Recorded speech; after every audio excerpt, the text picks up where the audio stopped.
Hello? God, I hope this is the end. We've been hyping it up to be the end all this time. Okay, like, assuming that this is the end, which again, I'm very much hoping that this is the end. I'm gonna have a little question afterwards, and besides the normal end of game questions that I always bring up. I'm gonna see if I still hold a good record of hyping up stuff that deserves it. Yeah. I feel like I've had a pretty good record of that so far. So I'm gonna see if it stays consistent. You've been very passionate about the ending of this game, so I hope it lives up to the hype. Again, I'd like to think that I have a fairly good judgment when it comes to that, and we're gonna see if it holds up. Because one of these times, I'm just gonna talk straight out of my ass, and nobody's gonna like something I say is awesome. We'll see if this is the time. Hopefully not. So, as far as I know, there's only going to be one time when I'm going to have to step away, and that's just to grab laundry. It shouldn't take more than a minute.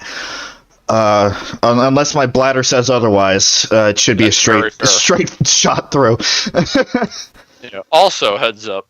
I mean, I'm very tired, so just a word of warning for low energy me, at least at the beginning. Then I'm going to step away and grab something that will hopefully wake me up more.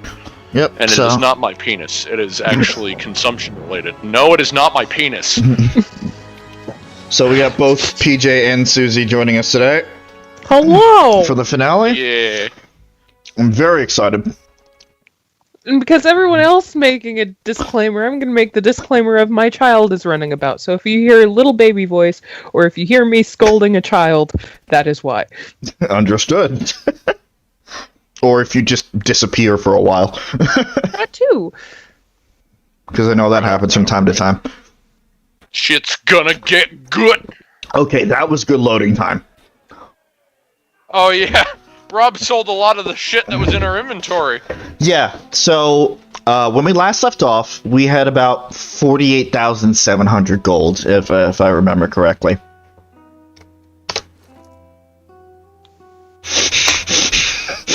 Yeah, we got some currency. Okay, just in the weapons alone, we were sitting on, I'm not kidding, over 100,000 gold worth in weapons. We got a bit more currency. And this is after like prep and everything, so this is basically what we're sitting on for endgame, unless we suddenly need to go back and grab something. Okay, so the general plan was go talk to the gods, take care of Durance's thing, do Horavius' thing, and then jump in the hole. Yes. Okay.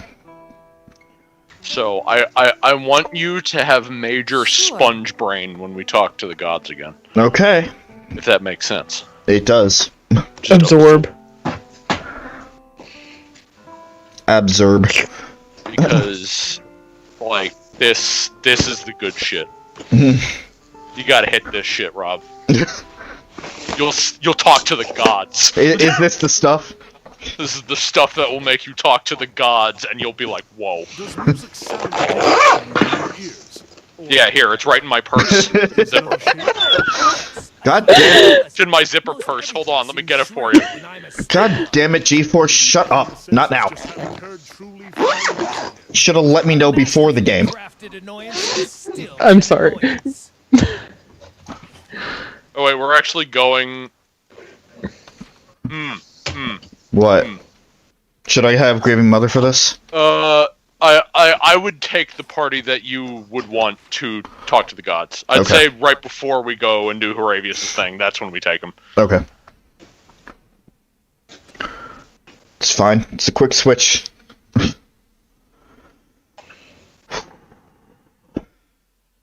The party. The party must venture forth. The little shit goblin can wait. Even though Horavius wound up being quite an interesting character. Just not in this one. I actually do like Horavius. He is very interesting. I know we didn't sink too much time into him because, I mean, that's just how these things go. It's fine that that's the case. I understand having the party. I do that too. So I completely understand. though. I actually like not Ogren. It's this game's equivalent of Ogren, even though Ogren is way worse. But I say that in a way that means it's better. Right. Okay. That's just how an Ogren do. Anyway. Look at this fucking Master of the Wilds. Yep. Who has a gun? Well, she doesn't have the gun equipped right now. Gun. She doesn't have the gun equipped right now, but she has a gun. Switch that back to You know, the game would go a lot differently if someone just gave Morrigan a gun. You're right. I called this the Bright Ritual. On strengths of defenses and stealing it. Damage reduction, I will take it, even though I'll probably never use it. And weapon. Hold on. Is that ruffian? She has pistol. Pistol. Ruffian. Ruffian. Yeah, she looks like a ruffian, alright. Why do you have your? There we go. Do you guys know the meme where it's like two books and one's like a really, really big book and the other's a really, really tiny book, and the big book is like the game and the little tiny book is the game if a character had a gun? Yes, I have seen that. Dragon Age Origins.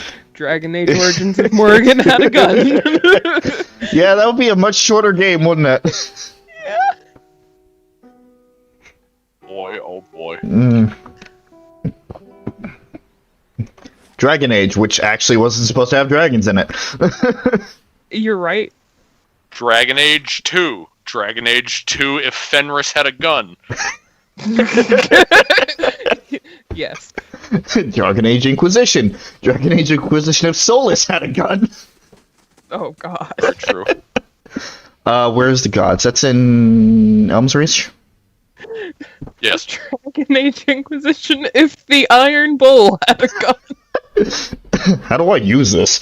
It's the same length, but in the other one, Bull has 2 eye patches.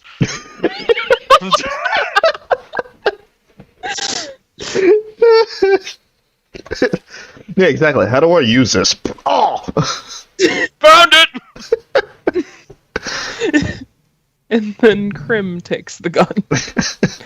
And becomes bad. A. Hey! Hey! Yeah, you just get sunglasses. Again, I just see in my mind the really dumb edits of like just sunglasses sliding down the screen onto the face. I also like the idea of Dragon Age 2, and then the second one is even bigger, and then Dragon Age 2 if Meryl had a gun. And it's even longer. Dragon Age 2. Time for guides. Okay. Time for bed! Okay. Who do I start with? Who do I want to start with? Got so many gods to choose from. Who do I want to talk to first? There's Rimmergand. There's Bareth. Ultimately, I do want to gain Hylia's favor. Also, just as a forewarning for everybody, in case this is not known, at some point I will go through alternate outcomes, if it has not been learned by this point that I do that. So after all this, I will be talking about alternate outcomes, depending on what happens. Right. Okay, Rimmergand's up first. Once more you approach the shrine and the constellation of the Beast of Winter. This time the cold emanating from the shrine is unmistakable. A thin frost is formed upon the edges of the stone. Oh boy. You pray again, and the vision of the white plains emerge. The driving wind returns in a chaos of whirling snow. Something moves at the center of the blizzard, prodding but relentless. As the snowstorm gets closer, you see an aurochs, as colossal and slow as a glacier. Its shaggy white mane is matted with frost, but beneath it, ribs like a ship's frame protrude.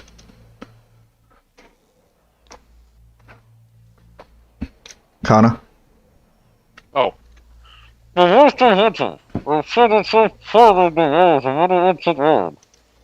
A man, emaciated and almost naked, huddles at the beast's legs. His body is scored with lash marks, and his nose and ears have been carved from his face.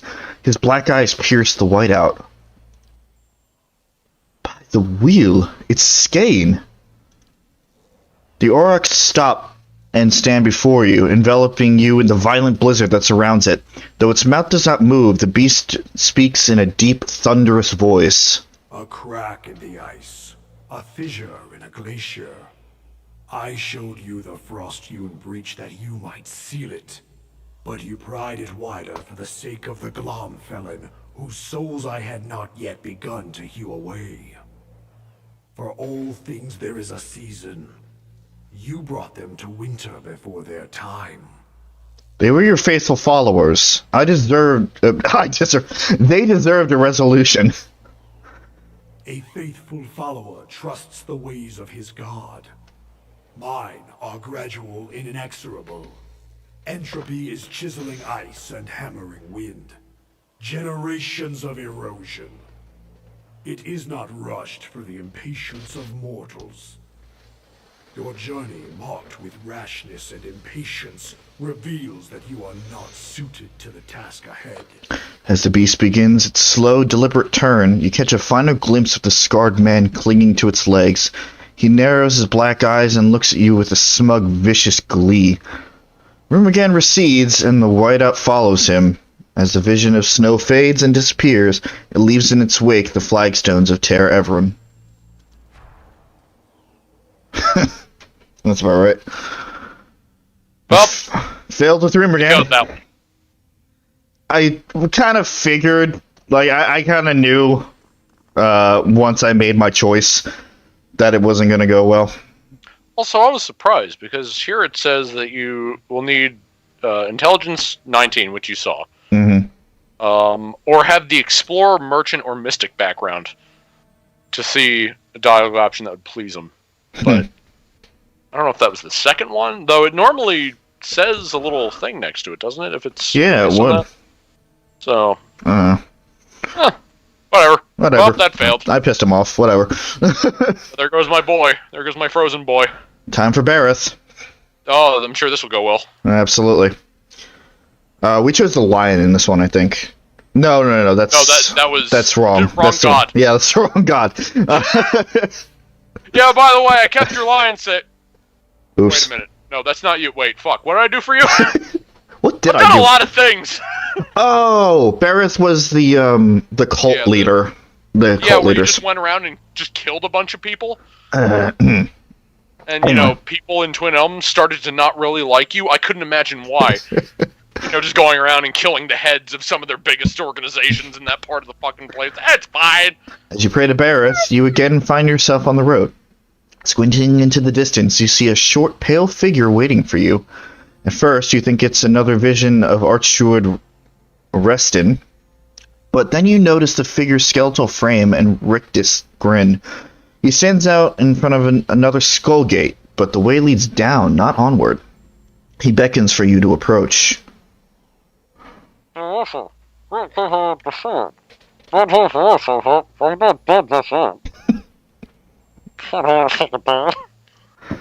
Behind you is a woman, her skin milk pale against her black hair. She wears a suit of armor so dark it seems to suck the light from the stars. The road winds up a mountain behind her. A toll, traveler. And the pallid night. Oh.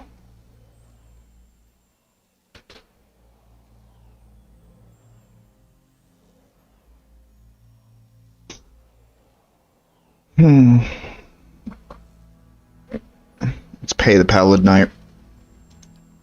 You drop a few coppers into her hand and she closes her fist around the coins.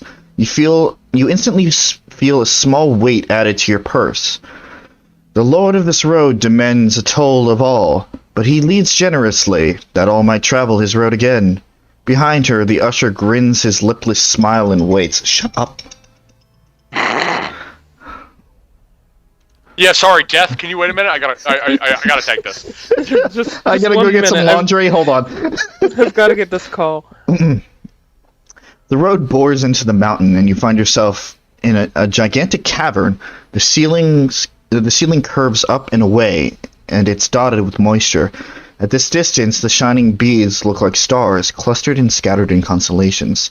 The usher and the pallid knight lead you up a trail carved into the edge of the cavern. Two identical cave mouths wait up ahead, and you follow the usher to one of them. Standing at the edge and gazing down, you see an endless, ever-changing plain bisected by a road. Only then do you realize you're no longer on the road. As you follow the road to the point where it disappears below you, you realize that you're standing in one of the eye sockets of a massive skull.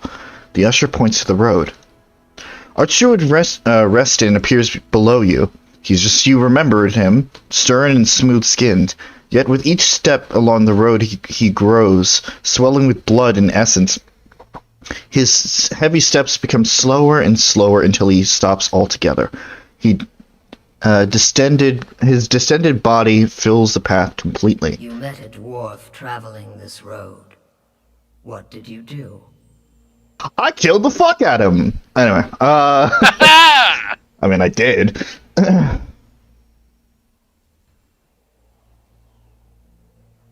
He lived on the blood of others. That's what I want to say.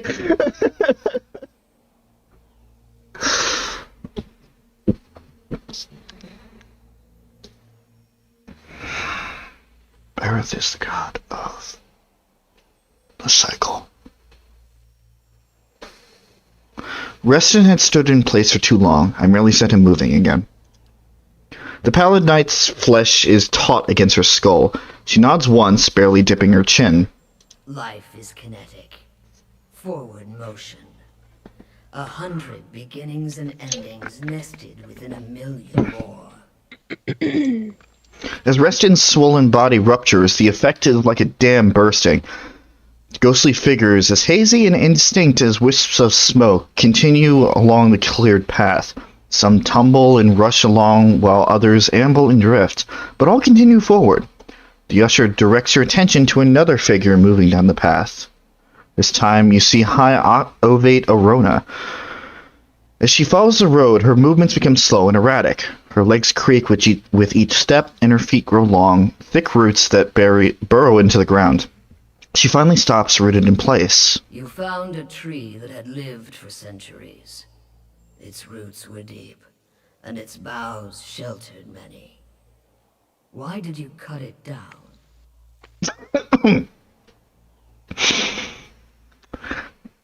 What's some of these answers?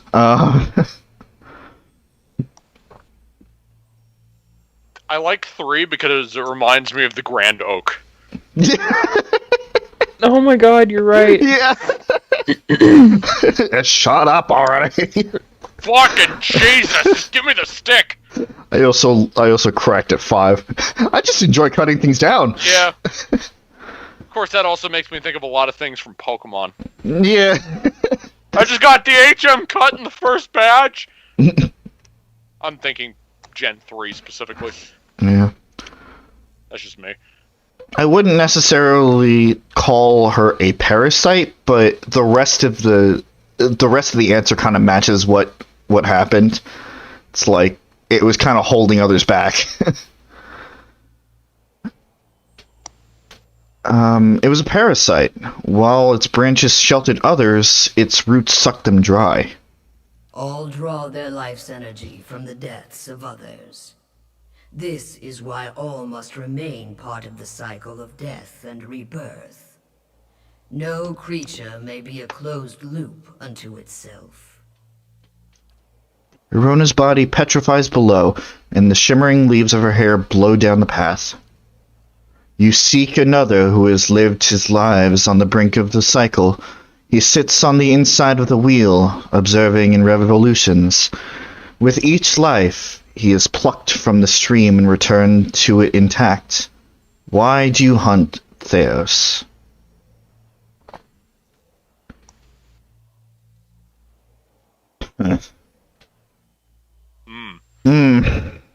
Same answer the Guardians outside asked. Pretty much. And I still don't have an answer. Yeah, I like. There's a facet of this that I kind of love, which is like it's the main quest, like throughout the game, but like near the end, they're just like, "But why are you doing it?" And you're like, "Oh fuck, I don't know, fucking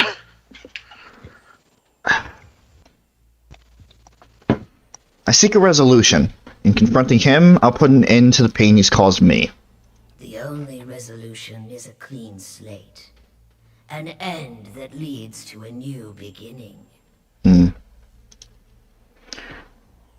That's right, I don't need to voice Grieving Mother today.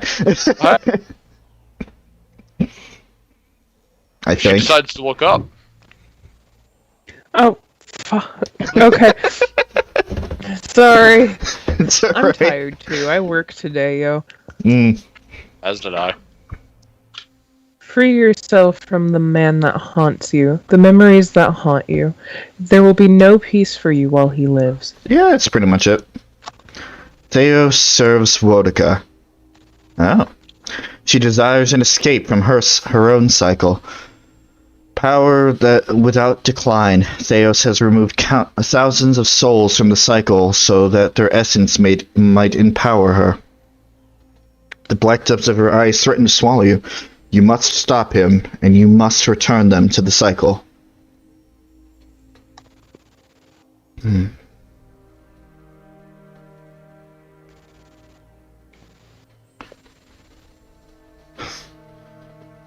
I don't think it's really my place to question the gods at this point, considering I followed them blindly up until here.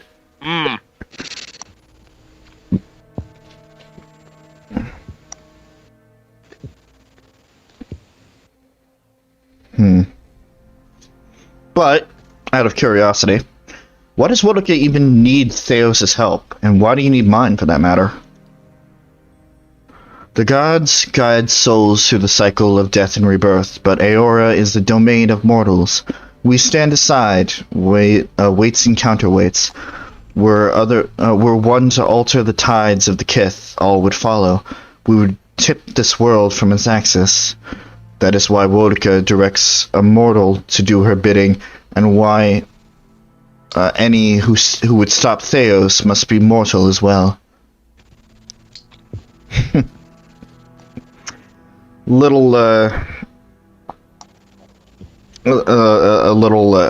What's the word for it?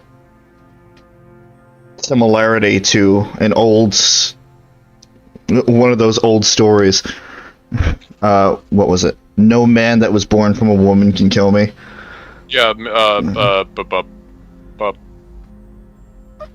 that wasn't Macbeth, was it? No. Wait. No. What No. am I thinking of? I know what you're talking about. Yeah. But It is Macbeth. it is It is Macbeth. Macbeth. Yeah. Okay. That was the only thing that was coming to mind, but I wasn't Right. 100% sure. Anyway. Yeah. Yeah, it's a similar thing here. It's like we can't do anything. They have to be mortal. We can't step in. What end would it serve to send the souls back into the cycle? Oh God. Alright. Attending to these souls is a question of stability, Watcher. Of maintaining the natural order of the world, that ebb and flow of essence.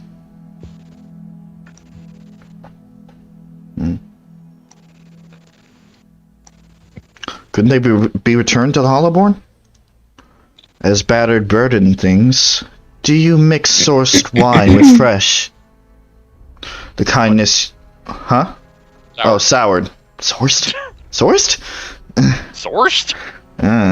The kindness you seek lies in giving them a new beginning, not in shackling them to this life.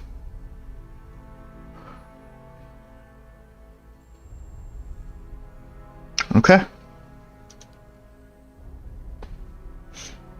I gotta go. No mortal can survive the descent into the pit.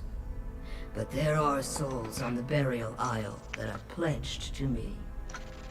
I will grant them to you, and they shall bear you down safely, as well as light the way beyond. A multitude appears at the end of the road, raising their voices and kicking up dust as they make their way towards you. Return them to the cycle, Watcher. Promise me that you will, and I shall give you power befitting a champion of death. The Pallid Knight raises a finger. Accept my favor, however, and I will demand this decision as your due. I collect from all mortals in time. Accept my favor, however, and I will demand this decision as your due. Oh, I see. So if I agree, I won't have a choice of what to do. I have to return them to the cycle.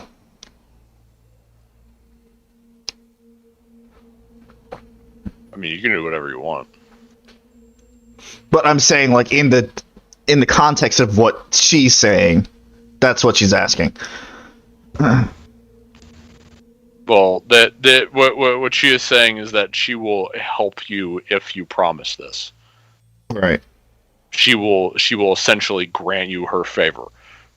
Right. Or their favor.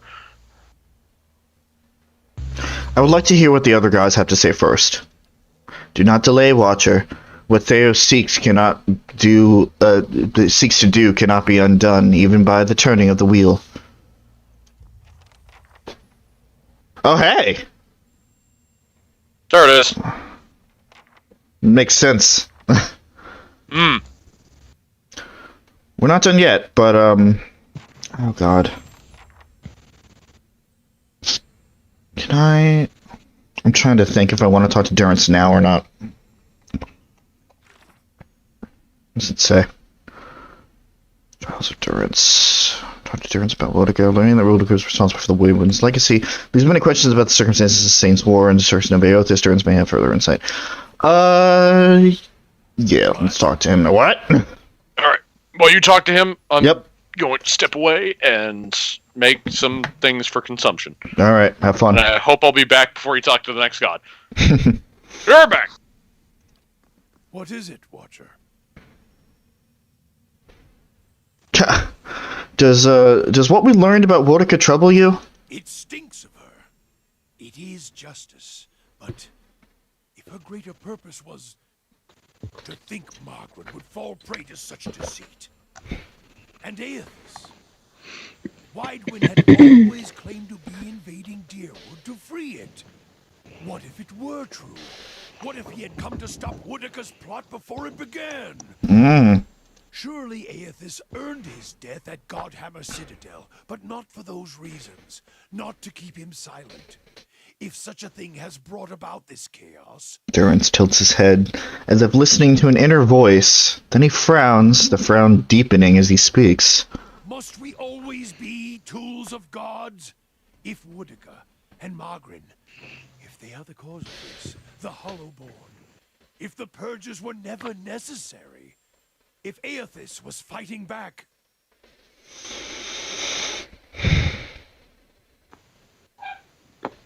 Whoa!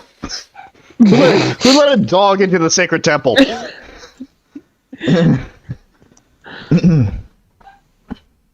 Ash, please stop. You're ruining the moment, Ash. It's fine.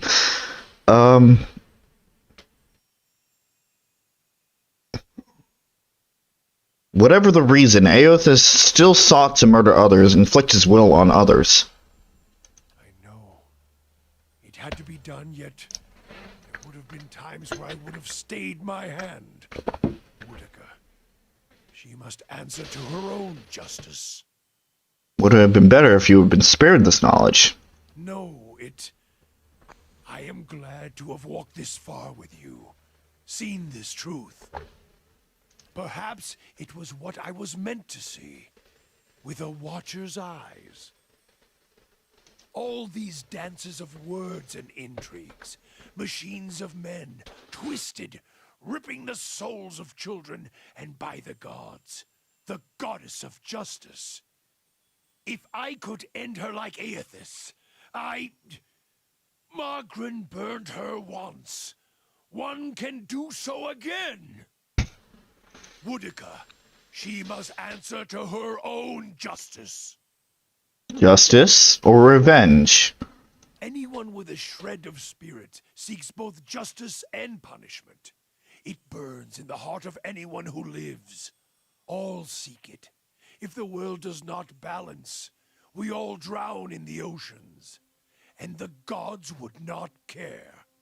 Margaret, she must be redeemed. And punishing Woodica, that will serve.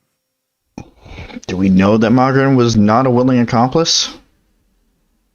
Is this some final joke at my expense? To test my faith further? And why would you think that, Watcher?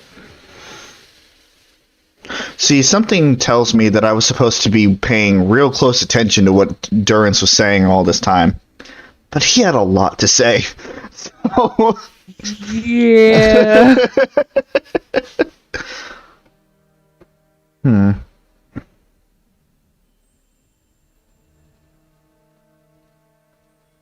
The others who made the God Hammer, they all died, didn't they? That's why I saw their symbols fade from your staff. If all you have are questions, then I have enough of those. She is a bitch of a goddess, to be sure. But even a whore only goes so far in crossing those she serves. You said you left Ashfall without telling anyone of your departure. You answer a question with a question. Then why did I feel her disappointment at Halgot? Why were we shamed? Oh. Oh. Okay. Go mechanics. Because I think she tried to kill you there. Kill me? She is a goddess. I still drink from her burning breasts, Watcher. If she wished me dead, she could trace me to my source and kill me. In the dream of the Godhammer, your spirit looked blurred, indistinct in the light, as if it had been sheared from you. Stern stares at you, his expression frozen, but he's silent, listening. If you had been damaged as I saw in the Godhammer vision, then she may be unable to see you as you once were.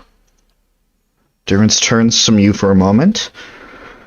His face twists in thought, conflicting emotions running across his features. Finally, he turns to you, his face steady. There's no proof, Watcher. I was a fool to think you could help me see any farther than I could. If you don't trust me, then trust your staff. Admit that the other Godhammer builders are dead. Durrance turns to his staff, and for a moment you see his eyes burning, taking in the edges of the wood. The symbols inlaid there, the 11 faded circles. They died in the blast, yes. The other 11. I was the only one to walk away. I thought we had wronged our goddess. That this was my trial, and if I could prove myself worthy of her, I should have known better. There is only one God of redemption, and I saw him ended. As he studies the staff, you feel a wave of heat, a terrible energy rolling forth from it in waves, so much so that it feels as if the Godhammer itself is alive in his hands, and past it you hear a cry, like a child being born, and your eyes feel the flash of white, then 100 imagined shades of purple and white, streaming and circling into the hollow howling of a storm, and beneath it, the grinding of ancient machines of stone, rock, and metal, grinding and turning until all around you feels as if it's burning, sinking into the shadows of the earth beneath the ground, the only place where spirit might find refuge.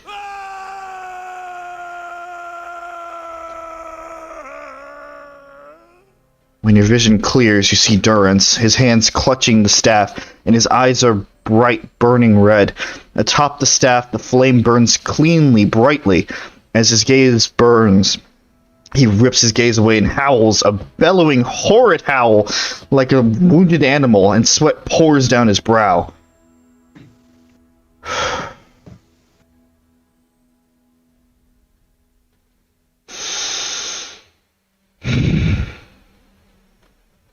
We can see that justice is served. To her and Woedica both.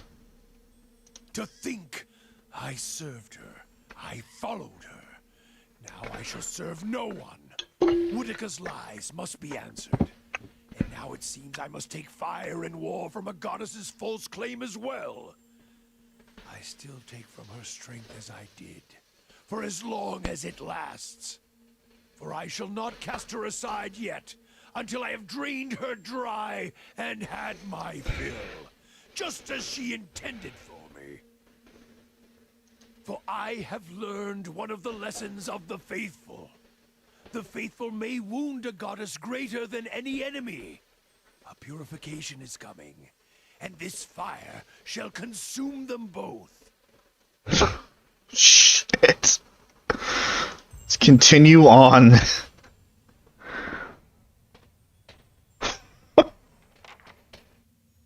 I did not expect that scream. I made it back in time. Yeah, you did. Hello. Hi. So that's Wow. good shit, right? Yeah. Yeah, that scream was fantastic. So, small thing. I did not think that my mechanics level would be useful in that. Anyway, I didn't see any of the options. All I was just listening because I was doing things. But yeah. The end of Durance's quest line is pretty fucked up and super interesting. At least I think so. But now he has the. If he didn't before, he has the determination to see this through to the end. So. Oh yeah. And now he hates his goddess. Yeah.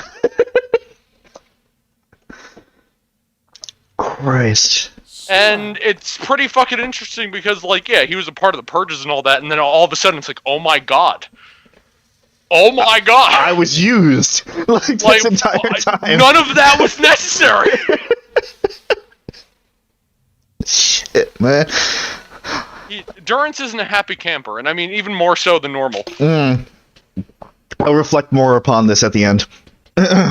I'll just add that on to things to talk about. You stand once again before the shrine of Galawain and the Hound's Head constellation, which marks the pedestal. From time to time, you hear a low rumbling sound like a growl. You kneel, prepared for the shift this time. The cool stone gives way to warm soil, soft and loamy. The candle smoke dissipates, replaced by the musk of the forest. The hound howls from the foliage. I've come to seek Galawain's favor. The howling beast falls silent, and you hear a rustling in the foliage nearby. Something is watching you.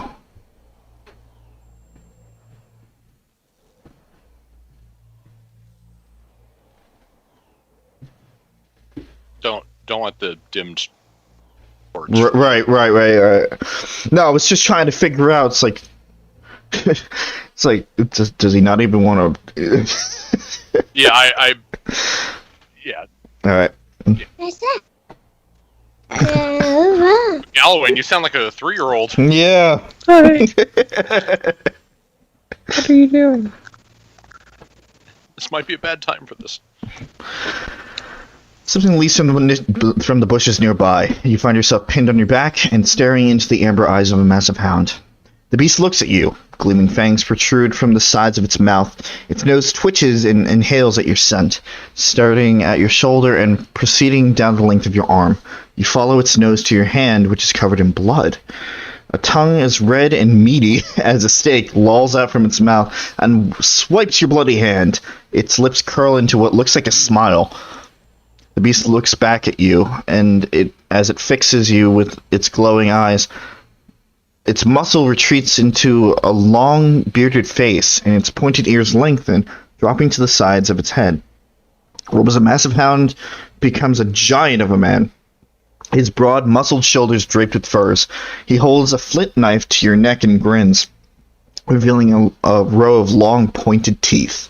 The lioness reigns still, and soon her cubs will rise. Why did you strike the bear down?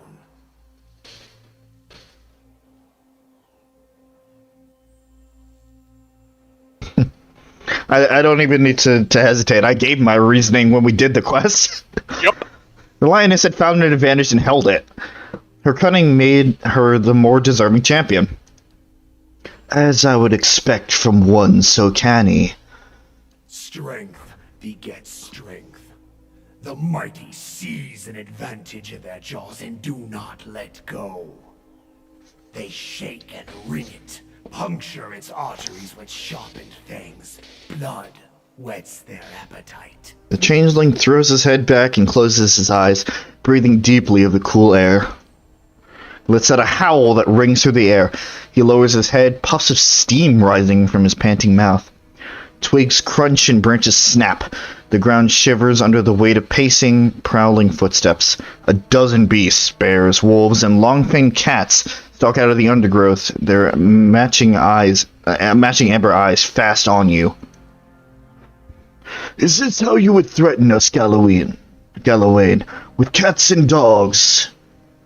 As the beasts encircle you, their master rises to his feet. Even the largest of the bears can only reach his browned and muscled knotted shoulders.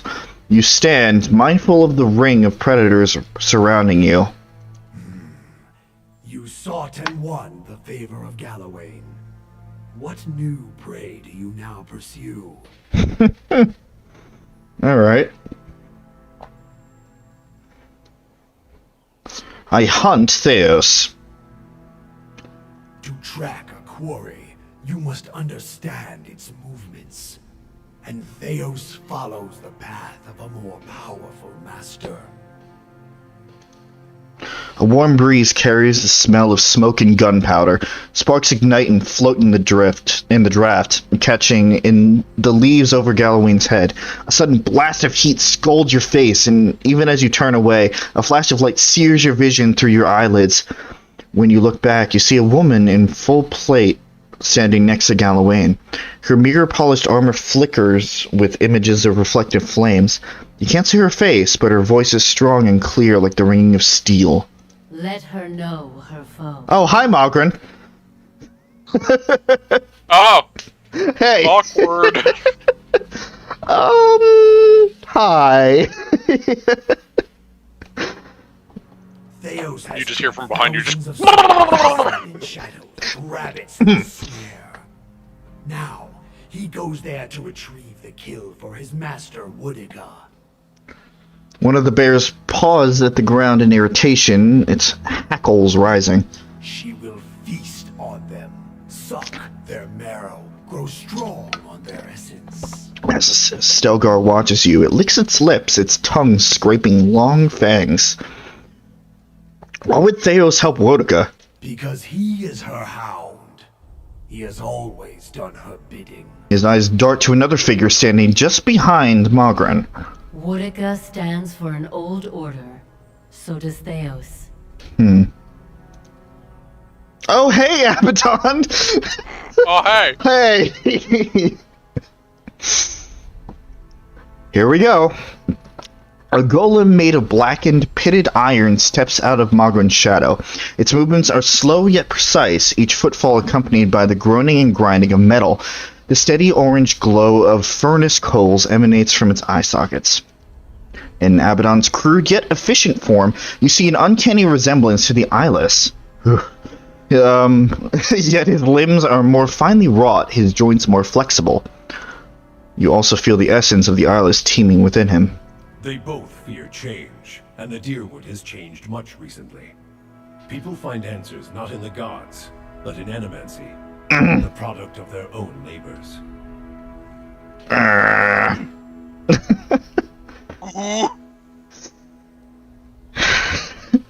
like to imagine Parshi just, like, bites her tongue. And why not? When they have learned that even a god can be killed. Fuck you! She says that like it wasn't her followers that unleashed the Godhammer. You haven't done anything to stop Thaos. There is a pact. One Woodiga herself has just barely kept. We gods must allow mortals to direct their own affairs. This limit keeps peace between us.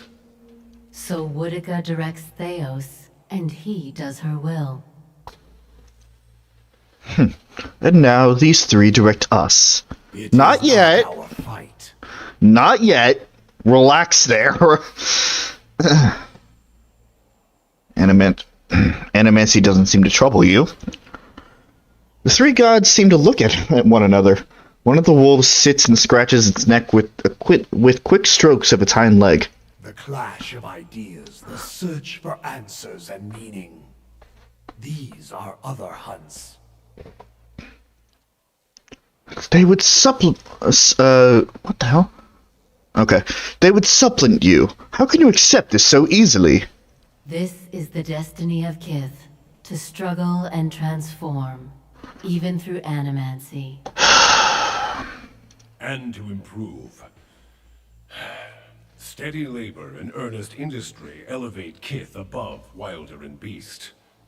It is also useful that they should learn to improve their souls, whether through struggle, transformation, or labor. On this, at least, we have no disagreement. So weird. The fact that these gods is like, animancy? Okay.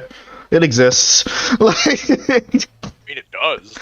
I mean, I know. It's just... They're not entirely wrong on that. No, I agree. It's just the fact of how I played Parshi up to this point and her disdain for it, and even the gods are like, eh. Well, these three at least. These three gods, yes. I'm sure Barrett is over there like, ah! I mean, Barrett did kind of send you to get rid of some people that were basically That's true. using extreme forms of animancy. That's true. So, you know, it much like any sort of pantheon, there's going to be some gods that agree and disagree on certain matters. Right. Anyway, what should I do about it? Track Thaos. Follow the trail he has left for you, and corner him in sun and shadow. You must stop him before he empowers Woodaka. And if you do, you will have a different decision to make. Yeah, won't I? I was already encouraged to make one decision. The gods mean to leave this in our hands. Souls were ripped from the world, ripe and full and pulsing with essence. Scatter them like bones to a pack of dogs. Their essence will strengthen the souls of the Deerwood. Let the remains of the dead feed the survivors. Shit.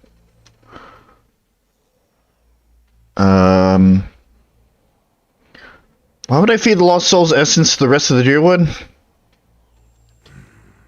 To breed strength. Power is born from the mixing of essence and blood. What Thaos did cannot be undone. Thousands of lives have changed, and thousands more have ended because of his actions. But transformation gives purpose to trial. And improvement is the goal of all Kith. Long lives, prosperous futures, stronger minds and bodies. Strengthening those who remain will help repair the damage that Thaos has done to the Deerwood. I thought you served the cause of preservation, Abaddon. Essence cannot remain in a dead body, any more than oil in a broken jar. Even though the stolen lives cannot be preserved, their essence can be used to ensure the survival of the Deerwooden remnant. Thus, the memory and vision of the lost may live beyond them. This is the nature of preservation.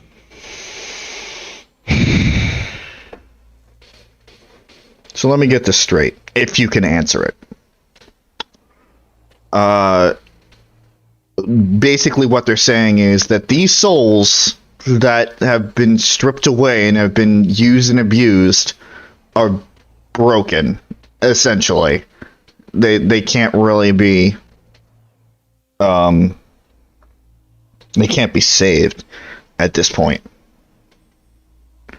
So my choices right now are to scatter them to strengthen the living across this continent, or to return them to the cycle so they may live again.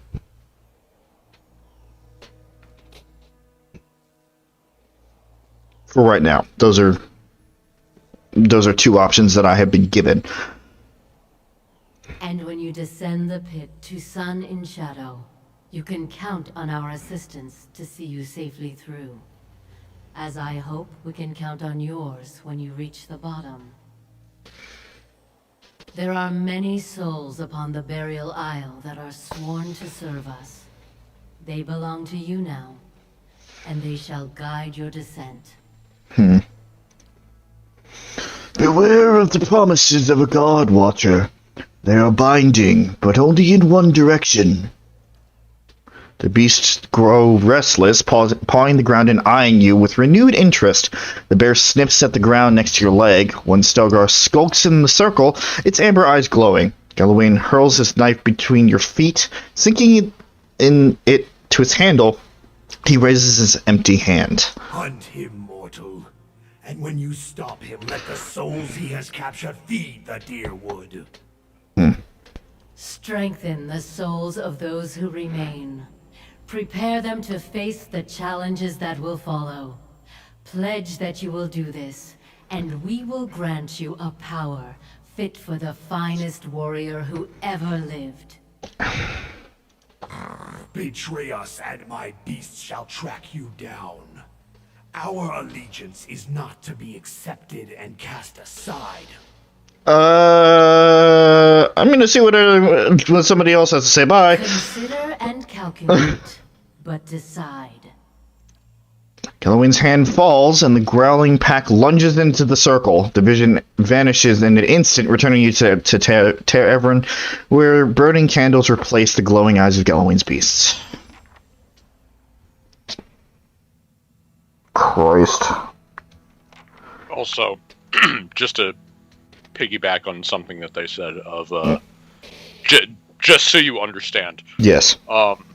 Obviously from the quest completion stuff, like, you already have the means to go down there. Mm-hmm. The promise, like, is not, it's not a situation where you accept a promise and that will get you down there. Like, you can already go down there, but it's just taking a step further. I see. Just to make sure. Like, if you were to go right now, you could still go down there. Gotcha. It's just... The promise grants their favor. Right. Alright. Let's see what Hylia has to say. I just wanted to make sure that was there. That was very good to say, because I did assume that I had to make a promise. I figured that was a good branching off point, because... how Mogren said, it's like, you know, those souls are yours now. And then they went on to talk about, you know, like, if you make your pledge to us, we will grant you, you know, yada yada, warrior, yada yada. Right. So I can make a decision to go with a god's favor, or just to go on my own and decide later. Basically. Well, yeah, I like, you already did their quest.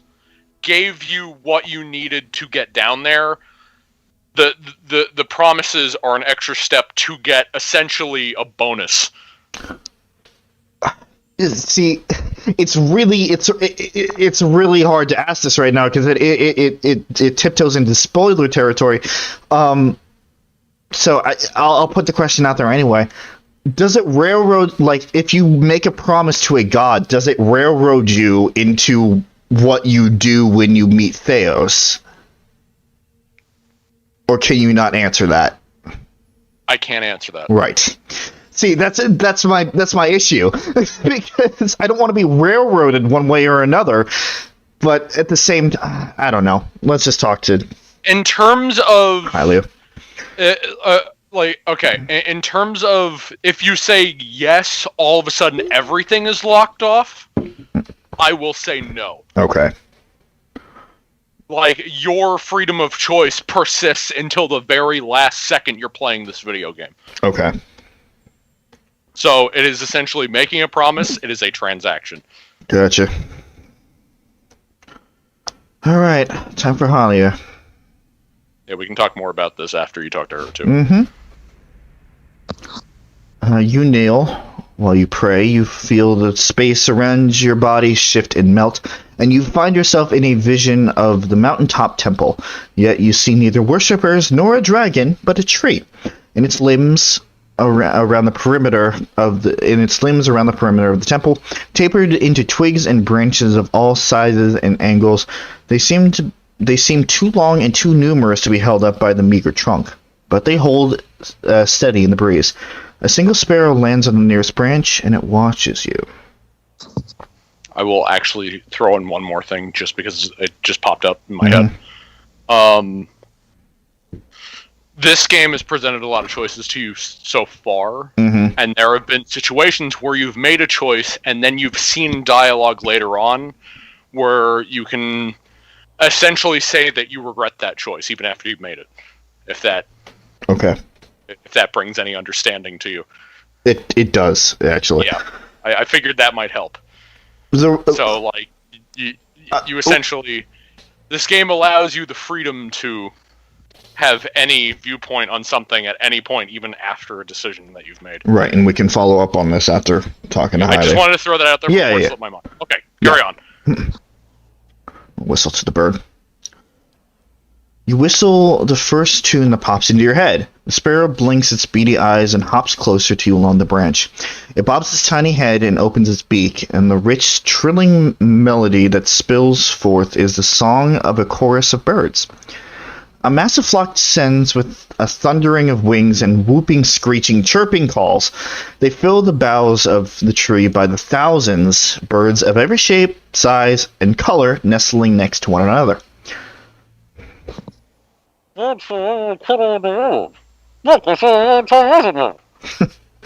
breeze ripples through the air. The limbs sway, creaking with a strange, gentle rhythm. A few hundred of the birds flit from their branches, forming a brilliantly variegated flock in front of the tree. As they meet and swoop in unison, you catch a glimpse of someone looking back at you, cloaked by the flurry of feathers. Swooping is bad. Sorry. Okay. Well, it's a good thing you spoke up, because here you are. No, I was paying attention. I was muted in case Dante came back. Watcher, I believe we stand in the legendary Court of Birds. She closes her eyes and raises her face to the sky. I feel a presence, warmth, and hope. It makes sense that Grieving Mother would be the one to respond to this. Also, yes, swooping is bad. I couldn't respond right away. But yes, swooping is bad. Temple and rid it of the dragon. Now my faithful may return, singing their joy to the skies and praising me through their creation. I just wanted to kill a dragon. I thought it would be fun. Life is creation and celebration. I'm glad to have served you in this. This is actually pretty See, this is genuine from a Robert point of view. Because of my bias towards Hylia. But in the vein of keeping respect to the gods, I will say this anyway. The breeze blows through the tree. A dove tucks its head into its feathers and watches you. Glad because you seek to protect life, or because you seek a patron. And yet you have proven yourself with this task. I would tell you of another. Yeah, I know. I heard it already. Let's... I already talked to everyone else. Come on. No, it's fine. I'm listening. The birds return to the tree and nestle amongst the piers. The breeze ripples through the branches again, carrying the goddess's voice. You must stop Thaos, and you must undo the tragedy he has wrought. I feel a sarcastic comment in the back of my mouth. The grieving mother rocks on her feet. There is a way, Watcher. There is hope yet. Birds all over the tree begin to chirp and sing, and in the rise and fall of their voices, Hylia speaks. Thaos acts, but is moved by another. The exiled queen whispers in his ear, urges him to rob the living and the unborn of their souls for her benefit, and he has obeyed. A hawk shifts onto its perch. She will consume them, grow powerful while 1,000 empty children are born. But there is still time to reverse this tragedy.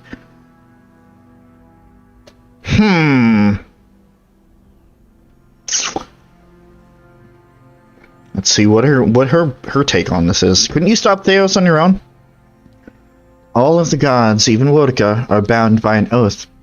We sing one harmony, and Kith sing another.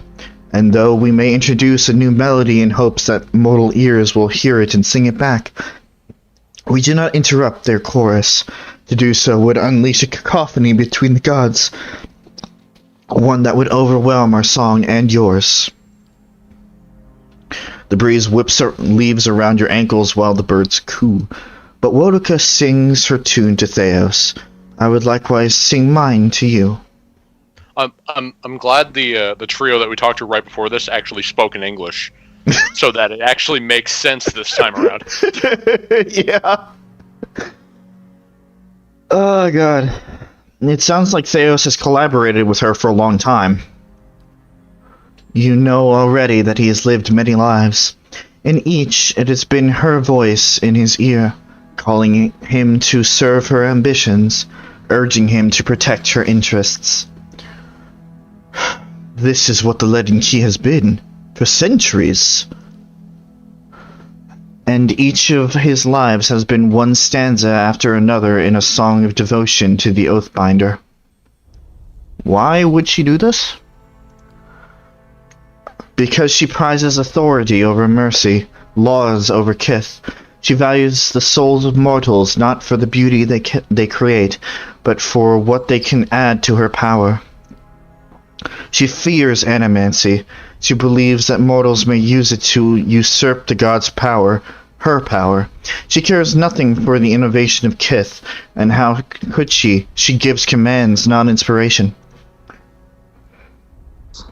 So, what is it, sir? Is that perfect? I would accepted the commands of the Ragadan, but the kid would advocate this, but that is because of its soul effect, and take care of its rest in the right progress. Again, I'm just looking at the irony in all of this. The fact that I've been so against animancy this entire time, and yet it is what is one of the things that has kept the gods in check. Whatever, I'm not turning back now, even with this new information. How could I return things to the way they once were? Guide the trapped souls back to the bodies they were stolen from. Hollow-born children whose eyes have never seen the sun. The grieving mother claps her hands once, setting off the music of chimes. Ring, ring, ring, ring. Oh, thank you. The grieving mother claps her hands once, setting off the music of chimes. After long years, let their wounds be healed, their tears be dried. You could restore them, give their families hymns of joy after years of lament. Peace and restoration give purpose to suffering. There is no meaning, no redemption in pain that does not lead to fulfillment. Symmetry demands that great rejoicing follows suffering such as this.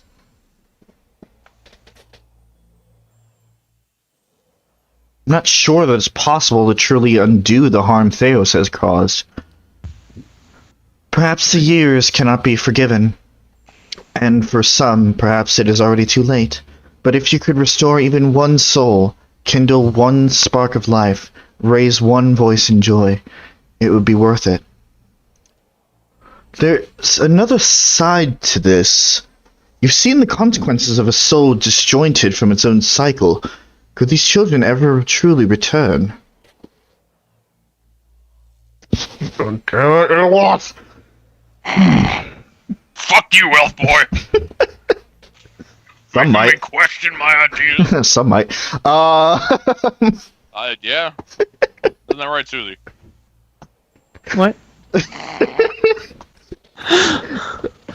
fine. We're totally not talking about your addiction to elf boys. Listen. Listen. I do. I very much do. I don't want to talk about it. Okay, we'll talk about it later. Thank you, Hyla. I will continue to Sun and Shadow. When you reach the burial isle, you will find souls there that I have granted reprieve for their sins. I give these to you, for only they can bear you to safety on your journey down. And when you face Thaos and the rotting fruits of his endeavors, remember the conversation we have had. In that moment, you will have power rivaling a god's. And after it, you will live in the world that you have chosen. Choose Restoration, Watcher. Return the souls to the bodies they were stolen from. Swear to me that you will do this, and I shall give you power to make even Woodica quake. I can be merciful and terrible, Watcher. Great wings, dark against the sun, unfold behind the tree, casting a blinding shadow across the temple for the briefest of moments. The grieving mother's eyes are fever bright. Watcher, this is the hope I've held to, that the children of the Deerwood might be restored, their families healed. Let us bring Hylia's restoration to this country. Stop it! Let me back out. Here, then, and choose. All the birds spread their wings and take flight. As they flock and swarm around you, you again glimpse someone watching you from within the maelstrom of feathers. Her glance is full of compassion and hope.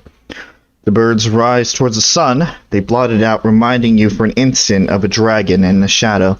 But when your vision clears again, you are standing in Ter Evron.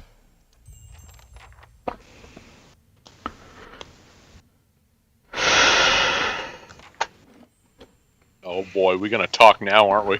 I'm going to step out. Is what's gonna happen.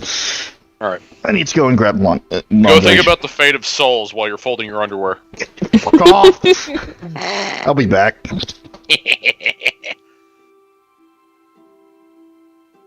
So what do you think of all this, Suzie, or have you not been paying attention? Which is fine. I haven't been paying much attention. That's very fair. Again, you're going to be playing this on your own anyway, so it's fine. Yes.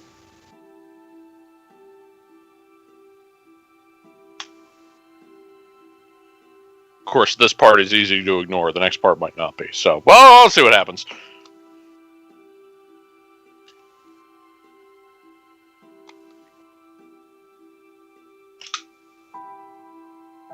This is a good game. And this is the best part. He's good.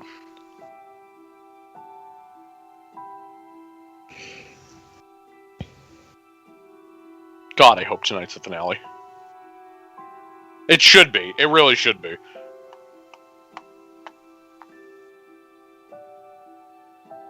As all we have is Horavius's quest left.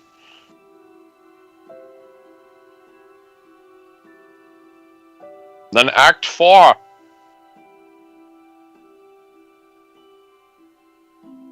And then Pillars 2, the quest for more money.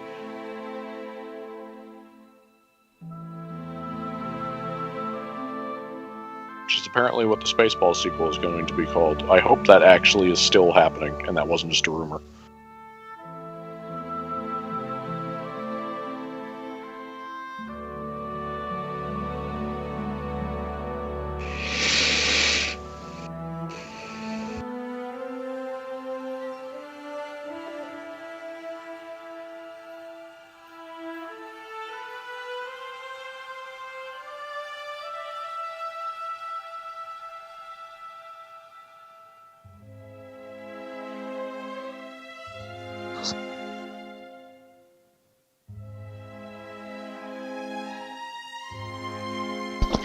Alright, let's discuss. I said I was grabbing my laundry, I didn't say I was gonna fold it. That's very fair. need all the time we can get here. Okay. So, that, gotta change some things. As much as I like Hylia, I don't think that her solution is the right one. I legitimately don't.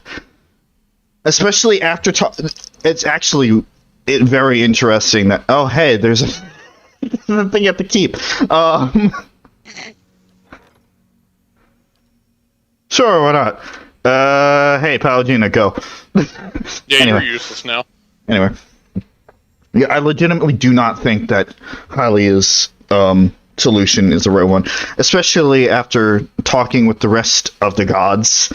It's kind of interesting, and it kind of worked out how I talked to Hylia last after all that. Like, there's a general consensus that putting the souls back in the state that they're in right now is probably not the best idea. Even if they can go on with their normal lives, I'm assuming that they're probably just going to awaken at some point. And, well, we know how much of a pain in the ass awakenings are. So, as much as I hate to say it, Hylia is out. So I have Barrett and Gallowin's trio. Barrett is the most logical solution. You go and return them to the cycle, and you know, the life continues. The only caveat to that is, again, the chance of awakening and having them remember all the shit that happened in this game, essentially, or with all the shit that happened with Thaos. And once again, we don't know what type of state the souls are going to be in, even if they are returned to the cycle. We don't know if they get restored. We don't know if they like stay as they are, because we already know that the past memories stay on the soul. So do past afflictions as well? Does all that trauma stay on there? We don't know. And then there's Galloway's thing, which takes out the problem that I mentioned, but at the same time, I don't know how I feel about taking the essence of thousands of people and giving it to the living just to make them stronger. Especially knowing how Kith are, and more generally how humans are. If we make them stronger, that's great, but at the same time, it could make them stronger just to fight and kill amongst themselves again, because humans are prone to war and violence. I mean, this isn't just humans, Rob. But this is a bunch of different races. But the general idea still gets across. Like, we already see that the freaking elves in Twin Elms are going to invade the city because of the weakened state. Ugh.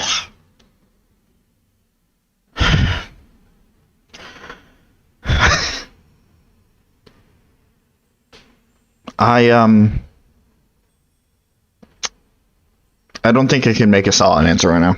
I legitimately do not think I can make a solid decision right now.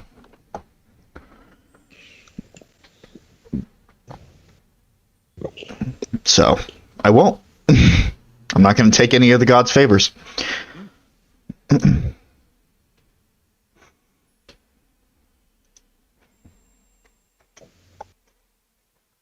Or you could take all the favors. No.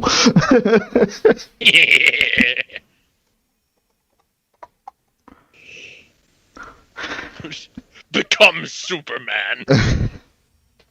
And also become the target of all of these gods at once. Yeah, but Superman, though. For how long? They gave them favors to me, they could take it away. But Superman, though. No.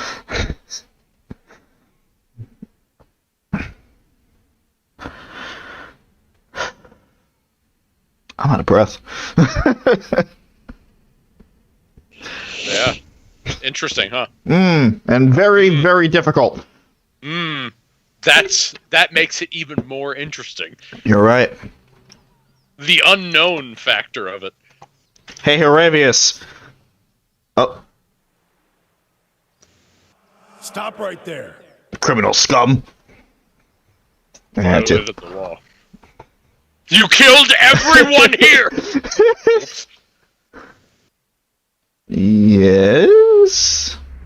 You're in the wrong city, Inquisitor. Oh, fuck, not now! The Phantom Soldier raises his short sword to your chest. Did you think you wouldn't be recognized here in your old home? I've seen your trials with my own eyes. Oh, that's it? Oh, it's my turn? Okay. I have seen you light pyres with good people tied to them. People I've known for many a year. He seizes you by the throat and your airway tightens. Whether real or imagined, you cannot tell.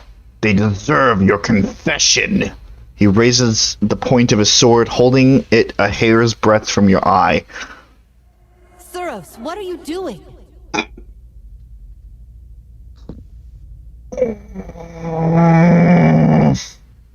Yes.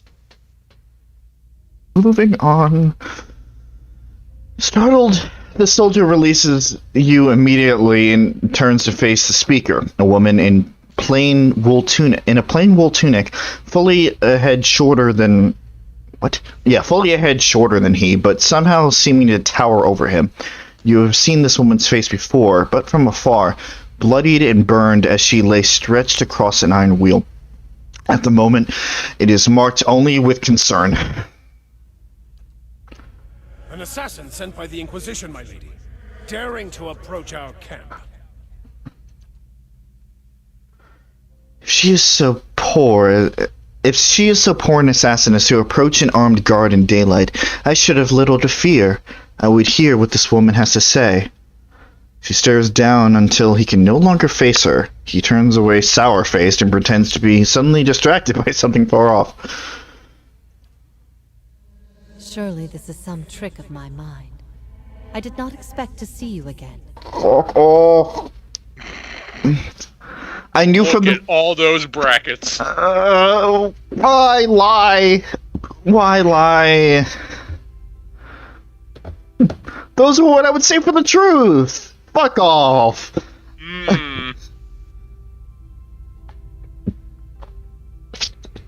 I knew the moment her portrait popped up. I knew the moment she...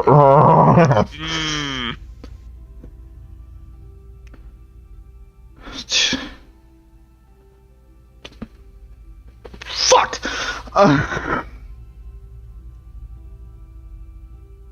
Just tell her the truth. Just tell her the truth.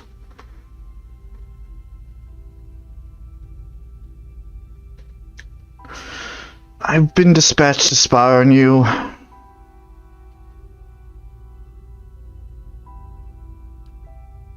Are things as desperate as that over there? I'd never have known. I hope your next assignment is more stimulating. Listening to my lectures is dull work for a spy. I hoped there might be another reason, but you are here, and that is good enough on its... I would have given you another reason if I could! I mean, you could have. Truthfully! Oh, well, that wasn't a part of it. Whatever your reasons, I missed you over all these years. Having you here now at a time when I'm surrounded by strangers is a wonderful gift. I would like for you to stay here in our camp as my guest. No longer able to... Lady Ivara, I beg of you. This is an Inquisitor. This is a desperate attempt on your life. The only way it can succeed is if you allow it to. No longer able to remain quiet, the soldier approaches Ivara and puts his hand on her shoulder, turning her aside. His voice is hushed, but by no means private. This is a missionary same as I was, taught the wrong things as I was. If I can't have faith in one woman's ability to reason once she knows the truth, what hope do we have? My lady, she admits being a spy. That should make her less of a threat, wouldn't you agree? I have nothing to hide. All I see here is an opportunity to persuade someone who could help us. We have many former missionaries here. They are our most loyal, our most helpful. Many have died for us. These are not people we should be turning away. And if the Inquisition wants my life, they can have it. But they know as well as I do that my cause will not die with me. Come. We have much to talk about.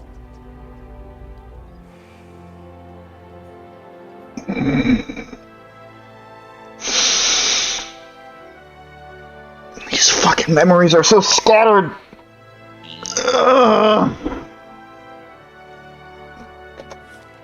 Moravius, come on, let's get your shit out of the way. That's another reason why I love this game, is because no matter how you look at the main quest, your main quest could technically be a few different things that all follow the same path. Yep. Which is why I love, like, all the reasonings for, like, why are you chasing Thaos? It's like, yeah, there could be revenge, just seeking answers, like, just trying to get rid of the visions, or at least make sense of them. Like, and all of them actually do take you down this path, and I love that. Right. The more and more I see these visions, the more and more I actually lean towards revenge. I mean, if that's what happens, character progression. Real time. Fuck. This was a character that For I made. you! Your character is progressing, Rob! Forget Parshi, your character's progressing! Which is why they constantly, as I said before, they give stuff like, if you want to regret choices later on in dialogue. Because your mind can change! More things can pop up! Hell, like, before you went in to talk to the gods, you would have sided with Hylia no matter what. Now look at you. Yeah. You got some information, and all of a sudden, your entire perspective changes. It's a good game. It stresses me the fuck out to no end, That's but what it's makes it a good game! Wait in the place of your strength. My favorite things are deep philosophical things. Oh, fuck, man. Games with deep philosophical and psychological aspects to them Yeah, are my favorite. the psychological is what's hitting me the most. I love it, and that's what I fucking love about this game. I mean, don't get me wrong, I also love it, but like being at the forefront of it and having to take the brunt of it is still really taxing. That is why I drag you through these, because I'm a sadist. I love it! And I know you love it too, you fucking whore. Excuse me. Don't choke, whore. You're not done yet.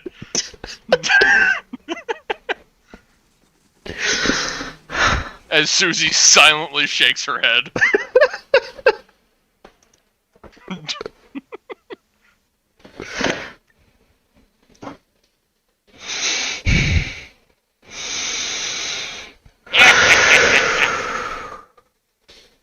Fuck, man.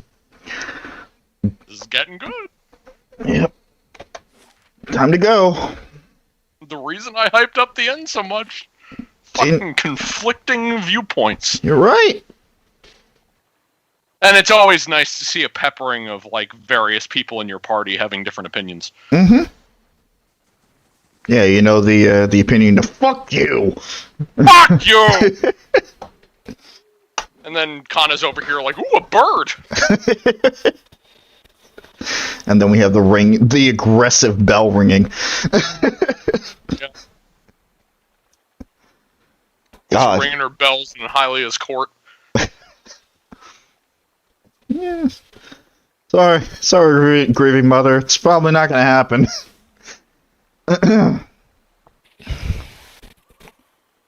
Anything could happen. No. Blessings, traveler. Let me across, please. I will take care of that you do not lose your footing. These waters have a fickle temper. Here we go. The last The last area of Act 3. Getting shit done! Which we just need to find somebody for Horabius to talk to. I have trod more secret and sacred places in your company than I could have imagined. Well, it's almost worth all the shit that you put me through.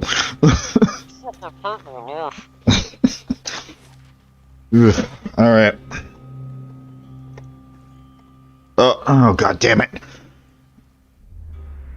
I remember when I was a girl, and the missionaries came and told us about the gods. They said we could see them in the stars. I remember when I heard that, I snuck out at night and climbed the watchtower in the old fort because I wanted to see them better. That fort burned down a few years ago when we cast the missionaries out. It was the missionaries who set fire to it. They didn't want us to be able to use it. Shame.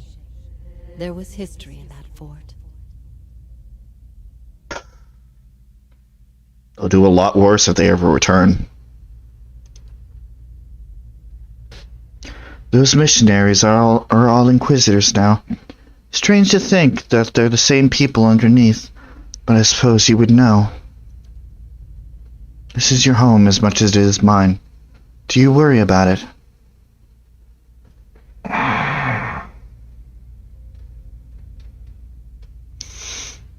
Worry about you. You should be more worried about yourself. Half the guards still plot your death at night. I miscalculated many things since this began. I'm relieved you weren't one of them. It's a good thing we didn't hang you. I always knew this path would have consequences, but I never wanted to see Kratom suffer on my behalf. I don't think I can stay here any longer. I am told the Inquisition is gathering an army, that they have sent messengers to bargain with rulers from distant lands. Kratom is not built to withstand a siege. If war is coming, I should be doing what Thaos is doing. I will need allies. Allies in a stronghold that can resist an invading army.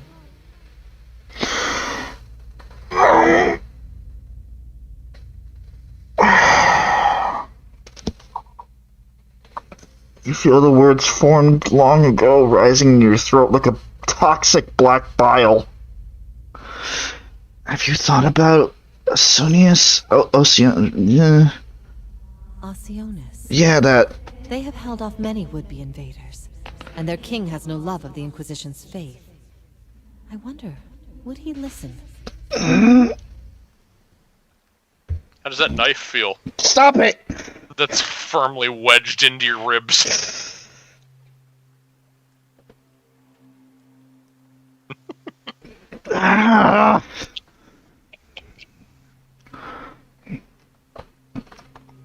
This is what I've waited for. Yeah, I'm sure. Slurp. Oh, are these the souls that they were talking about? Slurp. Yeah, it honestly, to my knowledge, it's just a visual effect. So. Right. But, I mean, it's nice that they put it there. Yeah. But I just wanted to say that so you wouldn't go fucking insane with them. Right. Like, what if there's, like, one more? Like, as far as I know, it's just a visual effect. Gotcha.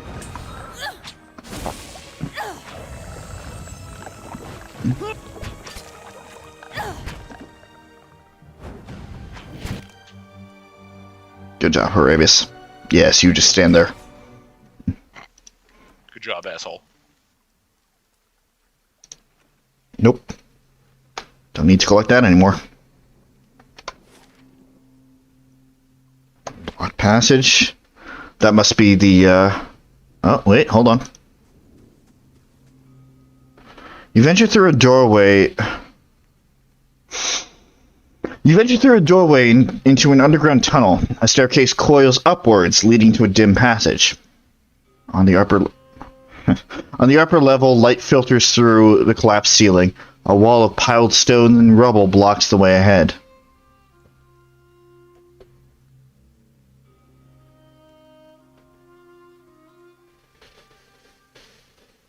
This is not the end game, by the way. Yeah, I know. I just wanted to make sure.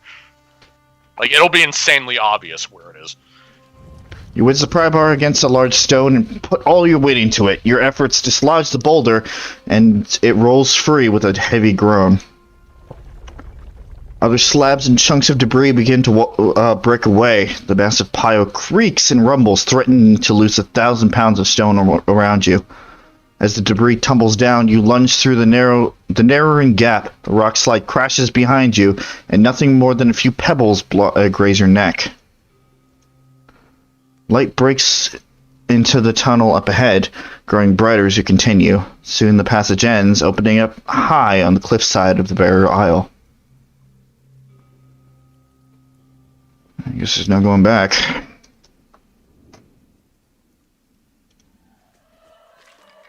Oh, hey, camping supplies. Oh, hey. I'm actually stocked up on those, but light breaks up ahead. Oh, okay. It is open. Yeah. Can you open your app real quick? Mm-hmm. So, where you want to go is off to the left? Like, the left side of this area? For Horavius, or for... Yes. Oh, okay. I want to say to the north of where you came out from there is where you want to go for the story. Okay. That being said, I would probably recommend that you go this way instead of up that passageway right. to get to the story, because just, yeah, trust me. Okay. It's good that we get Horavius' thing out of the way as fast as I possible. agree.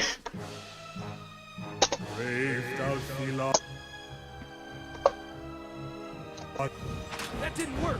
Need to try something else. Yeah, Horavius? Maybe throwing you into the fucking bay. That might work. Quest completed.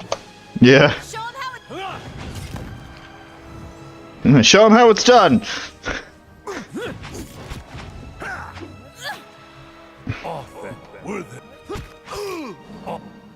Oh. Fuck off with your lightning. Anyway, keep going. Don't really have any desire to collect anything from these dead bodies now anyway. I completely understand.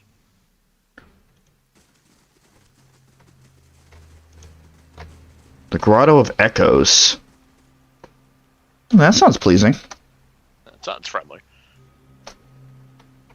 It's right next to the Valley of Death. And the eternal cliffside of despair. And And it's about 2 blocks down from McDonald's. I love that shit, by the way. Yeah. Like, super, like, fucking edgelord names for locations, but it's, like, near a really happy place. Yeah.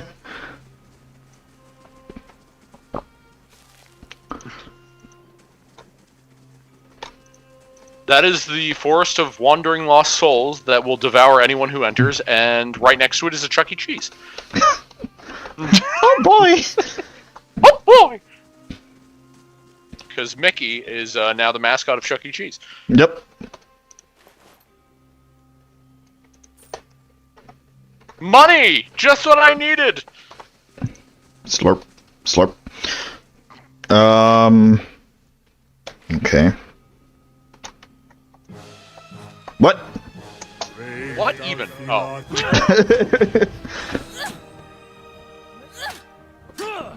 Who has the gall?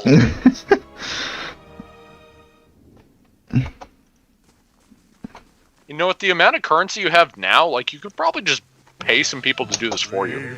Probably. probably afford half the people in the Deerwood at this point. But where would the fun in that be?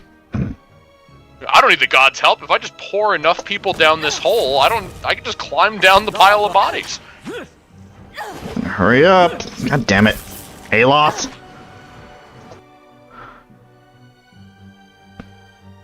You and your goddamn casting time. That's it.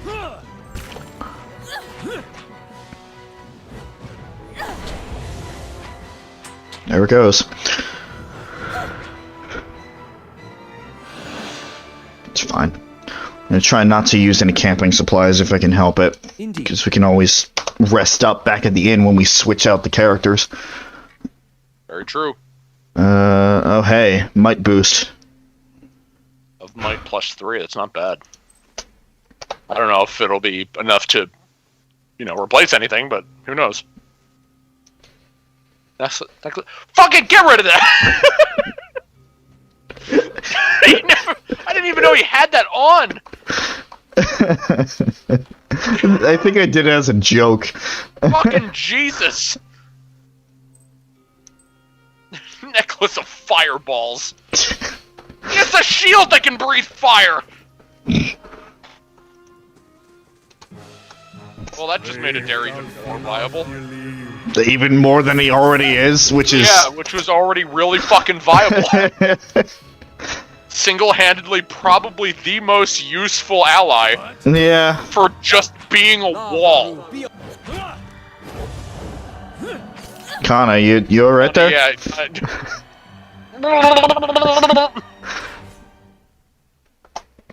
Endurance is over there. This is he doesn't even have the helmet on. He's just doing that because he's so mad.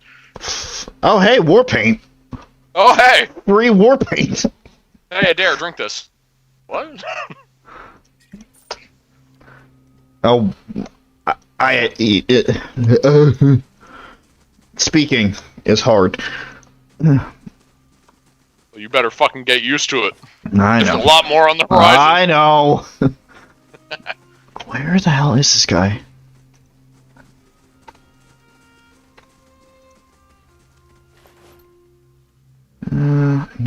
No, I'll take the money though.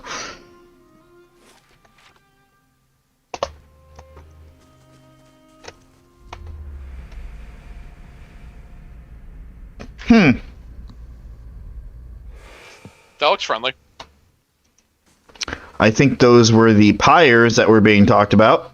That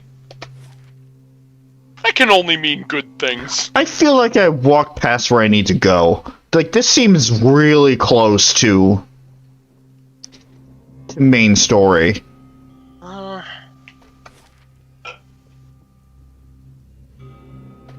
Like, at this point, I think we can agree that we just want to get Haravius' thing out of the way.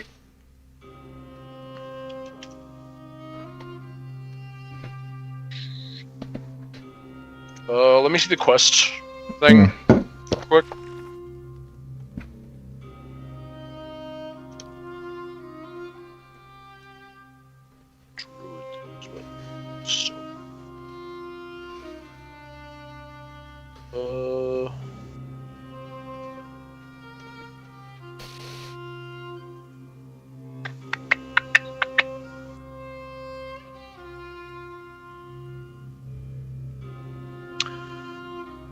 Go to Elm's Reach. Oh boy. We missed a step, didn't we? We might have. Okay.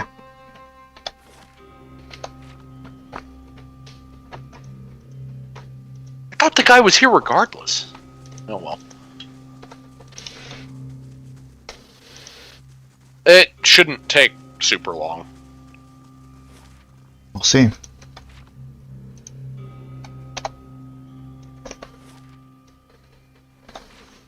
Yes, go through more uncharted territory for me, thank you. Oh, we're gonna have to go back into Blood Sands. Everyone's dead in Blood Sands. Well, that's fine. We don't need to talk to anybody in Blood Sands. Okay. There's something we need to interact with in Blood Sands. That's not what we have to do now. That's okay. So, in Golden Grove. Oh, we still have to go to that place anyway. You got to go to Golden Grove, the bottom right, the opposite side of Blood Sands. Okay.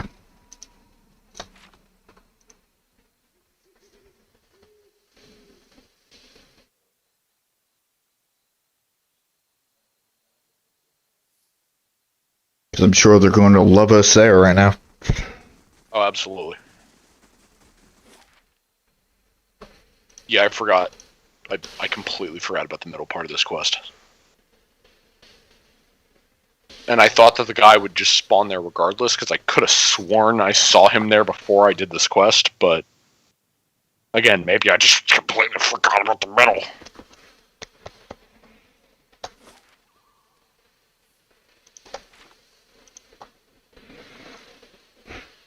And anybody out there who's watching in the future, it's not that we don't care about Haravius's characterization. As we said in the beginning of the stream, he is a very interesting character. It's just, it's the unfortunate circumstance that he is the last thing in the way between us and the ending. Listen, we are finishing this tonight. Don't you worry. Alright, who do I need to talk to? To talk to Tamarin. I think that was... Yes. That's the one. Builder's wisdom to you. Hail, blah blah blah. Though his eyes are closed in his posture, still, the man before you keeps his head aimed at you, as if carefully following your movements. Hail to you, may your time in the Golden Grove be enriching. And hail to you, Autumn Orlin. The man says with a bow to Harabius. Oh, Naora, did you... Tranquility begets a receptive mind. He opens his eyes, revealing brown irises clouded with the beginning of cataracts. With my eyes open, I see your birth form, but when I look inward, I see the Autumn Stelgar. I don't know how you can sense it, but you're right about me being the Stelgar. What do you know about the beast? Why was I ostracized just for being able to assume its form? Is there a cure? I know the beast is often sent by Galawain as a sort of trial. Many Autumn Fatha are tested by the Autumn Stelgar. Those bested and consumed by the beast have their soul torn from their bodies and lost for all time. So, my tribesmen were right. Are you saying I have such a terrible power? There must be some sort of... If your spirit form were a bee, would you be mystically compelled to make honey? Were it a bird, would you spend all day making nests? Tamarin opens his eyes more and looks Harabius up and down before wincing and shutting his eyes once more. I'm saying that this is what the animal your form resembles is known to do. It seems you're eager to leap to your own conclusions. I would not normally advise one to speak with the circle at the Blood Sands, but given your circumstance, the ethic null may prove of insightful. You just kind of like raise your hand. Actually, the ethic null is dead. Yeah. Read the stone slabs carved by the druids of the Blood Sands. There are answers to be found, as well as more questions, but you must explore them for yourself. What exactly is written on these stones? Much of it is utter rubbish on the incessant need for sacrifice. But amongst the dogma are a few bits of wisdom on Galawain. Your friend will understand. Any more you can tell us? Only to trust in Galawain and trust in Whale. Both have blessed you in their own difficult ways. I appreciate the attempt to lift my spirits, but that doesn't really help. But he does have a point. I shall trust Whale has something to show me in the Blood Sands. Alright.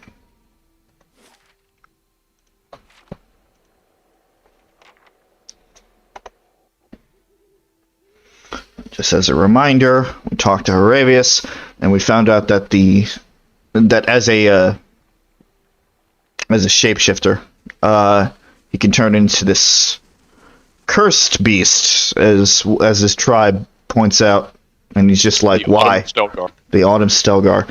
And he's Said just to like, eat the souls of people that it, well, kills. no. Eats. Yes. They eat the soul, too. Yeah. And he's like, why? Ah! Why me? So he's like, fuck you, Galloway. And I'm, well, it makes sense.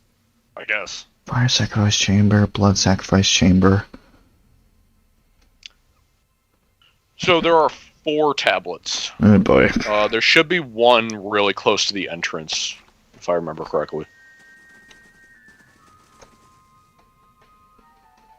These ones? I think so. Essence taken. Something like. Upon burial Oh, there we go. the two men meet again for the first time, though it was the last thing they did. The many-colored beast rent them both asunder. They were in death, merged, and made whole again. Cute story. Two guys meet in the belly of a soul-eating creature. Maybe someday I'll eat 2 of the most insipid deer wooden lumberjacks, and they'll spend an eternity discussing beer whilst haunting my colon. I like Horavius. I also appreciate Horavius.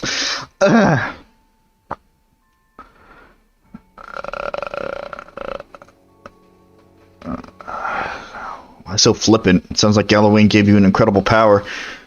Haha, no. Perhaps the idea is that the Autumn Stelgar might not really destroy the souls. That could be true, but I guess I don't know what to make of this. I've never knowingly, at least, eaten anyone's soul. Maybe it's a trick I've yet to learn. Lucky me. Still, I have a hard time believing that me shape-shifting and mauling anyone is going to make anybody whole again, despite what this tablet says. I'd like to look at the other tablets and see what they have to say. Great. Excuse me? Who's left alive? Yeah, I had a feeling we missed a few in here. Fuck off.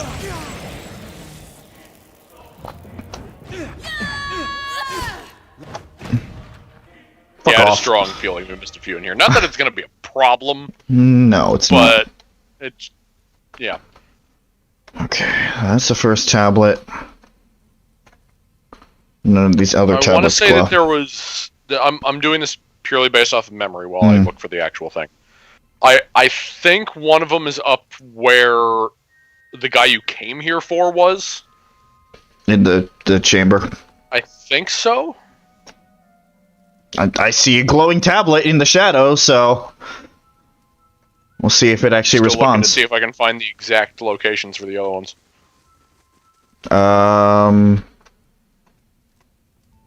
None that are interactable.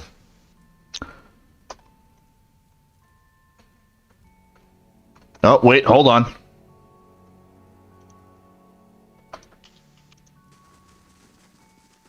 Okay, it's not in the chamber, it's aside from the chamber. Each generation, the Anumfoth must stand before the autumnal beast in judgment. The wise endure, passing on their strength. The weak are eaten, their souls ripped to pieces and lost for all time, removing such weakness from the cycle. Well, that's uplifting. Well, I guess maybe my tribe wasn't entirely wrong about my spirit form being some sort of soul terror. I suppose I was hoping to hear a different answer on the matter, but...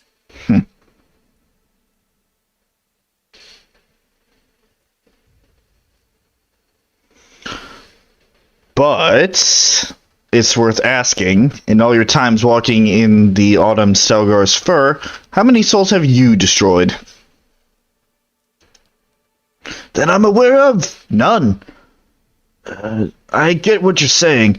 I merely wear the form of the Autumn Stelgar. It's not in control of me, nor the sum of who I am. For years I've been telling myself my tribe judged me unfairly. Guess they weren't completely wrong. Well, enough pontification for the moment. I need to know more. Let's look at those other tablets.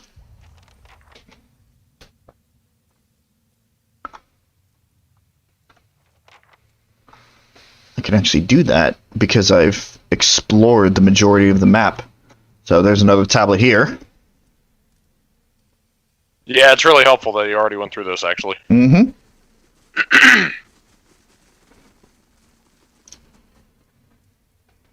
As souls split into multitudes, many lives come from one. The truest of power comes from sacrificing the shard to return its strength to the Mother Stone. The many lives from one sounds familiar. I was taught that sometimes between death and rebirth, a soul splits perfectly in two, creating two viable souls from one. Sounds strange, but it makes sense when you think about how the population has risen in generations. It's kind of a mathematical necessity that some process like this is happening. Plus, we've had a quest or two looking at the remains of a search for a soul brother. So, we've seen that in action.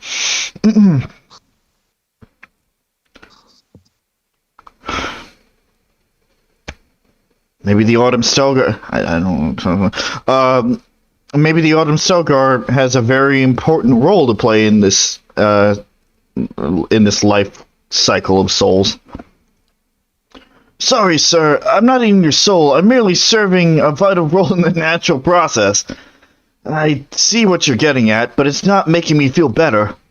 Fungus that grows on shit has an important role in the natural order. That wouldn't make me thrilled to spirit shift into a shit blossom. I just can't shake the fear that I'm the shard and my destiny is to be fed to something greater. Guess worrying about it won't do me any good. Let's read those other tablets. One more.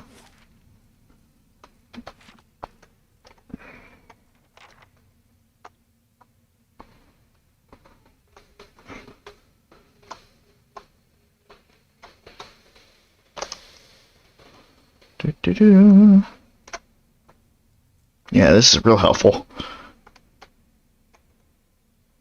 Nope, that's just a dead body. Yeah, based on the fact that you found one all the way on the south, north, and east side of things, there's the last one.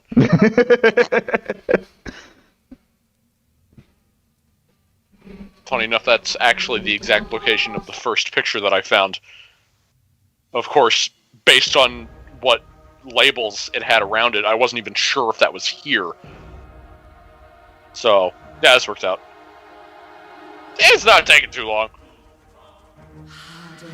Not as long as it took me. Of course. Sorry. Oh, sorry. I had to mute because some emergency vehicle was going by. No, I understand. And I didn't even bother switching the camera around. These guys can take care of themselves. Yeah, it's fine. Again, you're max level. There's nothing really to worry about. I'm technically beyond max level. Yeah.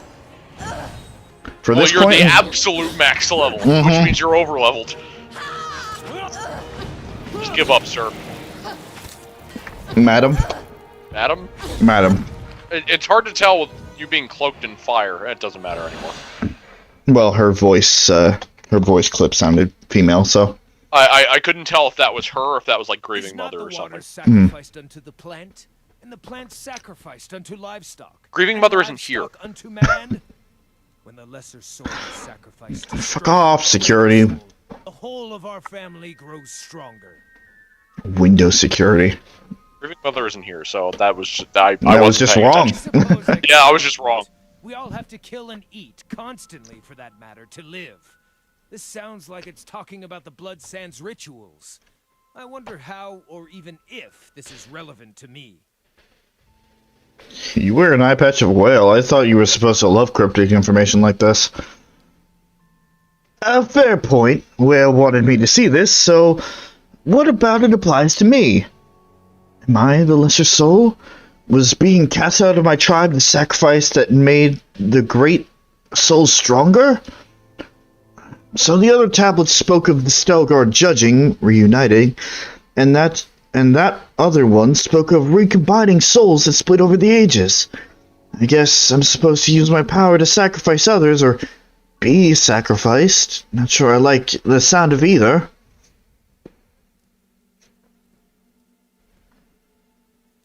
You rethinking your opinion of Galloway's gift to you? Well, yes and no. Yeah, this puts a lot of things into perspective. If you take a step back from it, Galloway must be having a great laugh over how slow a study I am to learn his lessons.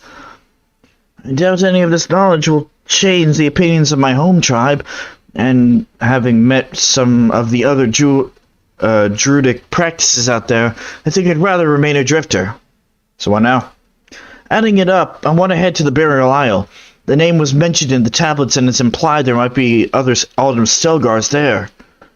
I did not want to hear verification that the Alden Stelgar was such a terrifying monster, but I am thankful to Whale for bringing me to these tablets. The truth is valuable, especially when it is painful. Do you want a rematch with the Alden Stelgar? Not exactly. I'm older, wiser, and stronger than when we last tussled. But, I really can't afford to lose any more eyes or ears. I'm fresh out of redundant organisms. Organs! Organisms. Let's get out of here.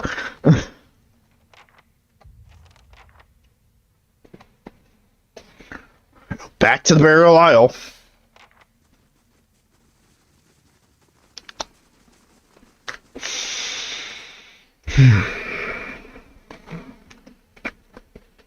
It's fine. It's fine. Everything is fine. Just a little bit of a detour.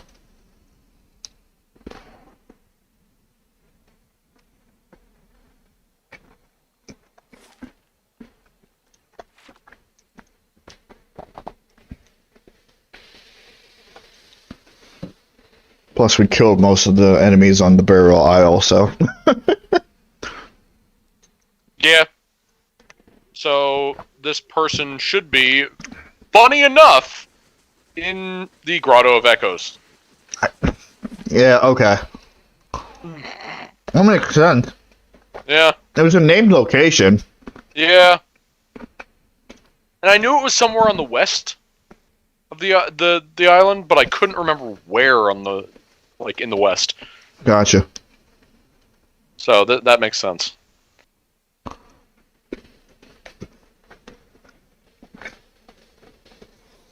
So yeah, we'll figure out his life crisis and then put him back in the bar. So he can drink his problems away?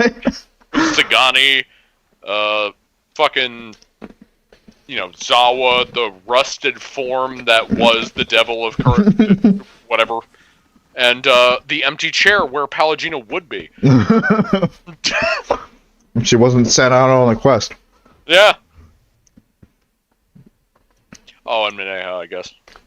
Who? I don't think we had a chair for her. She doesn't get the empty one either. It has Palagina's name on it. Yeah. And this got is a feather on it. This is my chair. I'm not gonna even... Well, let's see, Mineha. What kind of quests have you been on since you've not been on this team? None? Oh, okay. None! Yeah. Yeah, granted, I might not have given you any, but you know what? That's your fault. This looks friendly. Yeah, absolutely. Standing proud and still, the Amawa before you was smiling broadly, showing several crooked and missing teeth.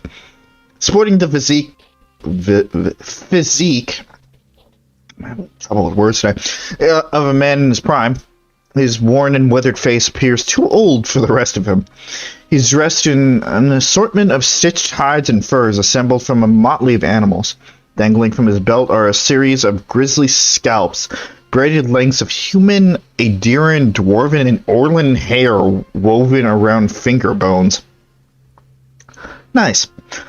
He sizes you up with a grin, but his gaze quickly locks with Arabius, and he tilts his head as he examines the Orlan head to toe. What do they call you, little one? You smell familiar, but your name is unknown to me. I am Haravius, child of the Fisher Crane, adept of the Hawk and Ivy, wanderer of Eretha. Too formal? God damn it, Harabius. His voice is loud and triumphant, though as soon as he's done introducing himself, he takes a step back and whispers to you. The man ahead of you clears his throat. A feline rumble comes from his chest, and for a moment, his hair stands perfectly on end. Arabius, fitting. He holds out his right hand and flexes his fingers. The long black talons sprout from under the filth-encrusted fingernails. He rolls his head back and inhales deeply, sighing with a smile at some perceived scent. I needed to bring some friends with you. Arabius, do you know this guy? Yes? He smells just like... He smells just like me. I mean, not as musky and virile, but he has that smell of Stelgar sweat and rotting leaves. Either he's bathing in my urine, or he's got the same gift as me. Eshamor, look closer and you will see. I have awoken to his past while he remains ignorant. God damn it. I don't want to be part of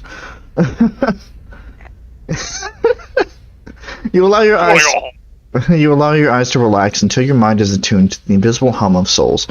The Amawa projects a dizzying display of red, gold, and orange autumn halos surrounding his massive form. Where his feet touch the ground, you see a network of roots and veins that trail from his feet and sink deep into the earth. Turning it to Arabius, you see glowing roots emerging from his feet, appearing as mirror images to the tendrils radiating from Godden. These roots of soul energy meet between the two men and then snake deep into the earth in one twisted root. You sense that these men have distinct souls, but only one shared past. The two men are a splayed fork in an otherwise unbroken line. The two of you share the same past, though you carry distinct souls. A shared past. An inelegant analogy. Who I was in my last life was diminished in my cycle of rebirth, squandered so that this runt could have a life. Runt? Arabius's brow furrows and he clenches his fist so tightly you hear a cacophony of crackling finger joints. And it's not your soul. It's not exactly. His anger falters as he stumbles over his thoughts. Were you visited by the Autumn Stelgar? Visited? Tested? Forged? That would be the way to view it. I previously thought it was the mark of distinction, but apparently not even a half-height, half-man could manage the task. Takes away some of the glory, does it not? Half-man! Some really tough talk coming from a man about to choke her in his own blood. What do you want with him? Same as he wants from me, no doubt. Completion. Galloway gifted us both with the stripes of a true predator. It is our purpose to erase the weak, ensuring only the strong proliferate. We must honor our god, my god, by doing as the Hound demands. Let us determine who bears the right to be Galloway's harbinger. Arabius, this what you want? I asked to be a hunter. A regular hunter that gets invited to chase down dinner and eat its neck. I didn't ask for this.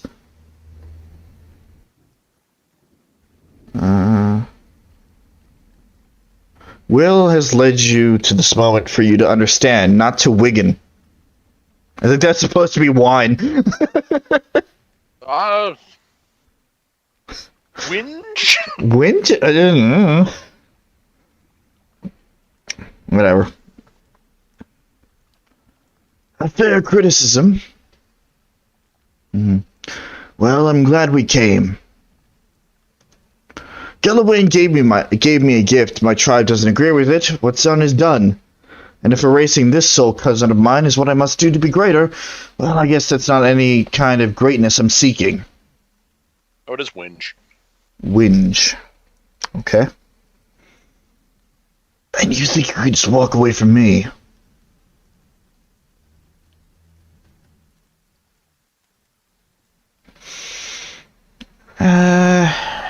You would...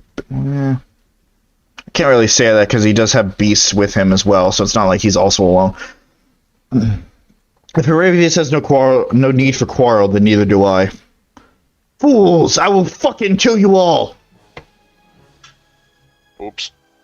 Maybe I should have taken the resolve option. Oh well. Again, doesn't always mean that... Yeah, I know. It's gonna...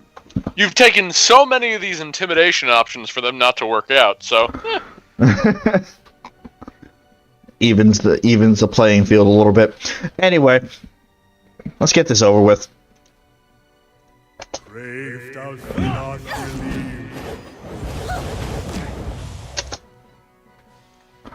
believe. You're really cute, Mr. Stelgar, but fuck off.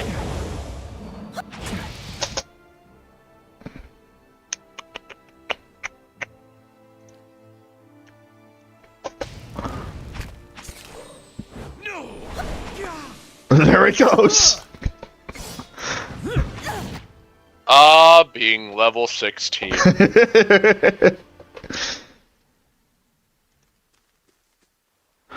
Heravius pants and wheezes, his one good eye locked on Scotland's corpse.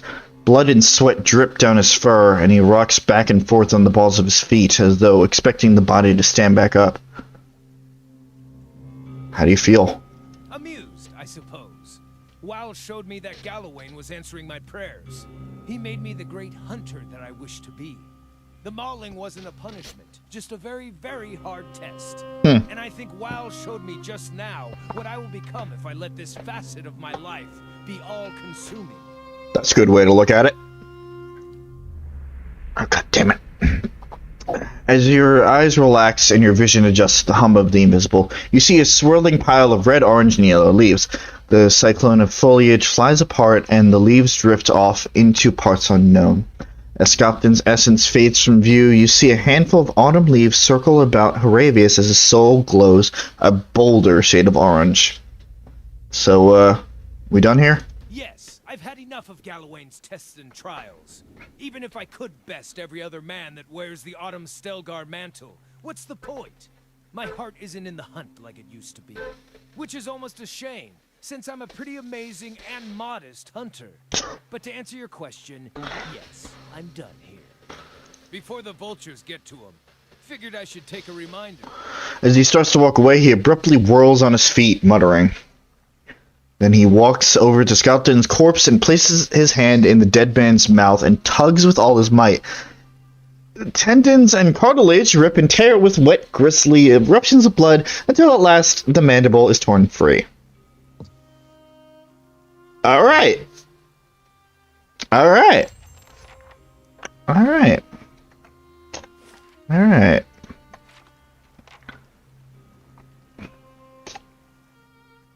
Alright. And alright.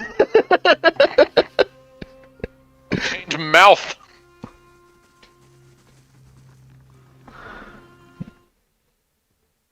And that, ladies and gentlemen, is the last companion quest.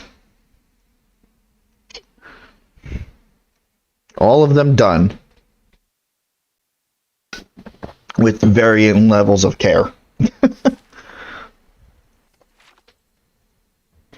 Now we just need to go and get our bell-ringing companion. Boy, oh boy.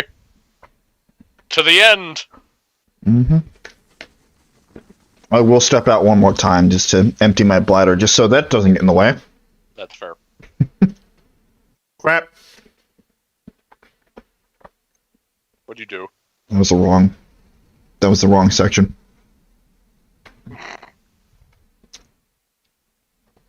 To another loading screen.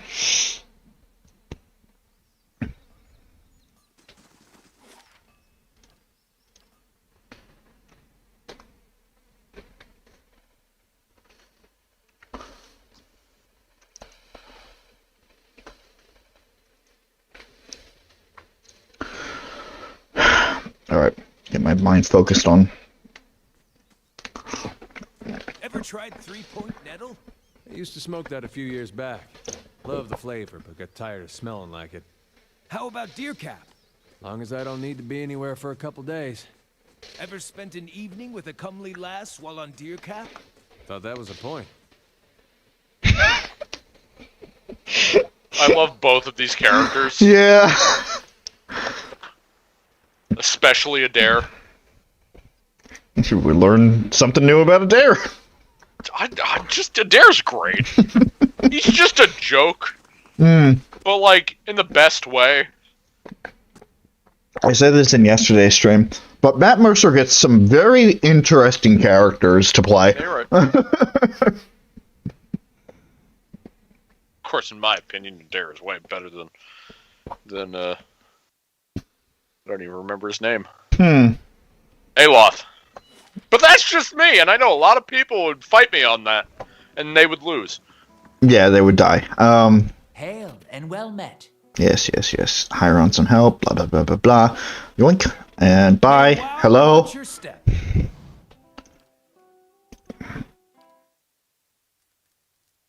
200 copper? Sure. I don't know, that seems a little expensive. If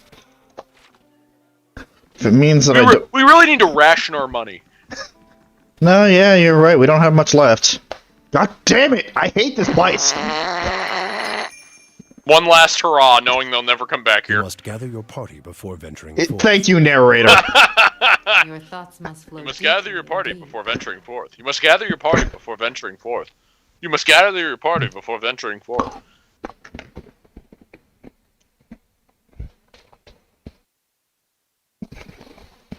Hey, Rob. You must gather your party before venturing forth. Stop it!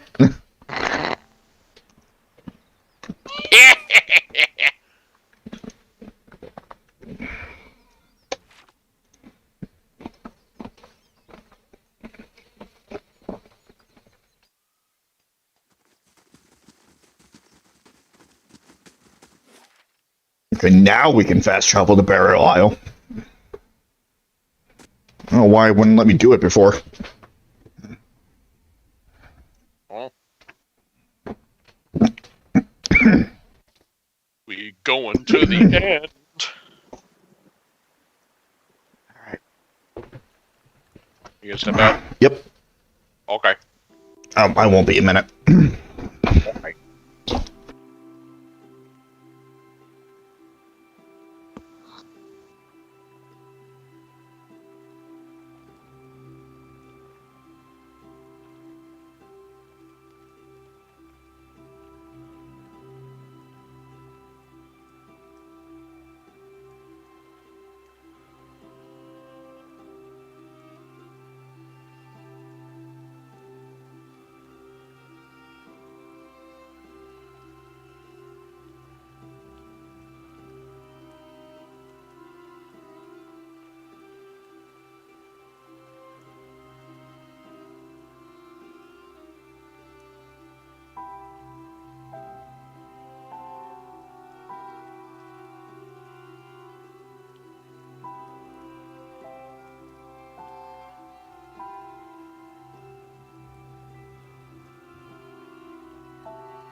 Alright. Back. Mm-hmm. Let's fucking end this shit!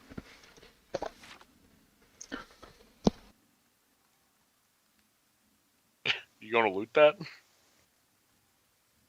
No. Okay.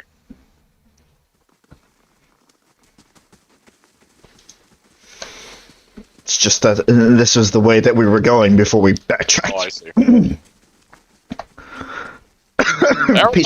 Got a piece of fucking broccoli in my throat.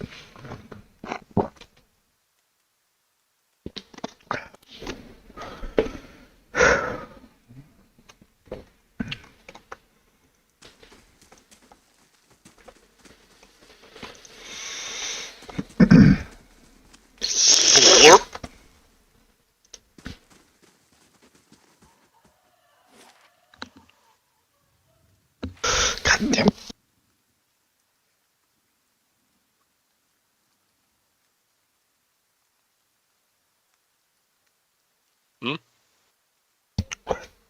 It's still in there. Oh, I see. And I didn't want to my coughing. Hello! I didn't want my coughing to be caught on recording. That's fair. This bitch is like, I didn't want to wait anymore! Freedom!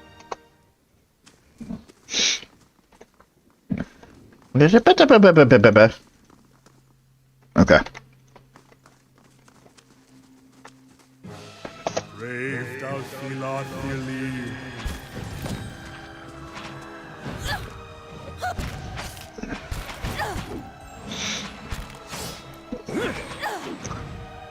I know we have 6 campfires, but I'm gonna try not to use any more abilities than I need to. That's... Brave thou Silas believe. Yeah, what you said, Kana. Oh,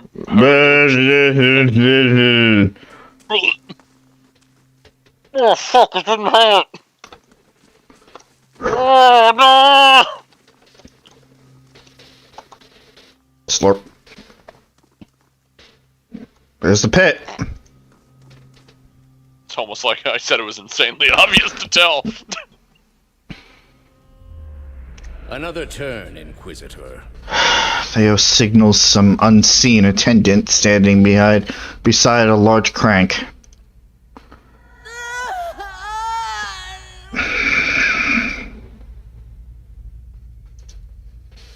I ask again, Jovara Exensios, do you confess to these heresies of which you stand accused?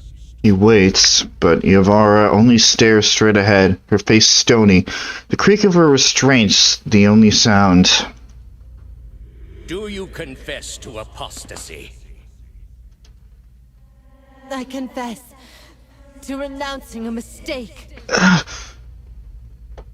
She opens her mouth to speak, strands of thin spittle spanning from one lip to the other like spider's threads. Do you confess to conspiracy against the one true faith? I confess to opening minds. Do you confess to false prophecy? I confess to following a false prophet. Indeed. And where might we find this heretic? He wears the robes of a Grand Inquisitor. You have no followers here, heretic. Your lies hold no sway in the court of the penitents. Only my truth, then. Another turn.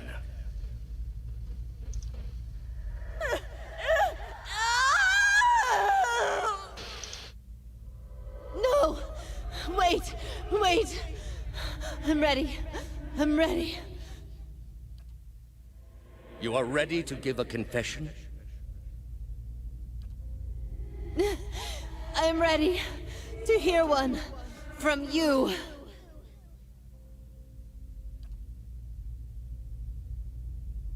Thaos shakes his head and points at the Inquisitor, and the scraping grind of rusted gears echoes in your mind as the apparitions fade away.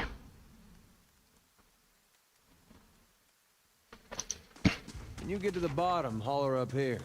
Let me know if it's safe. Thanks for breaking the tension there, Adair. Hey, Rob. Yeah? I'm not sure, but I think I see the end of Act 3. I think you're imagining things. I think I might see the beginning of Act 4. I think you're imagining things. I also think that I see a point of no return. Yeah. In the form of literally a bottomless pit. Yeah.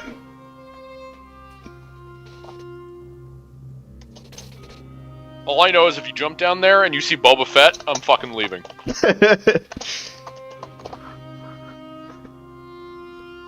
Ready to fucking end this? Yes and no. Because I'm fucking sure that I am. Like, I am ready to end this because this has been a very long, thrilling but long series. But at the same time, I'm not sure if my heart can take it. So. Oh yeah, you didn't even get to Act 4 yet. I know. You started fucking cracking at the seams. A great pit lies in the shadow of the statue of Wotica. No light from the surface reaches the bottom, but even so, you catch flickers of a ghostly glow in the depths. A wind from the pit buffets you. It isn't cold, but it raises goose flesh along your arms. The wind carries a whisper, low and sibilant. As you look into the pit, souls gather around you. They encase you in a cloud of essence that swirls around your body while considering your next move. Let's go. You jump, trusting in the promises of the gods and the power of the souls to bear you safely down. The sudden drop takes your breath away, but the souls catch you, encasing you in a shining, thrumming aura. But while they slow your descent, you can still feel that you are falling faster than you should. The essence flowing around you is strong but chaotic. You find yourself drifting towards the wall. Mind the wall, Parshi. They'll leave all kinds of marks. Fuck. Alright. Oh, you're fucking in it now. Too rich for a companion. Adair, help! Adair! Fuck you, I got the athletics. I'm flipping. Directing yourself back towards the center of the pit. You steer yourself to the safety of open space. You manage to spread your arms and legs into an X, steadying your position and the rate of your descent. You reach the corner of the penitence, smell linear old stone safely under your feet. Fuck off, you!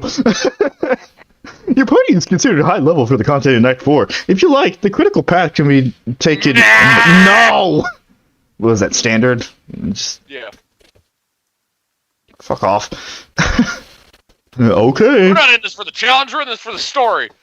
Damn straight. We'll pretend like it's a challenge anyway for the sake of story. That is the essence of my channel in a nutshell. What seems like an eternity, your rapid descent comes to an abrupt end. You remain still for a moment while your heart settles and your eyes adjust, breathing in stale, forgotten air.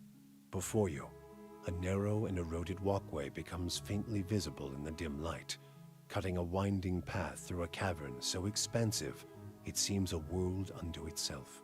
In the distance, you can make out the cold gleam of living Adra veins that spike and fork in and out of view from the murky depths beneath. Their glow a faint and fleeting guide along the ancient trail. You look above at the opening you jumped through, now barely a speck of light like some distant star alone in the cosmos and forever out of reach. Your only way lies ahead. Hey PJ, I think this was the point of no return. Really? Yeah, you should have told me. You Fuck. you I must have missed that. Yeah. Oh well. Oops. Oh well, I have 10,000 saves.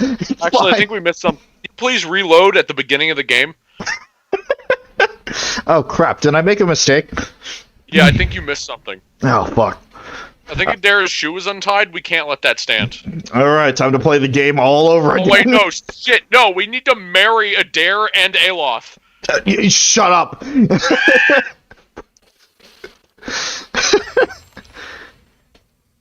Well... That went better than I expected. Everyone alright? No shattered knees? Good. Just me, then. God damn it, Adair. Bracing? This place is cursed. Fuck you!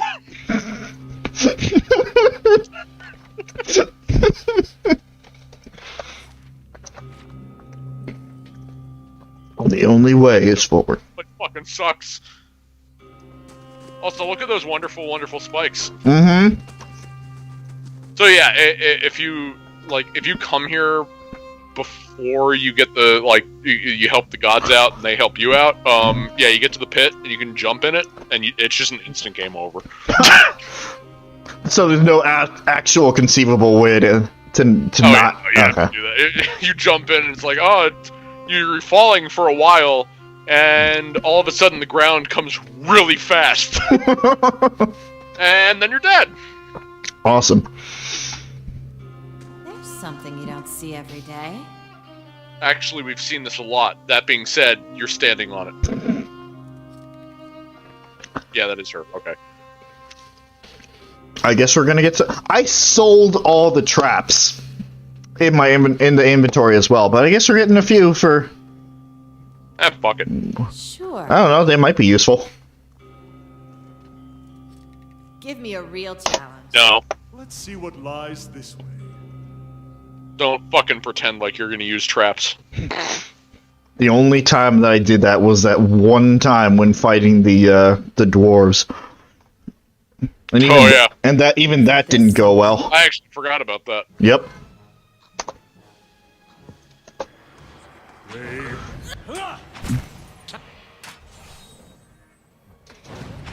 Speed up here a little bit, thank you. All right. They shall see nothing while I see much. Who can see us? Whatever. There was the icon of somebody coming closer to see us. It was probably just one you already had that was just lowering. Mm-hmm. That's how that shit works. Yep. Also, we're at endgame. Hold on.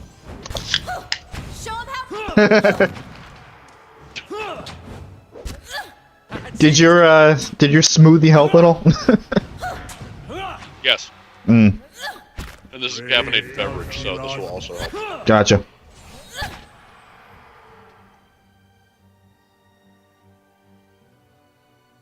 Sometimes. Alright. The pillar tugs at your essence. A pulse from the world itself moves through it.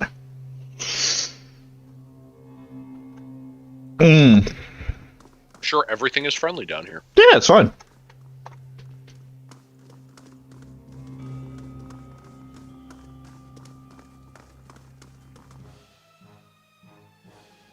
An Animot, okay.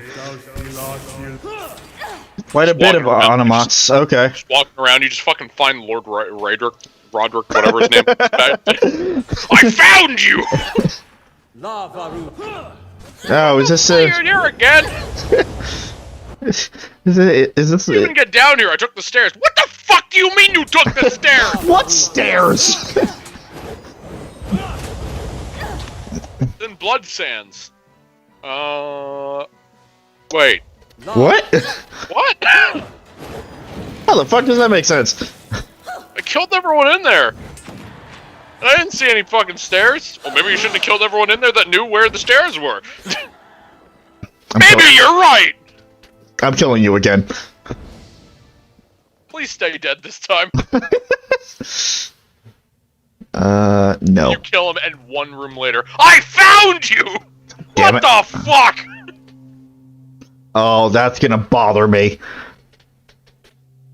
Yeah. Paladin is just standing outside the stronghold. Yeah, can someone let me back in? Sorry, we can't get a connection to the boss. We can't let you in without. What the? Just let me in! I live here. Who are you again? We've already got one. See? They already got one. The ancient Aldra still bears the Aldra still bears the impression of 1,000 souls broken upon it. Your soul burns with remembered suffering. Can somebody please get this knife out of my chest? No, it's only going in further. God damn it. And it's twisting a few times. Of course it is! The only time it will ever come out will be to enter into another location, like, close by. You're about to get emotionally Caesared.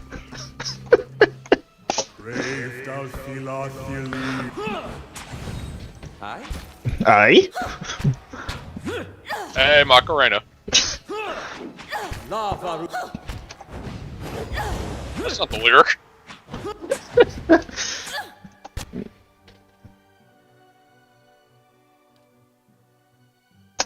Yeah, take missile!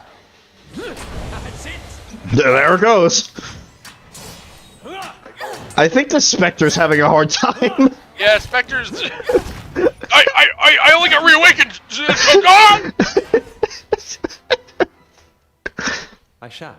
You shall what? I don't know, but I shall. I have returned. Welcome back. We have passed the point of no return. Excellent. I'm gonna mute while the baby goes to sleep. Okay. Okay.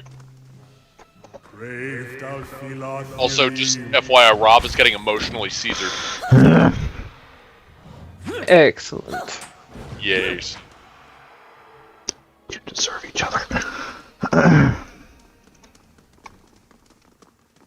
Oh yeah, we also did Horabius' quest, I guess. The pillar tugs at your essence. Okay. Man, there are sure are a lot of pillars here. I wonder how far they go. Perhaps to eternity. Oh. Oh.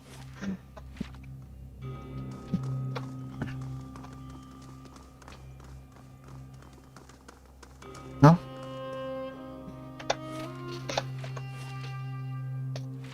I found some more pillars. And some more enemies.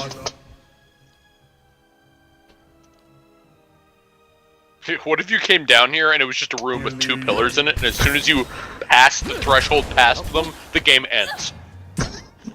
No final boss. No, just 2 pillars. Yeah. And then we go to pillars 2. All right, who's the Reminds me of Legacy of Kain. Ugh. Hi, Chris.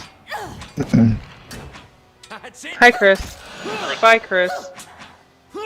Yeah, we're at the end. Yep. We just past the point of no return for the final act. Yep. So we finishing this tonight. Finally, the finale. 32 streams. Like half a year. 32 streams. 32 streams.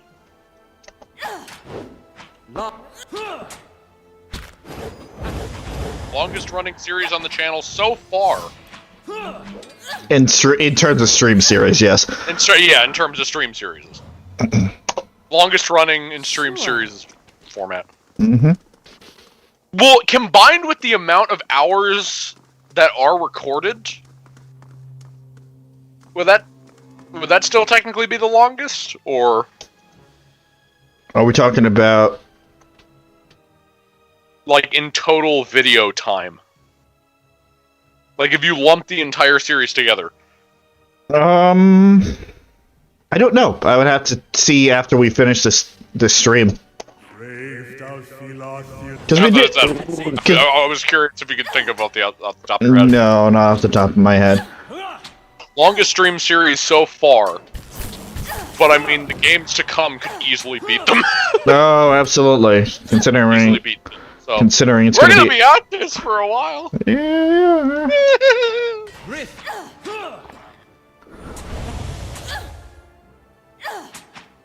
Yeah, but Rob loves every second of it. Except for the second that he doesn't. Which is mainly just rough boss fights that, for some reason, always include dwarves. You're right. You're right. You're absolutely right. Strangely, usually include dwarves in some way. Funny that. Maybe dwarves are just my mortal enemy. Oh my god, I just thought of an amazing concept character you should make at some point. Oh boy. It's the embodiment of, like, hard boss fights, and you, Rob, should make an OC that is a dwarven male that is the strongest warrior ever. Just go like, give them tier. the constitution stats so that they can live forever, and enough strength to one-shot them. That being said, they're dumb as a brick. You min-max that so they're just a boss fight. Christ. Fuck, I would do something like that. Well, you would. Indeed. Aloth, please. We just call him the boss. Alright. Well, I found the prison.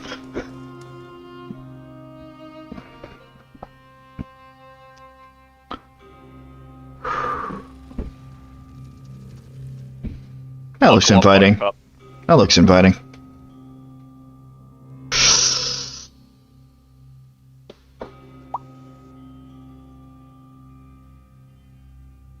Buckle up, Buttercup.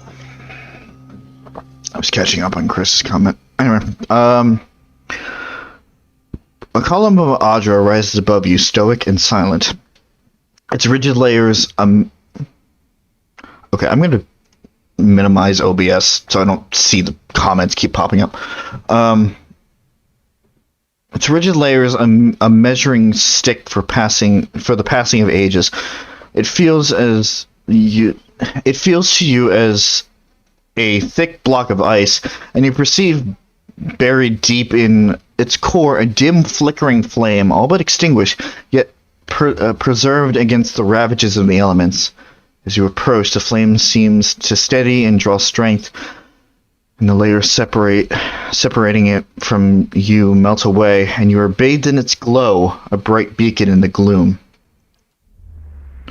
The glow seems to fade, as though you had adjusted to its intensity, and where it was, Iavara seeps into existence, an Adalic shade hovering above the moist prison floor.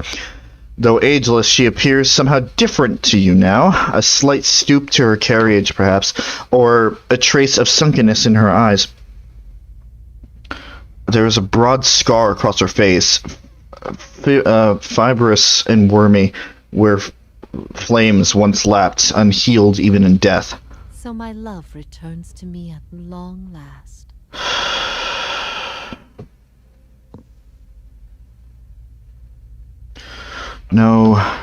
No, Chris. It's just story. I need to remove all distractions. Yeah, no, we're an important story point. You are so different now from who you were then, yet much remains the same.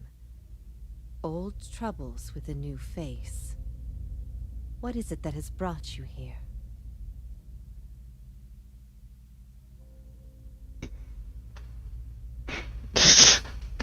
I know it's impossible. I'm here to free you. A gallant gesture, if a bit misguided. Mm-hmm. And yet I suspect there is more to this than you have said. I can only guess your presence here has something to do with Thaos. The energy of this place changes when he is near. I don't know what he has done, but I do know of the souls that pass through here now. They do not come by choice. Thaos diverted them from the cycle. He seeks to empower Woedica and to blame Animancy for the damage he's caused. After all this time, he would still stand against the tide. You knew me when Thaos did. There's something I need to know about that time. I will tell you what I remember. There's something about that lifetime my soul can't let go of. I need to know what it is, and I'm running out of time. I see moments from that life. Of you, of the Inquisition, of Thaos. I can see his influence, still hanging like a weight about your neck. So it always was. He had inspired something in you. We spoke of him the last time you were here also. It was just after the trial. You were agitated. I think because you started to consider that what I was teaching may have been true. Oh, good, I wasn't a complete fucking idiot in my past life. And what was that? Yuvara's mouth tightens and her brow furrows. Look of pity. Her eyes shift black and back and forth between each of you, as if looking for something that would help her decide whether to speak. That the gods aren't real. I'd dreaded the idea from the moment the Delimgon suggested it. And yet, it almost feels like a relief.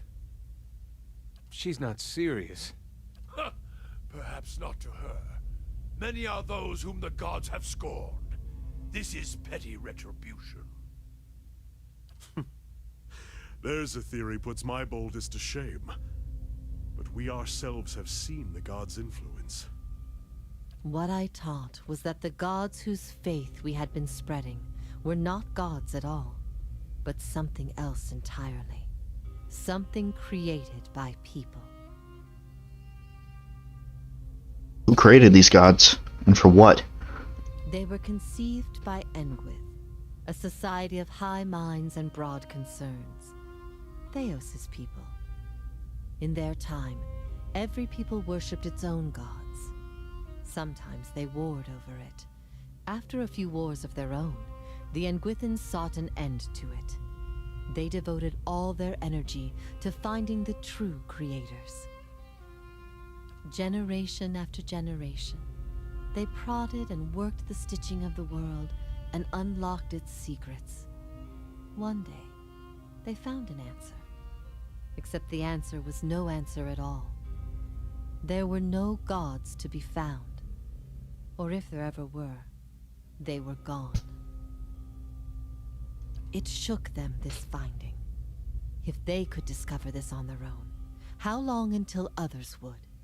How long before war and chaos reigned over a world without consequence? But they had mastered many things in their pursuit of these answers. And with their mastery, they crafted their own gods to fill the void, and sent missionaries to the corners of the world to spread their faith. How'd you discover this? The Engwithan missionaries all knew it, but they never told the rest of us. They meant it to be a secret that died with them, and in the end, they allowed their bloodlines to fade from memory. I had been assigned to join a few of them at a temple. I found the door to their chambers closed, but the room was stone and the door thin. Their voices carried. I heard enough. I investigated the things they spoke of, and everything was there, just as they said it'd be. Later on, after I left the Order, a few Engwithans found my words persuasive and joined my cause. They revealed what I did not already know. And this is why you started your own faith? I never thought of it as faith, but I think you are right to call it that. Let the world see. Let them decide what to do. That was my faith. I became a missionary because the gods brought me hope that I wanted to bring to others. For a time, the truth sent me to a dark place. Then the day came when I realized nothing had changed, that I still had a purpose, and the purpose was the same and it was worth living for. I began questioning the other missionaries in public, exposing their parlor tricks. In time, their following became mine. Is it true, what you taught? You asked me this once before. Nothing I can say would be any proof, and it may be certainty your soul craves. Resolution. But if you are bound for the same place Thaos directs these souls, you will see for yourself, as you once did. Everyone faces this truth at one time or another. Few confront it. Few have the stomach to ask what if.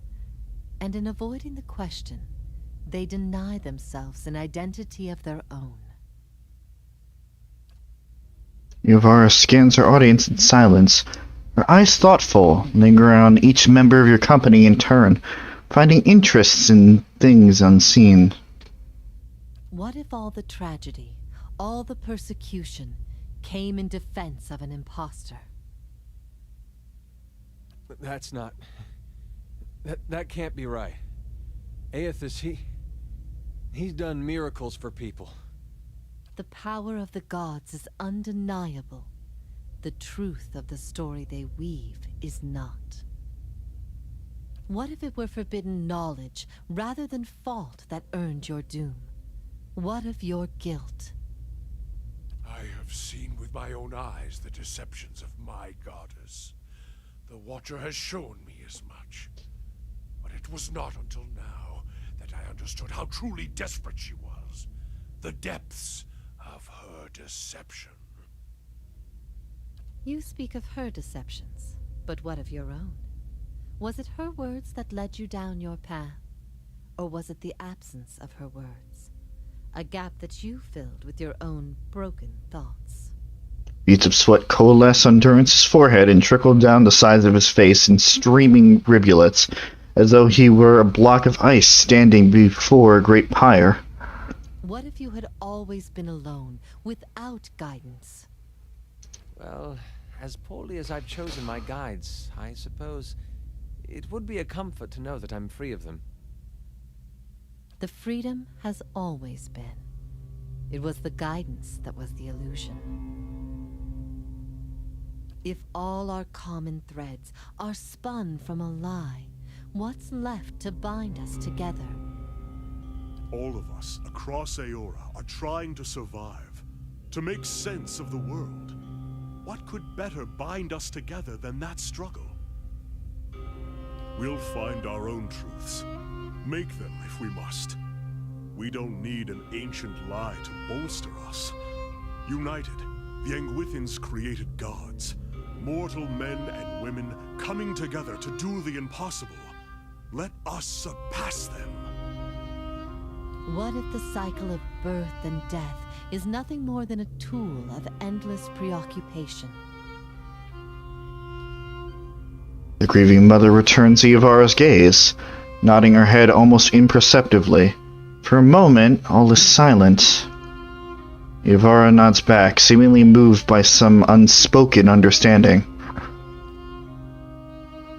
You feel the weight of Iavara's translucent eyes upon your soul. What if we can be assured of nothing?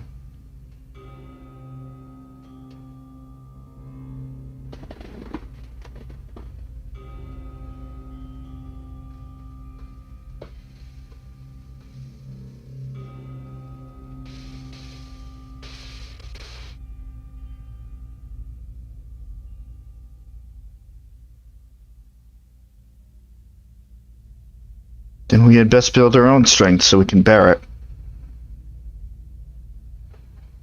It's the trials, Watcher, that make us what we are. Have I not always said so? Not in that way, Durance. Yet strength is not given, but earned, and always in proportion to its cost. What will you sacrifice for yours, and who will pay the toll? I ask these things not to trouble you, but to show why they must be confronted. No answer is simple, but somewhere between them all lies a truth so beautiful, not even a god could conceive it. Do we not owe ourselves a chance to find our part in it?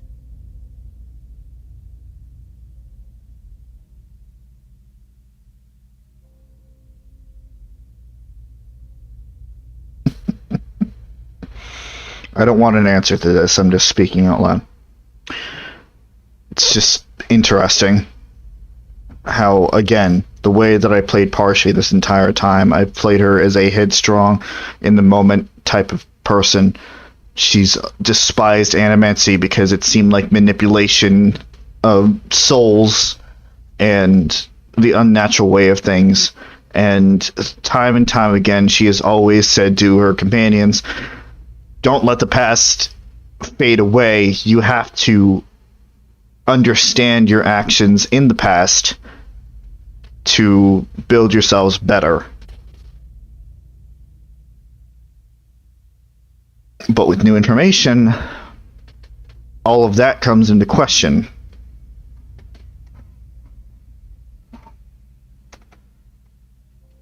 Do I think a fabricated reason is better than none at all? No. I wouldn't have said that I wouldn't have said what I said to Grieving Mother if I believed that was the case. The absence of a memory of the past is still a fabrication. So I do not believe that a fabrication is the way to go. So, even without assurances, there still is truth. If that is truly what you believe, then you are a far different person than the one I knew. I've been alone here with my thoughts for so long now. I've found peace with my failures, and with my punishment. I no longer curse fate for what might have been. But there is one thing that has clawed and scraped at my mind all these years. One thing that will not be put to rest until I know. Until I understand. For the first time, hints of doubt trace her serene visage. I need to know why you chose to remain with the Inquisition, even after you'd learned the truth. Do you remember? As she asked, the memory springs to your mind immediately, as though it had just happened.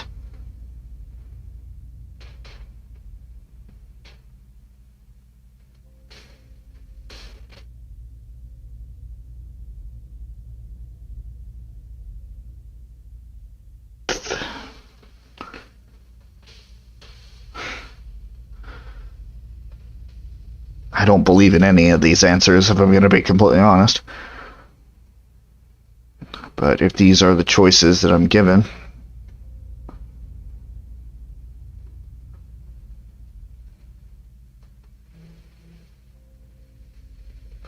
I would probably say the most likely thing would be fear, more than anything else.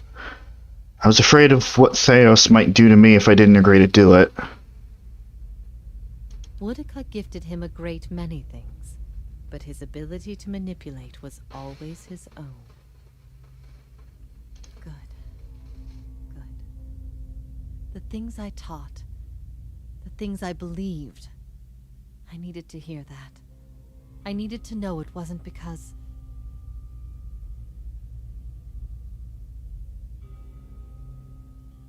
Because I doubted you? I needed to know it wasn't because, after everything you'd learned, you'd still rather believe in a lie. If that is the conclusion people reach once they know everything, then my purpose has been a mistake.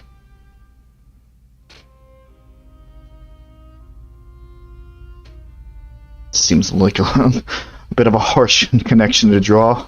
Although, as a player, that's pretty ironic for me saying that. Of all that I loved you for, it was your righteousness most of all. You had heard both sides, seen everything. If not you, then who?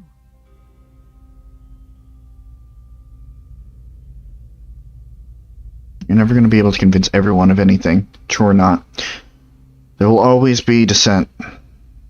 I expected dissent, but I needed to know that true faith would prevail. Perhaps I've been wrong to place so much importance on one person's actions. It was all I could do to feel like there was an answer. Even knowing what you've told me, some part of me knows it doesn't truly answer what I wished to know. Nor will an eternity of silent contemplation. I will have only my guesses and suspicions, and that will have to do. And what of your understanding of our past? Are you at ease with the choice you made?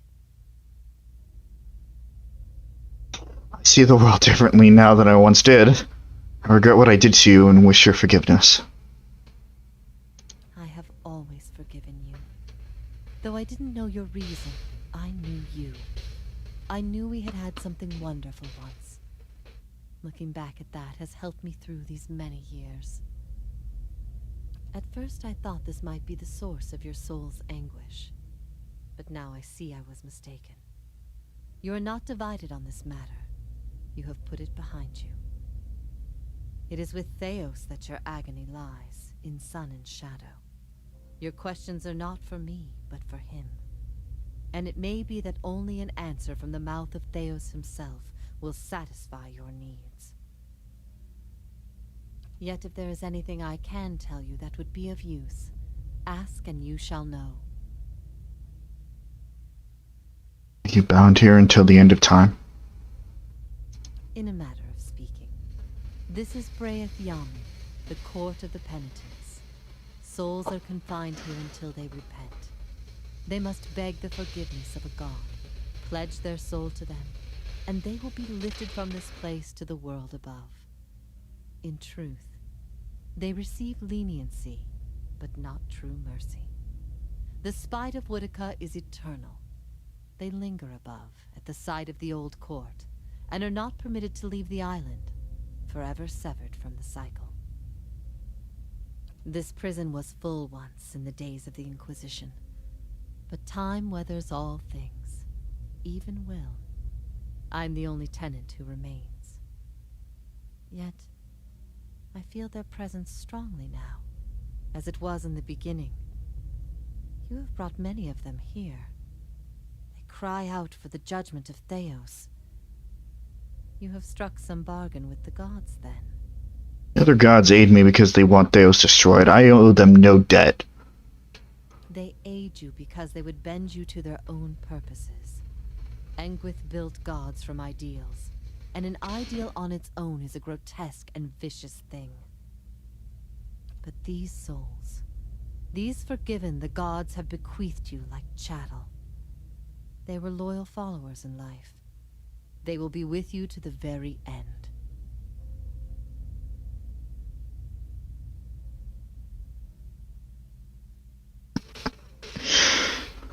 No, I already know the answer to that. This place, Sun and Shadow, what is it? I could tell you what I believe, but then again, it would be no proof. I have only what I have seen, and what others have told me about it. There is only one man who can tell you now, who knows it to a certainty, and you shall face him soon enough. I will leave you to see it for yourself, make your own judgments. Better for your soul that way, I think.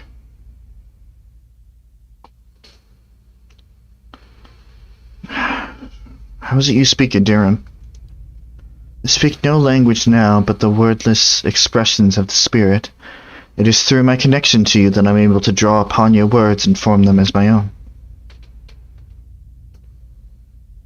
Why has Thaos done all this? He cares only for the secret he keeps locked away. He destroys anyone who might discover it, no matter their chances. That's why he's always favored Woodica. It isn't in her love of promises or justice. It's her disregard for the rules. Her willingness to do what is necessary. To Thaos, she's not a deity, but an ally with which to conspire. When her power waxes, she does as she pleases with this realm, as well as hers. And she wants that secret guarded as much as he. If Thaos succeeds, there will be a shift in the balance of power among the gods. Woodica was vanquished once, when the other gods decided she had gone too far, and her power diminished. With this infusion, there is no telling what she will do. The only certainty is that there will be chaos in their realm, as well as ours. Do you know what I need from Thaos? I could not say for sure. But you have been to Sun and Shadow before, and it came at a crossroads in your life, when much of what you knew had been upended. I have to believe it will come to you there. Your concerns then were of loyalty and trust and the gods. Everything I told you seemed to send you further into doubt. His words mattered to you when you knew him then. After you and I spoke, you went immediately to seek him out. Perhaps you simply sought confirmation from the man you trusted. If something from that time still troubles you, it may be something he told you then, or refused to tell you. He keeps secrets better than any in this world. I'm gonna get Thaos to tell me what I know. You will not find a more resolute being on all of Eora. There is no offer you could make, nor spell you could cast, nor pain you could inflict that would make him reveal what he hides. But I see you have become a watcher in this life. Perhaps in defeat, when he can no longer defend himself, you might learn something from him.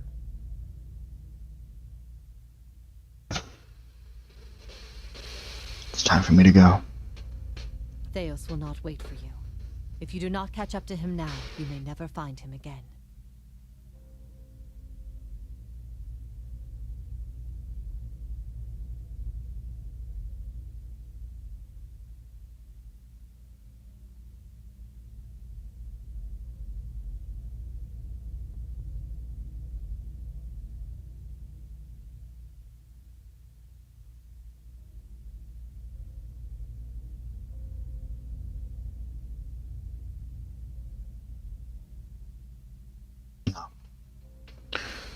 And then I'll waste no more time.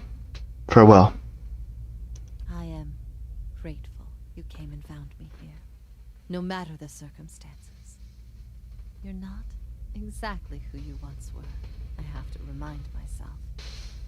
But seeing you one last time, and remembering what we shared, brief as it was better than anything I dared hope for in this place. If ever we should meet again, in this life or any other, I hope to find you at peace.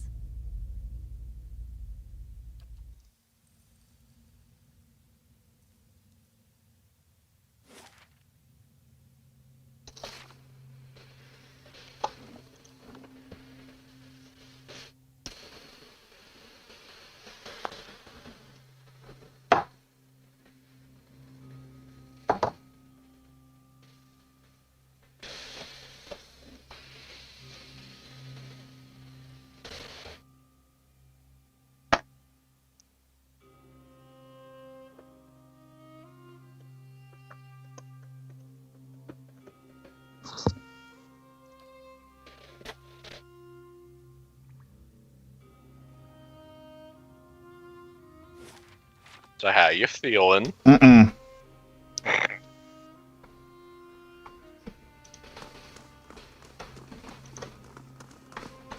I'm enjoying this. I know you are. So, it's true. Oh, shut up. Gods are a sham that people have followed for thousands of years. Actually, Alof does in fact want to talk. So does Dare. Oh, yeah, so does Dare. Matt Mercer wants to speak to you. Mm-hmm. Doesn't that just beat all? Here I was, wondering all this time whether all these terrible things were people's fault or the gods. Turns out they might be the same thing. Wonder how things would have gone different 15 years ago if the Raid Sarens had been told their god was made in some forge or kiln someplace. Would we still have gone to war? People were starving. They would have rebelled sooner or later. I could see the rebellion still happening, but I don't know that they would have invaded. He looks down at the ground, drumming his fingers against his side restlessly. When he speaks again, it seems half to himself. I don't know. When Woden left for war, we, had a fight. As brothers will. What about? About him going off to war. He was set on it. But my parents warned him. They said you get a new country with every trip across the border, but your god, you only get the one. Me? I didn't know who was right. All I knew was I didn't want him to go. It's the same for families as it is for gods. You only get the one. I said every vicious thing I could think of, trying to change his mind. He brushed it off. Just got me madder, of course, him being so calm. He said I should come with him, but he'd understand if I didn't want to. I told him he'd better be able to face his god one day and answer for what he'd done. He said he'd keep that in mind. And then, he was gone. By the time I'd cooled off, months had passed. One morning it dawns on me that my brother always knew better than me. If he was so sure of what he was doing, then I should be there with him. Packed my things and was on the road that same morning. Of course, what I didn't know then was he'd already changed his mind. By that time, he was dead on that field.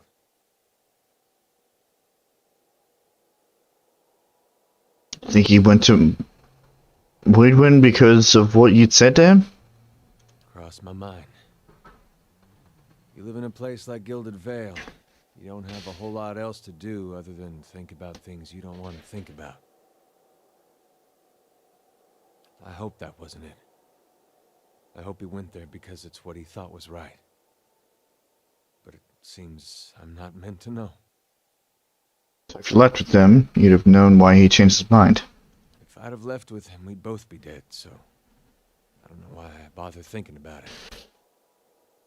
I found my own way in the end. It wasn't my brother's and it wasn't my God's.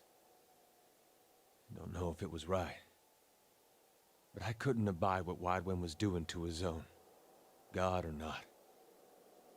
I don't regret it. Whether Weidwen was Aothis, well, it hardly seems to matter after what we just heard. And all these questions I've been trying to figure out. I think I just miss my brother. He smiles faintly, and when he breathes, the air seems to flow more freely through his lungs. Alright, let's be on our way. Still one more mess we gotta straighten out. Come on, then. I still owe you one. We've been lied to. Our whole lives, and many lives before that. And it's led us to put our faith in a pantheon of gods that never deserved it in the first place.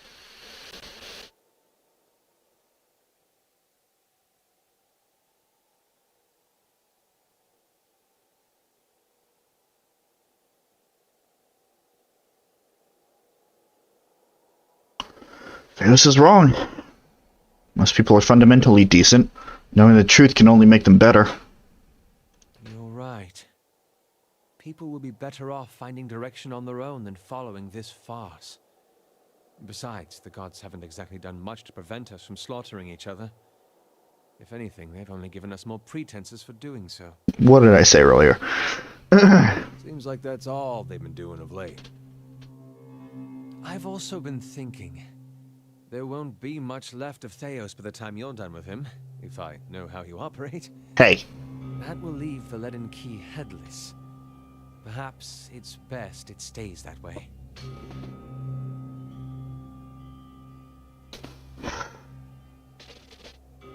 Yeah, no, I agree.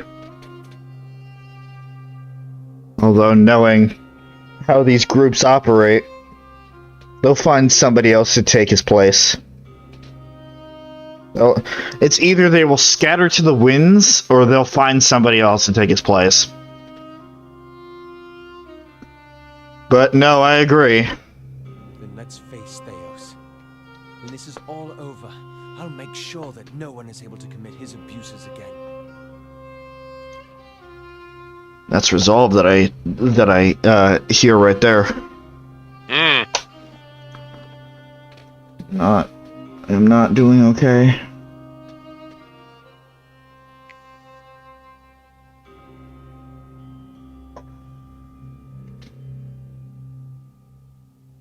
Come on, game, don't pull this shit right now, thank you.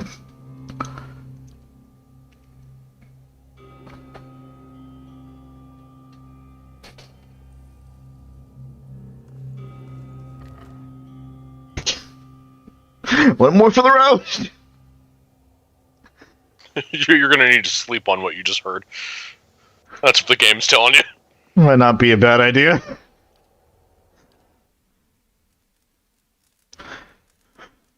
So yeah, the talk about philosophy and psychology. Yeah, I like this game. A single man might change the course of destiny.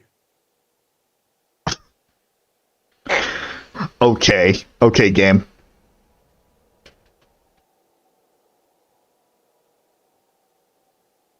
You don't go for the easy question, do you?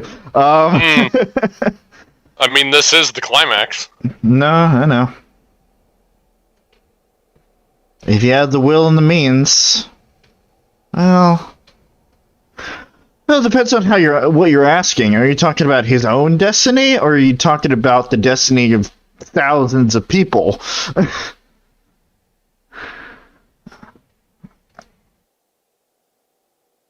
It's funny. As Robert, outside of Parshi, I've always had this half and half belief that like some things in life are destined, are predetermined, and some things in life are left open-ended for you to choose on your own. So I kind of straddled the line. In terms of Parshi, no, I don't believe in destiny. Fate is what you make of it.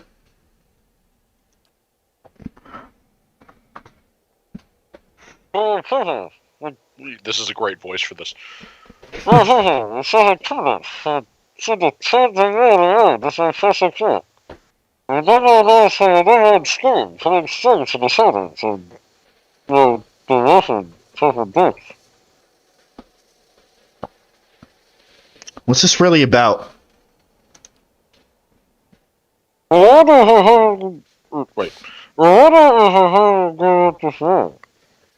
What the artifact?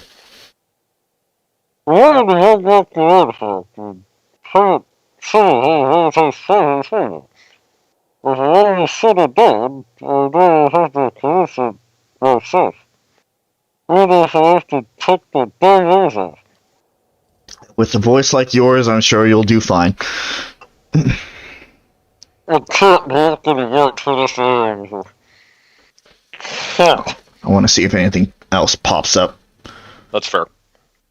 Yeah, good thing you have all these camping supplies. No. Okay. Nobody else wants to talk? Yeah, it's fine. Parsi just had a 16-hour nap. It's fine. To be fair, she was dealing with a lot of emotional trauma just now. Totally not speaking about myself. Nope. Not at all. It was all Parsi. Totally not projecting. Nope. No projection here. You're just role-playing. That's all you're doing. Well, we know from my His tears are hers. Well, we know from my history that sometimes it doesn't matter if I'm role-playing or not because the line gets very blurred. And in this case, it is very blurred. I have a feeling that down these stairs is our, Just go. Just go. I have a save in case I'm right.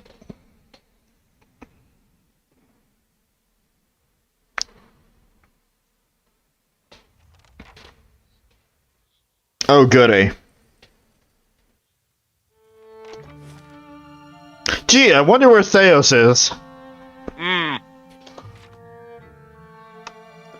Okay.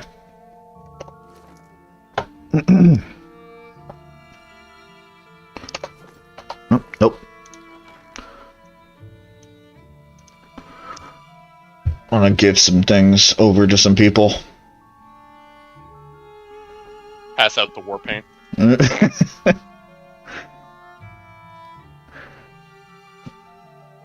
Can I? It's uses, right? Okay, no, that's not. I was gonna say it's like I can't technically give it to two people, right? There should be a way you can split a stack, but I don't remember how. Right.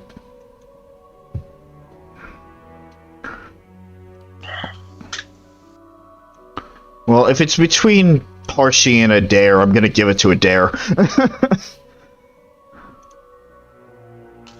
Drops frightened seconds. Double-click stacked items. Gotcha. Ah. There it is. Okay.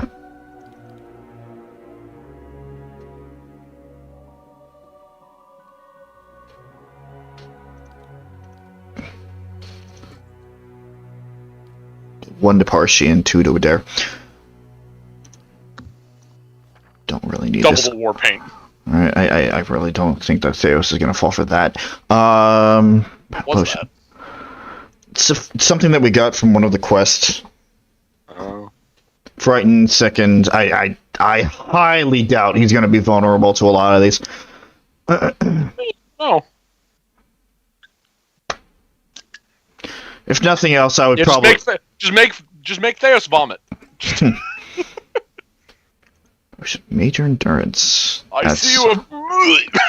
1, 2, 3, 4, 5, 6. 6 into 21 is 3. Remaining 3.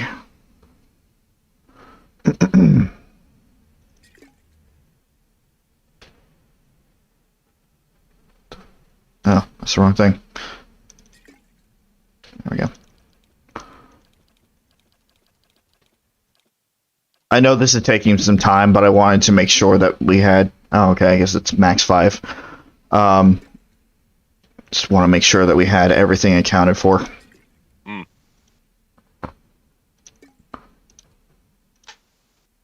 Before starting to pass out the items for the final fight.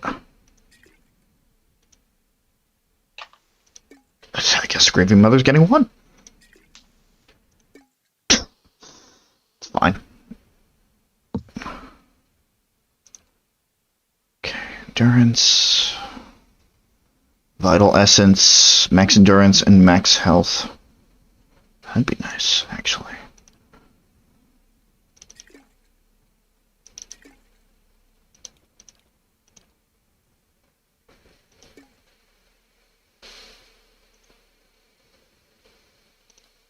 Why have this? Stop that. Get out of here.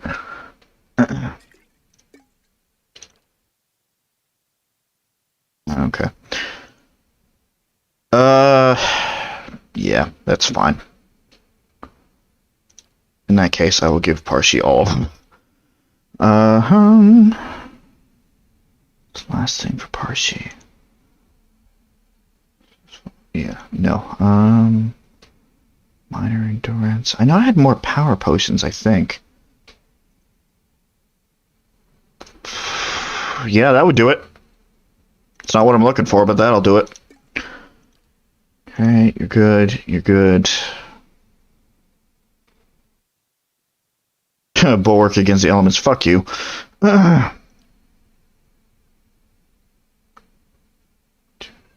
Generation. Spirit shields.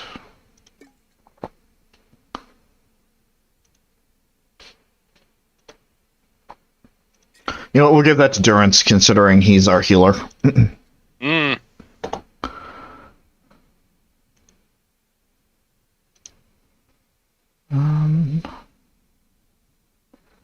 Shield, mirror image. Mirror image would be nice. Isn't that right, Battle Mage?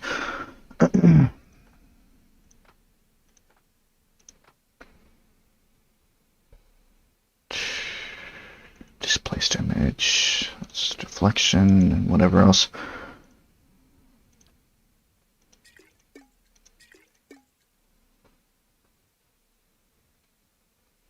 Oh, there's the potion of power.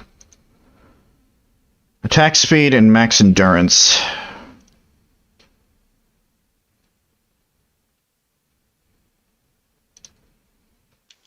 If that's the case, then I'm going to give that to Kana, so I can shoot more.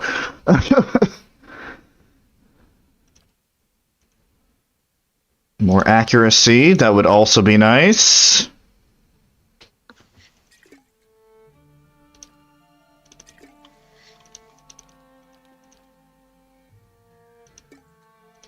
For both of our shooters here.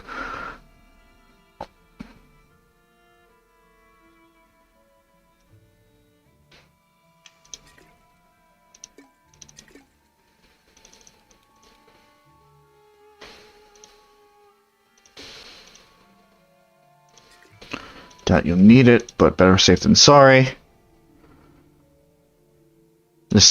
All this prep is probably not going to matter much in the end, but I'm not taking any chances.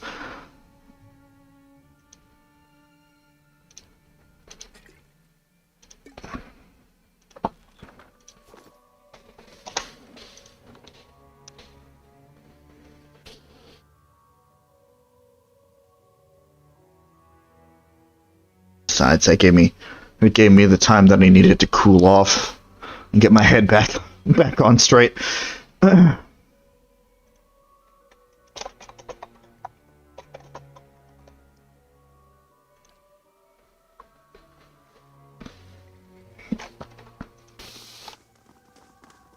Correct me if I'm wrong, but didn't we note a rather sharp drop somewhere around here?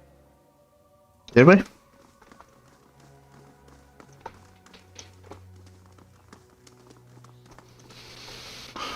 The Walk of Soul. Oh boy, here we go.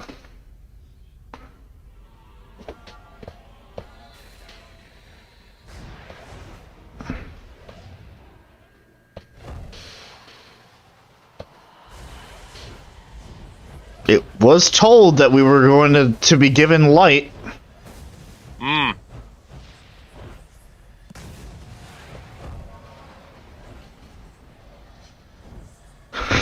Thaos is like, well, they're here. Full of surprises, up to you. Look at that. A city to put all others to shame. And long Oh, hey.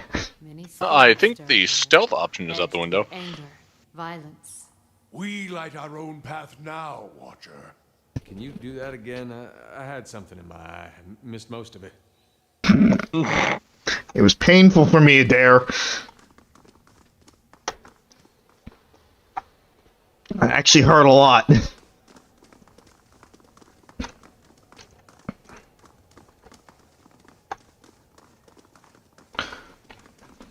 Follow the lights.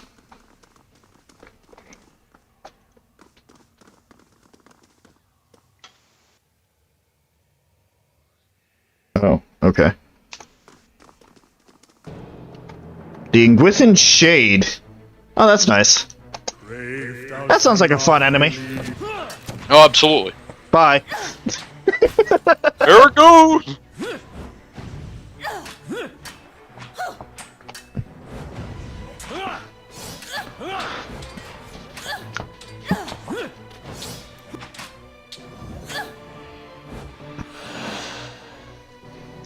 The other reason I'm not using my skill, I mean, we still have 4 campfires left, so it's fine. But the other reason I'm not using my skills is that I will be able to build up the stuff for Parshi and Grieving Mother as much as I can. Because something tells me I'm going to need a lot of Cypher ability. Or, I could be overthinking it. Possibly.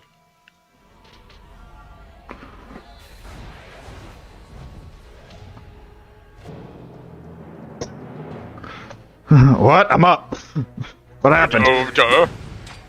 Hi! That's fucking cool! My mind feels. Okay, I retract my statement.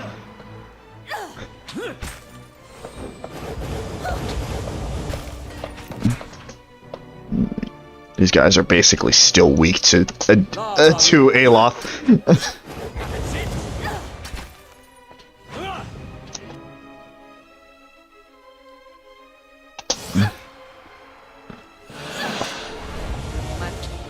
Oh, you're a sturdy thing, aren't you?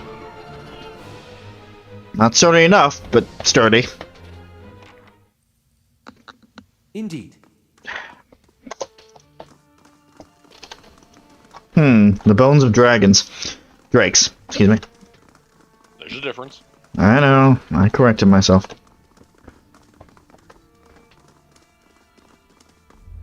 Oh, hi, whale! Okay! Suddenly! The shadows in the cavern suddenly lengthen and swallow you. When your eyes adjust to the darkness, you find yourself in the midst of what must be another vision.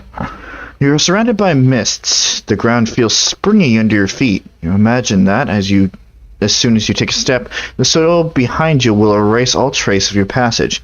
As if on cue, the mists before you clear just enough for you to take a couple steps forward. You do, and the fog closes behind you. You continue for several minutes in this manner, one step at a time, never seeing more than the ground right in front of you. Eventually, rays of light cut through the haze, and you find yourself facing a canyon wall. Duran's head twitches as though a mosquito has flown into his ear. He swings haphazardly at the air with his staff. Stop that, Durance! Something whizzes past you. Just as you turn, you catch another whir of movement. Out of the mist flits a shape, small and round. You think you see another, and another. They tickle the corners of your vision. You turn back to the canyon wall. The sun shifts along its path, and what looks like a smooth rock face is the hollow of a cave. A figure steps out, its features shifting and changing before your eyes. I thought the god of mystery is the chief editor, Thaos. But one cannot seek out answers to questions like that. It's true. The figure transforms from male to female, from Orlin to Amawa, its bones lengthening and its fur receding into flesh. The only details that remain constant is the smooth, eyeless face. The whizzing, rushing shapes from the mist converge on the figure, and as they form a spinning cloud, you realize that they are eyes. You understand the value of a mystery watcher. A buried scroll, a hidden truth. These are my ways. Yes, I remember that. That was a fun quest, Will. Thank you. You unravel a thread, Watcher. One you have lost and discovered over generations. And following it to its end has only brought you back to the beginning. The eyes track you even as they circle the god. Have I been here before? Will giggles, a strange modulated sound that rises and falls as the god shifts from one form to the next. Your search for answers to your past has led you to another mystery, and one grander still.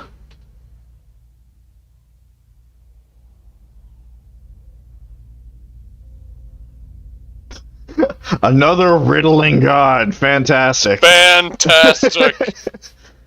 I'm here to stop Wodika from tipping the balance of power, I guess. Which means you must scatter the very things she seeks. A nebula of souls, blind and brimming with potential. The answer to Wodika's question and the beginning of yours. What would you do with them? Oh, for fuck's sake! Leave me alone!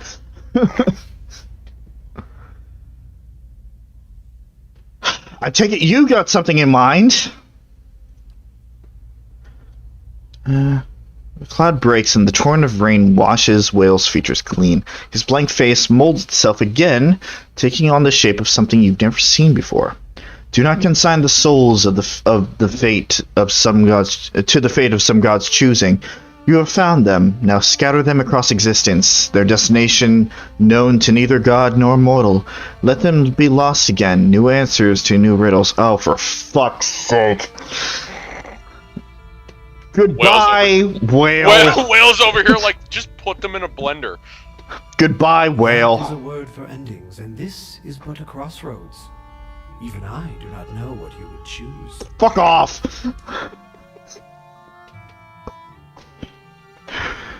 Just turn over a lawnmower and just throw the souls at the blades.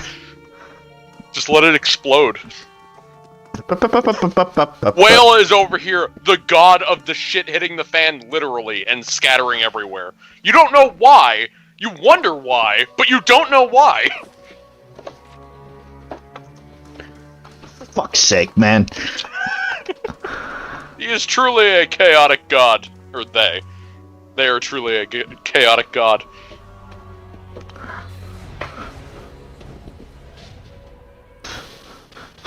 I've gone from respecting the gods to wanting them to get the fuck out of my face. I mean, that's mostly Whale, to be fair. I mean, I understand, like, you mean all of them, but, like, listen, that was just ridiculous. Hey, I know you're in the middle of your final quest or whatever, but, Listen, you know that big choice you're leading up to? Just say fuck it. Just say fuck it. Just do whatever. Just say fuck it.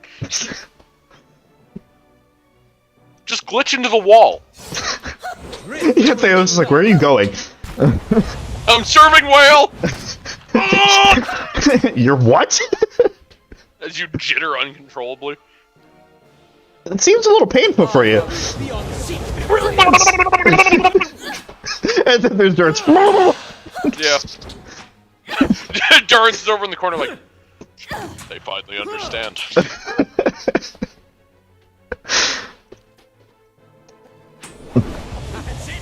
I absolutely love that. Yeah. Whale is not at Whale's altar. Whale is just in the cave. Yeah. He's just waiting for us. Why? Who knows? I shall. To be fair, it's very true to form. No, it is. It really and I respect that. It's funny. It's just funny.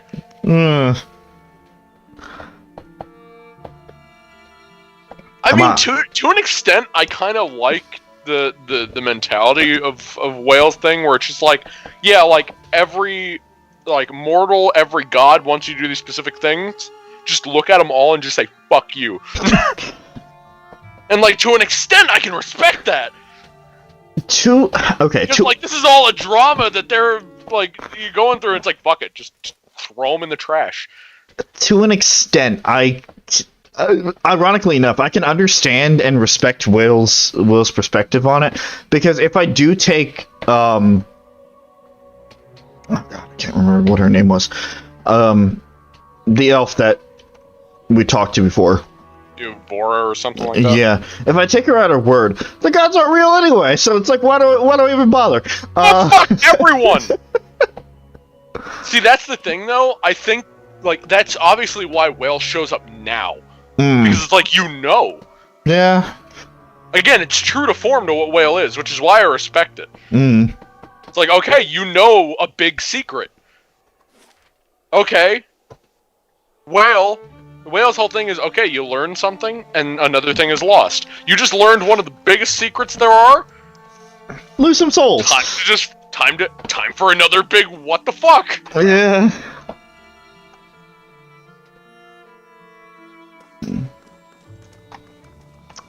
So again, it's very true to form with Whale. Yeah. No. Whale waited until you knew.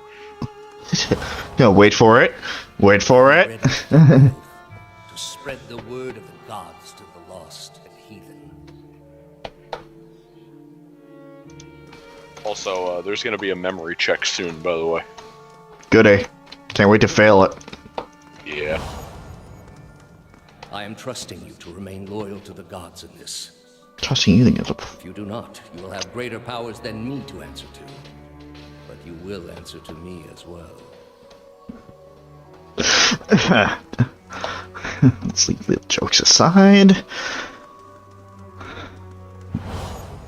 I wouldn't ask this were there any other choice. Oh, bullshit. Fuck off.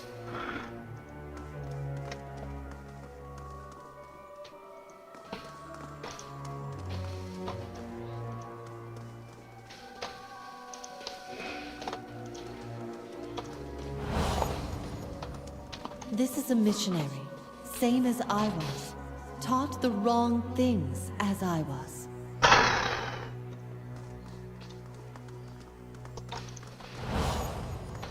Alcyones. They have held off many would-be invaders.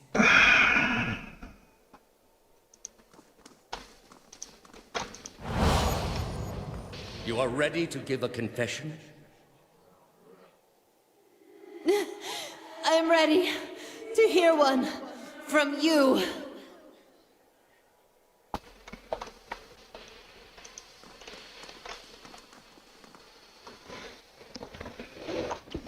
Give me a quick sec. While you're here, you might want to save. In a minute. Yeah. Just saying.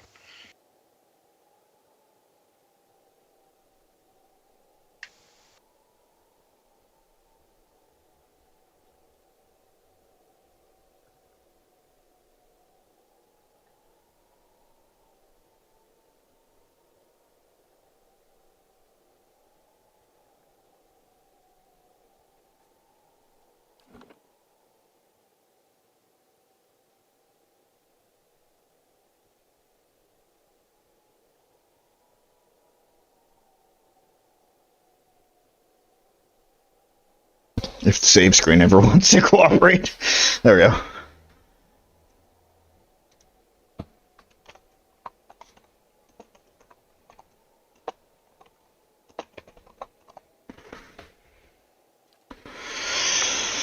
I love that knife in my fucking chest.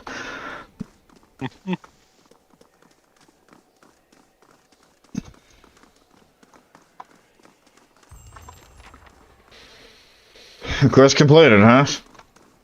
Couldn't possibly imagine why.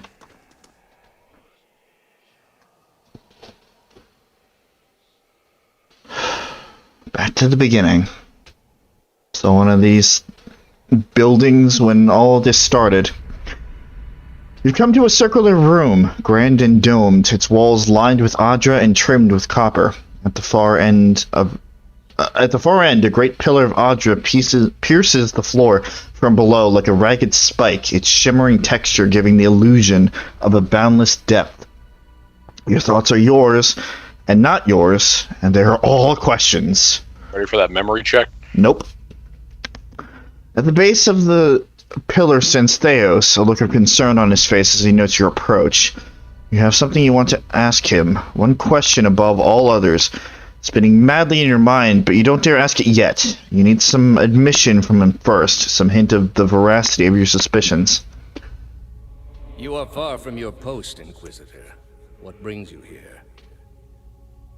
Your mind races, weighing different angles of approach, your emotions barely in check. I know what memory this is, or what quote memory check this is supposed to be alluding to. Yep. Ivara said it herself.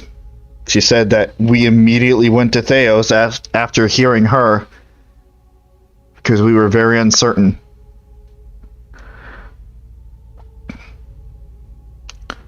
Was the entire... What? No. The very beginning, the descriptor was the description that you got when you first got blasted by the soul machine in the beginning of the game. Oh, I don't fucking remember that. Yeah, what the fuck was that? Hold on. Noise in my room. Keep going. Right. Found it. It was M&M's. Okay. So, yeah, no, that's why Right. That's why I brought up the memory check. I figured you wouldn't remember, but I wanted to see anyway. I do not. Yeah, I know, it's almost like it's been half a year. Anyway, keep going. It's enough from me. Alright.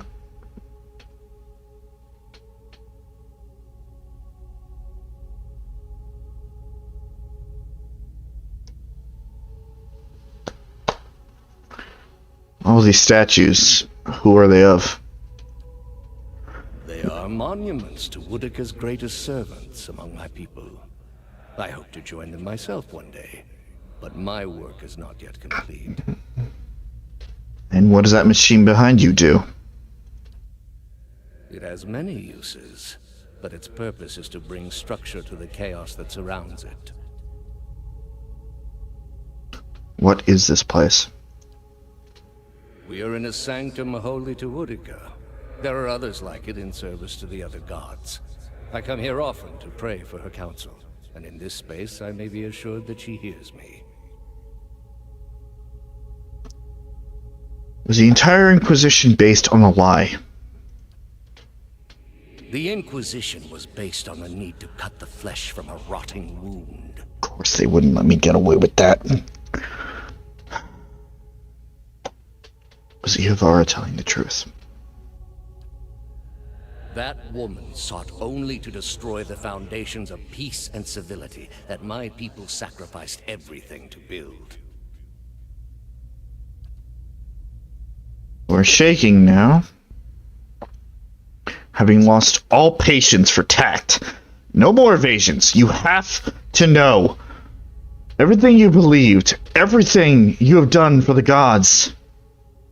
Did you lie to me when you said the gods could end suffering? Are there no gods? What is a god? A higher power? A rewarder of good deeds and punisher of the wicked? Something men can turn to in their darkest moments when their days seem only like bridges from one tragedy to the next. Our gods are all these things. With Thaos' every word, you find yourself losing control of a boiling cauldron of rage and doubt and fear and hopelessness until you can take it no more. Are there no gods? We are in a sacred place within earshot of the gods themselves. This is not the time. You've been through much these past few months. You will return home and you will rest. When you feel you have recovered, you may rejoin us at the trials. The Inquisition is far from over, and I will have need of you. There are many who continue to spread the lies of the apostate. The Inquisition will not end until we have pronounced judgment on all of them. His eyes linger on you, and there's no mistaking the threat behind it, and your rage shrinks at an image of an iron wheel in your mind, monolithic and caked with the dried blood of thousands. You do not ask your question again.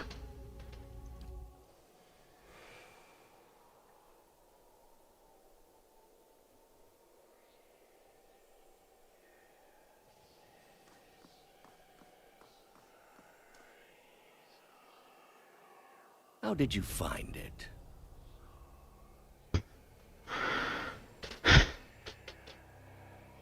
Fuck you! Anyway. I didn't. I had some help. Another in a string of acts of petty defiance. For all her knowledge, she always preferred spite over reason. She loved you. Then she should have obeyed. I ask one thing of all my followers. She was incapable. A waste of rare talent and intellect. Her talent and intellect were too great for her to live as your servant. What of your cohorts, then? They have followed you to their deaths. Is it loyalty that brings them here? Or is it, as my agents suggest, that they have no direction of their own? You worshipped Aethys, did you not? Your spies are good. What gave me away? The cape? Yet when your god needed you the most, you chose your country. We were being invaded. Not by anyone who was acting like a god. Then I should think your hometown gave you a hero's welcome when you returned. They made cake. Hard to blame people for losing faith when it's the gods who are misbehaving. The gods argue over how best to prevent Kith society from destroying itself. These disruptions would not be necessary were mortal instinct not so diseased. You have devoted yourself to studying the work of my people. Why? I thought your people had much to teach us. That we too could create great machines, improve our ships, make an empire as vast and impressive as yours ever was, built upon your secrets. And did you ever consider that these were things you were never meant to understand? That their comprehension is beyond you? Okay. Yeah, it's weird with Kana. You're gonna get the souls. You're not a god. Only funny experiments, ahead of times, and various achievements. We're just people. With the time coming up, I guess there's a lesson there for those who are. You are living in the time of my people, Amawa. You owe them more than you will ever comprehend, and so it shall ever be. Greater civilizations than yours have attempted to reclaim what we buried. The greater their successes, the worse their fates in the end. I have seen to it. Durant stares at Thaos with the beast snarl. Thaos watches him calmly. You built a weapon that delivered exactly as promised. I served my goddess as you did yours. Yet the other builders were slain. 11 of a dozen. Why not you? Were you somehow different? Redeemable in your god's sight? Whatever desire I had to be redeemed in her eyes was weakness, purged by the Watcher's sight. Or was it merely that your goddess wanted you dead as well, and your delusions of importance prevented you from seeing the obvious? A whore's beguiling charms, nothing more. But the spell's broke now, Thaos. The trial's over. I know friend from foe, and I've come here now to see a foe repaid. You were able to destroy a god because another god wished it. Without her hand to guide you, you could not strike at a god any more than you could strike the sky. You are impotent, and not just from the pox. State your name and purpose, young acolyte. My name belongs to the gods and my hand to their service. No more. You serve none but yourself. Without contact with your order, you can have no higher purpose. Only the base concerns of the flesh. you have cast yourself from our ranks. And I should have done it years before. I'd rather live in uncertainty than servitude.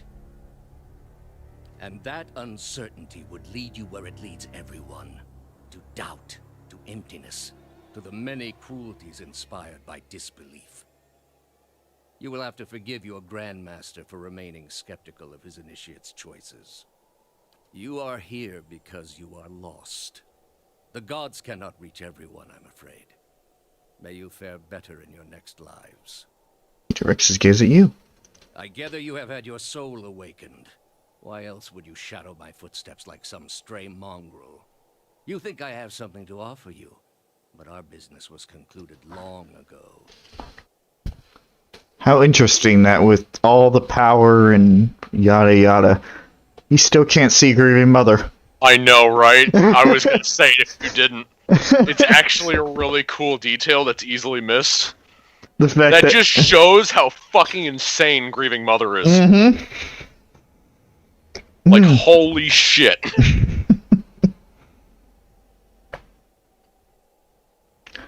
I lived my life by the lies you told. You owe me the truth. I answered your questions once. That your soul is not fit to accept the answers is of little concern to me. I lied to no one. Not to you, not to anyone. The gods are real. They are everything we need them to be, and the world is better for it. You convinced me once that spreading your false faith would end atrocities, yet here you are committing your own. The spread of our faith ended many such atrocities. I do what I must to ensure it continues to do so. The heart of this country has skipped a beat, nothing more. I have done far worse. I plunged the peaceful kingdom of Thaos into civil war. I slew the monarch of Desantio, whose people never knew hardship under his rule, and replaced him with a cruel despot who brought them to ruin. When plague arrived at the great city of Arborensis, I saw to it that the cure did not. They piled their dead outside the city in heaps that rose above their walls. Nothing could justify these atrocities. That's where you are mistaken. There was a time, back when your soul was still a shapeless mist, when the world believed only in false gods. Thousands of them. Gods that told them to take slaves. Gods that told them to make war upon their neighbors and devour the slain. Gods that told them to burn their children alive and cover themselves in the ashes as a sign of their faith. But all that changed when they learned of the true gods. Our gods.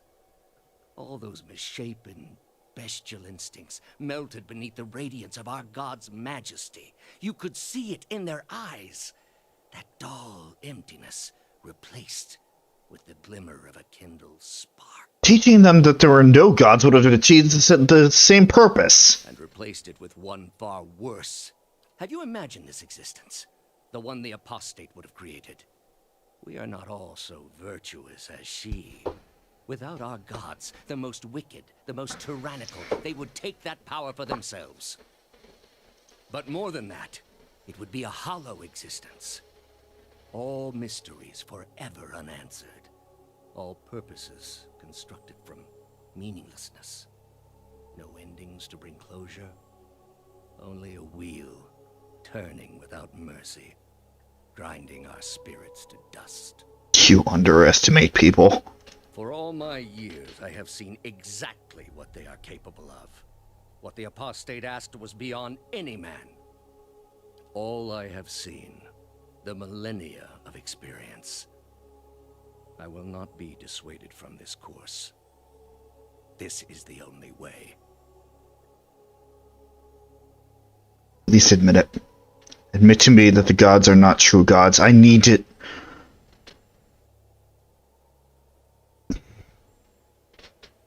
I need to hear it from you. You have not thought this through. There is no leaving this place for you. I allowed it once, but you have made it all too clear what a mistake my mercy was. With your soul and thousands of others, I will see this world purged of its suffering. Hear me, Woodica. Your servant calls for aid.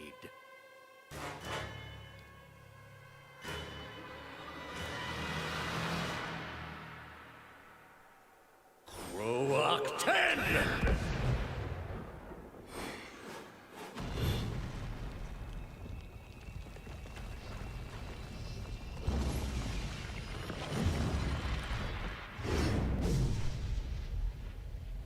Nice.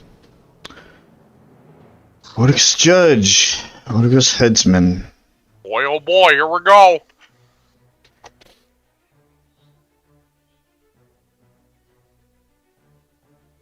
Okay.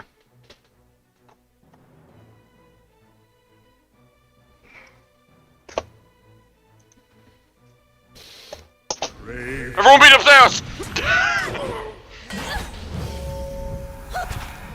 Oh, you fucking cheater!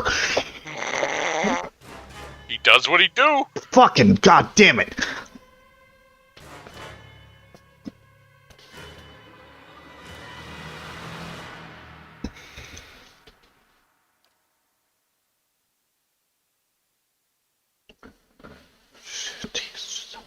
Conscious blind data on the paralyzed, stumbled, began to jump confused. Prone. Okay.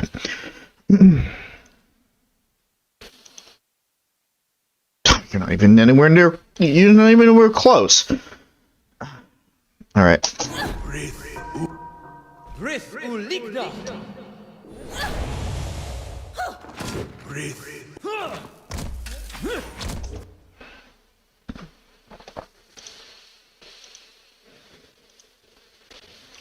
Play it that way. That is fine.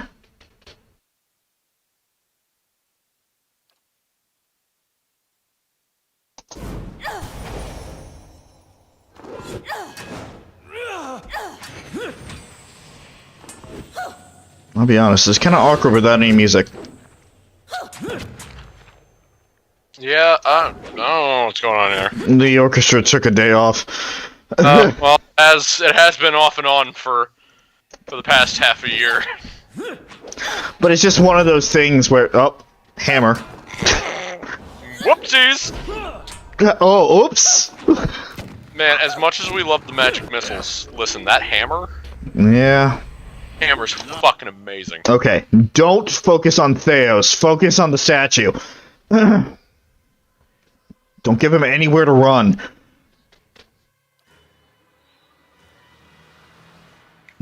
And do that again.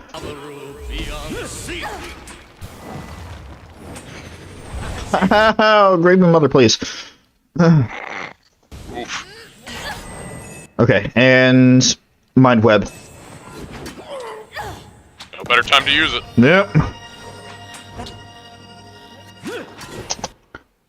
And speaking of no better time to use it. Following your lead. Yeah, now's the time to pull out all the stops. Brave does.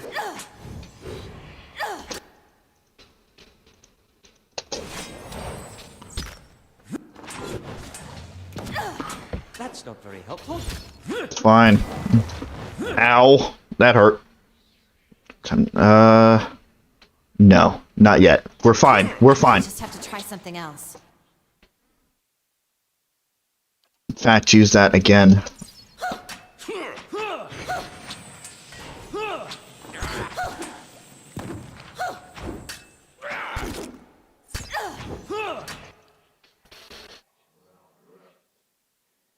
Frantic energy. Yes.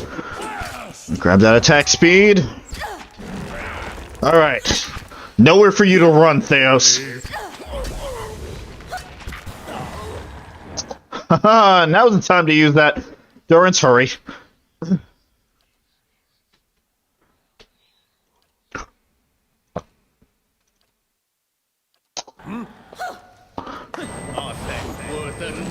Oh, shut up, you.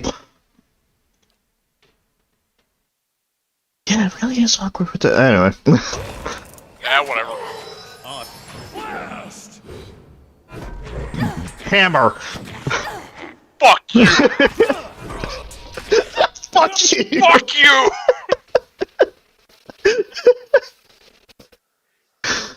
Yeah, but hear me out. Magic missiles and hammer. Straight. Meanwhile, you cannot.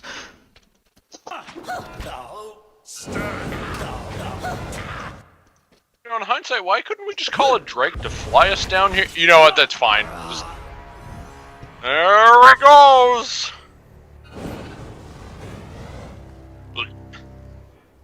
At your feet rests the body of Thaos, hollow, the dense wrinkles shaped by the silent shouldering of an eternal burden now smoothed across his color-drained face.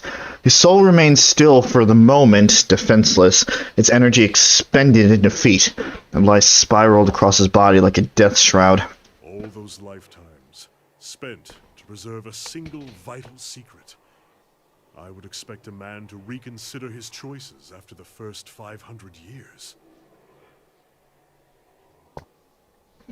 That's the servant down, and the mistress still to go. A good start, worthy of being built upon. Thousands of souls he has tortured. Would that he could live those sufferings 1,000 times himself. Some point, you have to look at the things your god is telling you to do. And ask yourself if it's worth it. He spent his lives, more than any of us will ever know. For what? Binding the world to a lie. Could a man like that ever be redeemed? I'm not going to give it a chance. Explore Thaos' soul. With a deep breath, you plunged into Thaos' soul, and where in Brackenberry it had been a maze of narrow corridors and dead ends, now it is expansive and borderless, its walls crumbling into heaps like the ruins of Engwith as you pass through them. You travel for what seems like ages, rushing to a known destination, a memory you glimpsed once before. At last you see it, no more than a pinprick of light at the end of a long tunnel, expanding slowly at first, then quickly as you near. You come out in the room you are standing in now, but it is new and pristine and filled with people, thousands of them, all turned towards the great Audra pillar and the machine that encases it. Thaos stands at the machine, and you are one with him now. You look out at the crowd and at faces of shriveled old men and cherub-cheeked little girls, at mothers bouncing infants to quiet them and fathers clasping their children's restless hands, and watching you with somber acceptance. A woman with tears in her eyes gives you a small nod. You turn back towards the machine, your breaths constricted beneath the weight of unwanted knowledge, preparing yourself to set out alone on a journey without end. You close your eyes and open them again to find the machine still in front of you, beckoning. Take your place in front of it, and place your hands upon a large mechanical disc at the base of the great crystal column, and speak a single word. Giant rings creak to life, building speed, setting arrays of carved draconic mouths aglow and sending tremors through the platform beneath you. The entire room shakes now with the force of the accelerating machine, all sound drowned out by its deep, deafening thrum. Brilliant tendrils of light arc outward from the pillars in all directions, and you look over your shoulder to see them engulfing the crowd, burning them brightly like hot iron. One by one, the tendrils disappear, leaving ashen effigies where people once stood, many of them disintegrated into gray heaps under the stress of tremors. You look above to the Audra pillar, and a glowing spherical mass has begun to coalesce atop the column where the arcs converge. It grows in pulses, translucent and bulbous like some immense chrysalis, suspended in slow rotation as though it were being spun from the arcs of light. When the last arc disappears, the large spectral mass hanging a moment no longer rotating, so bright you must shield your eyes with an outstretched hand, and it seems to you as though it is looking at you.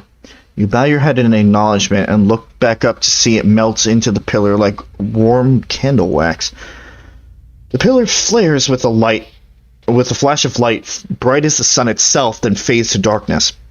The machine slows down to an abrupt halt, and when the last echo of its grinding cogs is past, the chamber is still, and you are alone.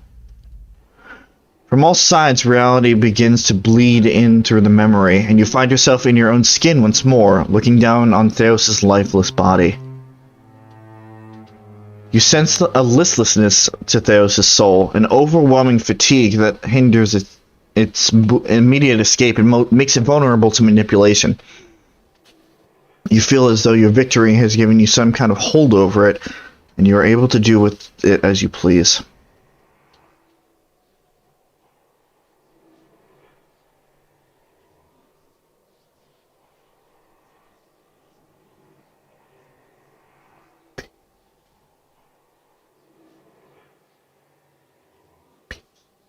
No.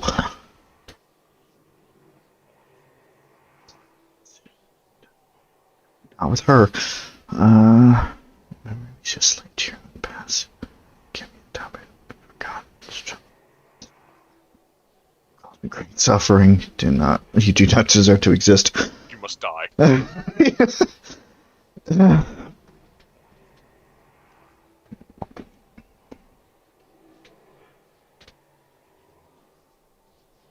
That's the ultimate question, isn't it? Do I give to him the suffering he gave me all this time, hoping that he'll awaken sometime and remember everything? Or do I stop the cycle here?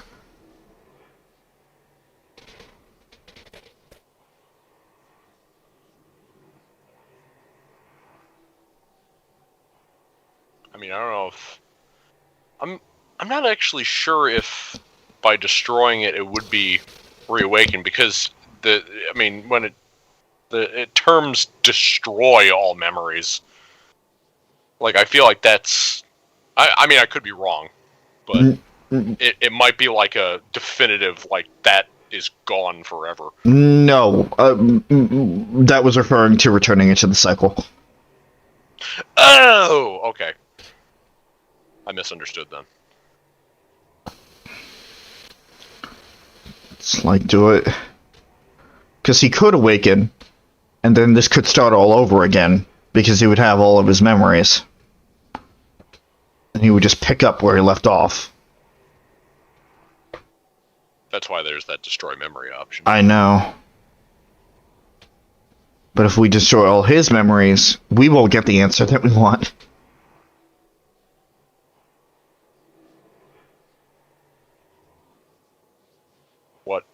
What answer? Exactly. It seems like whatever we came out to find, we still haven't found. The one that's been haunting us the entire time. Or am I mistaken? Did I miss something? Well, I guess it depends what question you're looking for. I guess the thing about if the gods are real or not.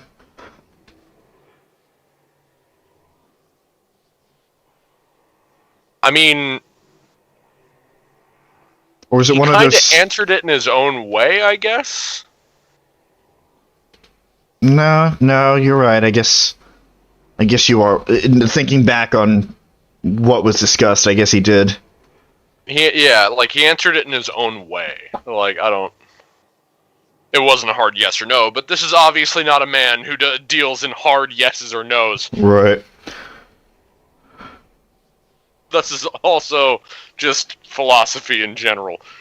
It's true. It's a lot of gray area.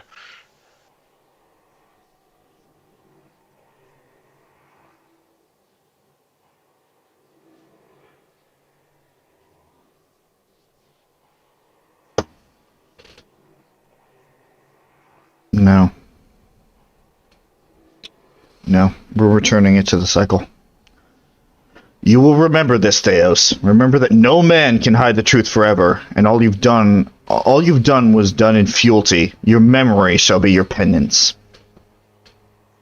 To apply the teachings of Durance would more immediately satisfy the cravings in my bones. But this is the stronger lesson, for his soul is already marked by his own hand. A cruelty worthy of this man. Let him know the pain he has wrought. Let his own choices be his punishment.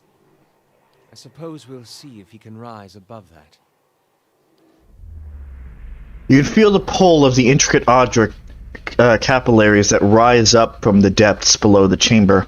Many are bound up with the Great Pillar and would pass to Wotica, but some are filled with the souls of the dead, bound for somewhere else entirely, and you know these are paths of rebirth. Stretching your presence as far as your spirit will allow, you make contact with one such path, and between it and yourself, you open up what feels like a long tunnel, sheer and undulating like the gullet of some enormous beast. You shift your focus to Thaos' soul, clinging weakly to its vanquished shell, and with all your concentration, you wrench it free, and send it hurtling through the channel until it passes into the outer vein and can be felt no more. In the stillness that follows, a single word echoes through your mind, a word you spoke when you were one with Thaos in the ancient memory. You realize it is the word that activates the machine.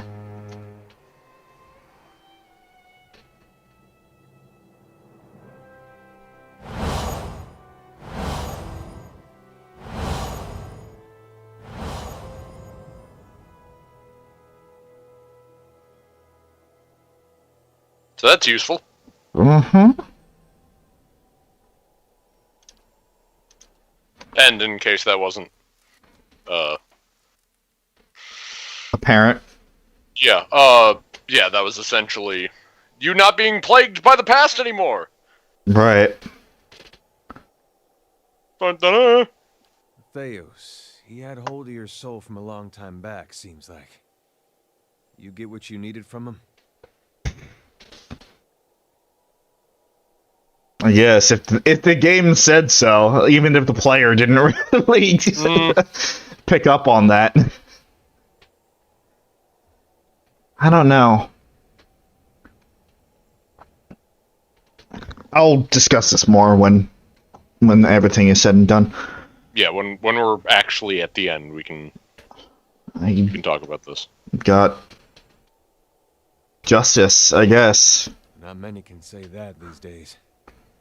Not with the gods using the world to settle their problems. You'll be feeling better soon, then. Good. That's real good. You got it figured out what you're going to do about all that? Not yet. Got a lot of people out there thinking they've been abandoned by their gods. There's not much that'll put the fear in you more than that. You can take my word for it. If it was in my power, and I know it's not, but if it was, I'd find a way to give them the courage to face it. Not because they think there's some god looking out for them, but because they've just got it in them. And after what you've been through, though, I'm sure you got your own ideas. Better make it good.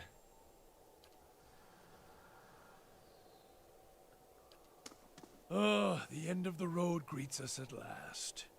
You fared well, Watcher. Better than any Watcher has right to. Seems you were a field in need of a flame's cleansing. Would that my own trial had produced such an outcome. I had figured myself for the field all this time. But you were the field, and I the darkness. A lesson neither of durance nor of Margaret. But with that trial's end, a new one begins. A god's trial. And I will stand in judgment without mercy. Astounding. I always knew the Leaden Key stood for something big, but I didn't quite realize what I'd gotten myself into. And now, you're in the middle of something even bigger. The decision that will affect millions. But even if you send the souls somewhere specific now, who knows what the next turn of the wheel will make of them? We can't really control what happens to them. Nor should we try. I had to see the monster Thaos had become to realize that.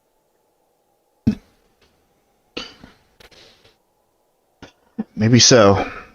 It's your decision, of course. And whatever you decide, I'm glad our paths crossed in Gilded Vale. As did I. We've come to the end of it, my friend.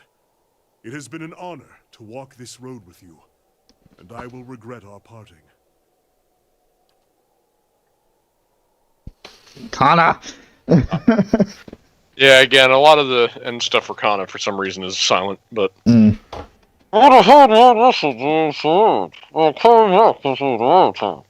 Return to them justice and restored. With this devil and excited, the military can return to them. That's all gracious, Castle. We make this the great orders of Western Minnesota. I'm going for it. I'm glad I looked that way because it doesn't feel like it. Thaos may be gone, but his crimes... Oh, there you are, Orchestra. It's fine, they don't notice grieving mother, so they thought it was time. Yet before you lies an opportunity to heal, to restore. Only through the healing of families, repairing the bonds between parent and child, reforging the shattered links between generations, can the dear would be knit whole once more. I don't... Even after all this time, I don't really agree with that. And... okay. To clarify. I agree with the sentiment that, like, if it was a perfect situation, all the souls should be restored, the children become actual children and not hollowborn or whatever else. Happy families, yada, yada, yada. I agree with that. But that is not the reality of the situation. Or, what I should say, that is not a guarantee. So I agree with the idea, but not with the function, I guess. I don't know. I cannot stop you, Watcher, nor can I accomplish what must be done. But I beg you to use this rare chance for mercy and restoration. That is all. Stop making me feel bad about my indecision, Grieving Mother. See, it's two sides of the same coin. It's like, yes, there's uncertainty, but she believes that it's worth it, whereas you're conflicted whether it is or not. Mm-hmm. Or worth the attempt, I guess. Optimist versus realist. That's a funny way of pronouncing pessimist. I say, knowing that I am also a pessimist.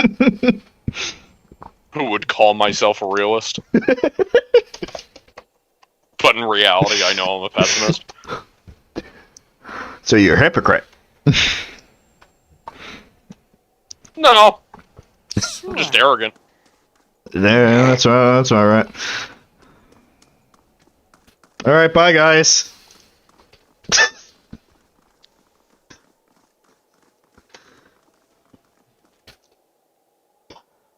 All jokes aside.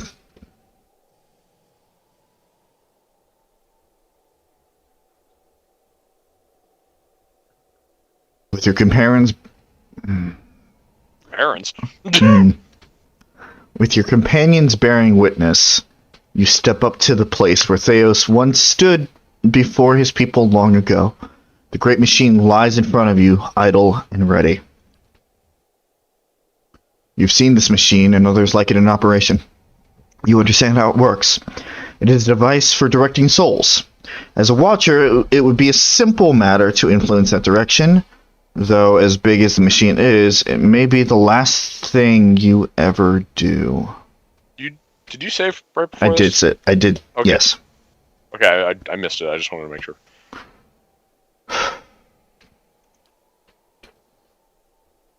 Now is the time for the decision. There's a shrieking of stone grinding against stone as old cogs loosen and begin to turn. You have only moments before the souls will be sent into the Andrafane. This will be your only chance at redirecting them.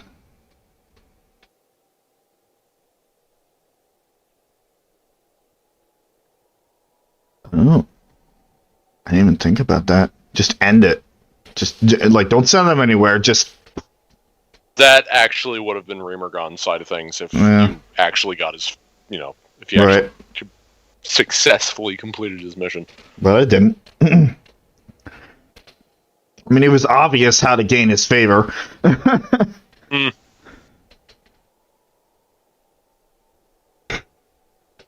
There's a funny side to that we'll get to in a bit. There's going to be a lot to be discussed of alternative routes of I'm everything. sure. I am sure. But now's not the time for that.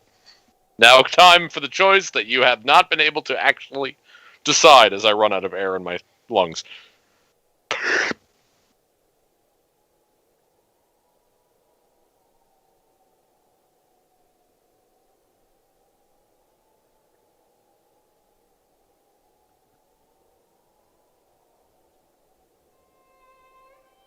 You want to voice your thought process, or is this all going to be internal?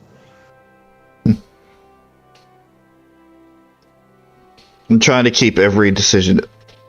I'm trying to present every situation to myself with as open of a mind as possible, even those that even just a few minutes ago that I outright denied.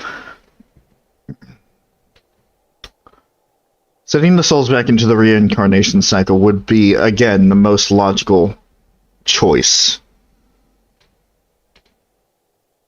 They can just start anew, whatever.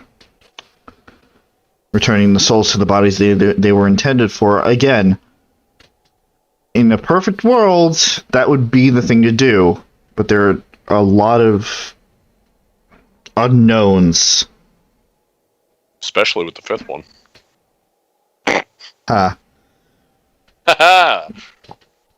Ending their existence, there's really no positive or negative to it. They're just kind of... yeah. Distributing the essence to existing souls and do it to strengthen them. I guess it was what Adair said. That puts it into perspective a little bit more. It's not literal strength. It's... oh yeah, everyone's not hulking out. It's strength of will. That's right. Essentially what it means. And then dispersing the souls to an end location. You gotta speaks for itself. Just put them in a blender. Put them in the blender, keep the cap off, just turn it on high.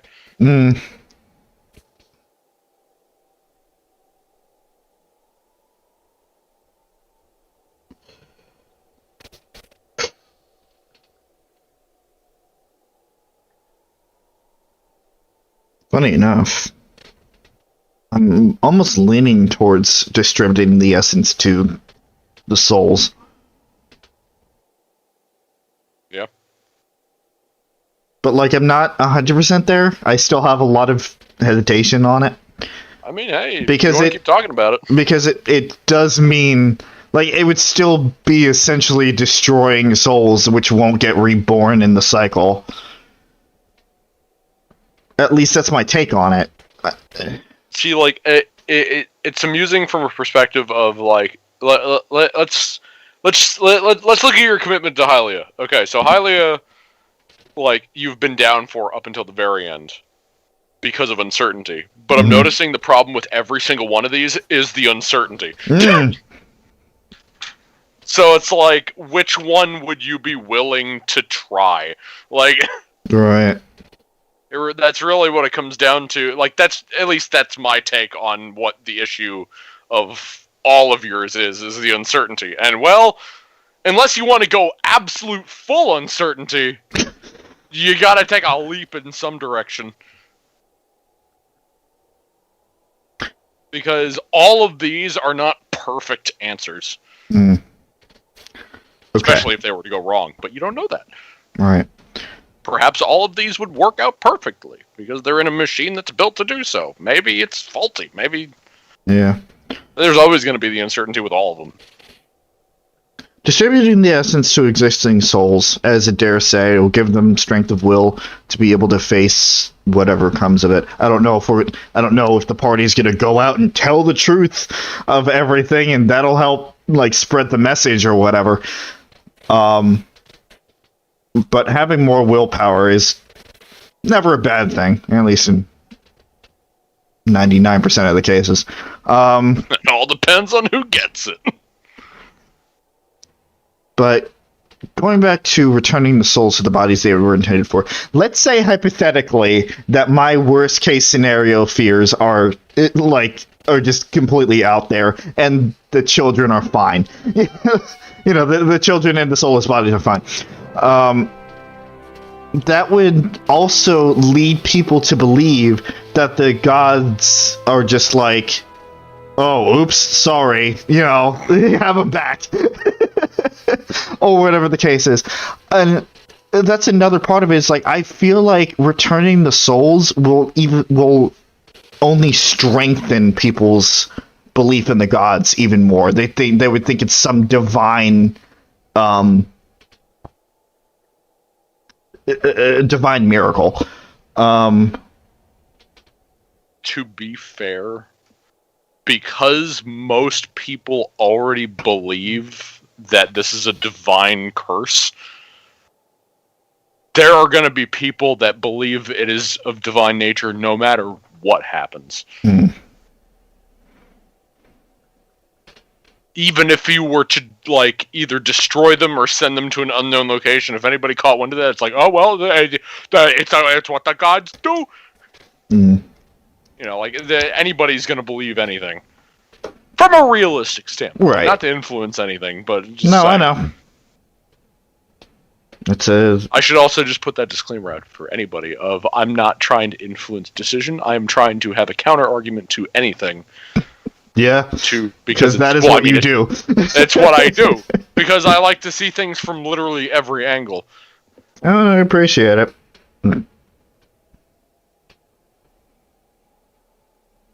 Also, philosophical debates are like porn to me. Sorry, Gravy Mother. Civil philosophical debates. Yes. Sorry, Gravy Mother. We're going to distribute the essence. You close your eyes and expand your perception outward, taking in the totality of tens of thousands of souls orbiting the chamber. Your grasp on the souls is tenuous. You find yourself fighting to keep all of them within your influence, and you can feel them slipping away from you as the machine gains speed. Fuck you! Does that actually show up on stream? Hold on. Yeah, it does! Does it? Yeah. Oh, there it is! Won the game. Anyway. A brief moment comes when it feels as though you hold them all at once, and their force is so great it feels as though they will tear you apart. In that moment, you dedicate your entire being to bending their orbit, channeling their flow in a new direction. At your command, the ancient device became your instrument, spinning to life with deafening resonance and gathering up the swirling essence like thread on a great spindle. There, in the pale pulsing glow of the machine that set you on this path long ago, you summoned all your strength, focusing on your objective and blocking out all else. With a single concussive blast that rocked the chamber and sent you tumbling to the ground, you freed the souls from their stasis. Exhausted, your consciousness slipping away, your last sight was of the machine, dark and dormant. Then your eyes closed, and sleep welcomed you at long last. After coming to and searching for some time, you discovered the route Thaos used to enter Sun in Shadow, and embarked on a long and arduous ascent back to the surface. You emerged in Ter Evron after days of tunneling through the rubble Thaos had left behind, and when you stepped into the daylight, you were faced with a different Deerwood than the one you had left. At your direction, the essence gathered in Sun and Shadow was sent across Deerwood to meld with and galvanize the souls of its people. In the days that followed, Deerwoodans, confronting adversity and expecting to be at the mercy of their own weakness, instead found strength and the will to persevere. The aggrieved found themselves able to carry on after their losses. The desperate found new reasons to hope. And the new reasons to hope were many, for Widewind's legacy had come to an end after 15 years. Hollow births ceased in the Deerwood, and a country that only days ago had seemed on the brink of collapse was suddenly on the path to a recovery, a fitter, more resilient country in the preferred image of the god of the hunt. Lord Radric's zeal had brought him back to life once, but it would not do so again. Radric's destruction at your hands spelled the end of his suffocating rule over Gilded Vale and the surrounding area. In his absence, the village prospered, becoming a popular destination for new settlers anxious to leave Defiance Bay after the riots. Without a nearby ruler, it also grew more wild, with many settlers moving on as soon as they'd arrived, turned off by lawlessness that was excessive even by Deerwoodin standards. Nevertheless, despite the challenges of living there, Gilded Vale had survived, and would continue to survive for the foreseeable future. Following the assassinations of Duke Avar Wolfgren and Lady Webb, Defiance Bay was thrown into political upheaval. In the ensuing weeks, the streets had become the domain of looters and blackguards. Few dared to step outside their own doors alone or unarmed. But order was soon re-established by the Knights of the Crucible, who, despite their depleted numbers, had gained favor in the public eye for their role in the unraveling of the conspiracy surrounding Widewind's legacy, and were quickly reinforced by returning forces from Fleetbreaker Castle.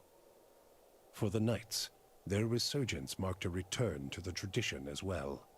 Having seen firsthand the dangers presented by dabblers in animancy, the Order quickly abolished the practice internally, preferring the familiarity of their hammers and forges to the uncertainties of Essence and Adra. Their identity rediscovered, the Knights suppressed their political aspirations and began once again to train their recruits in the art of blacksmithing, recapturing the post-revolutionary ideals of Deerwood and regaining the respect of its citizens as a result.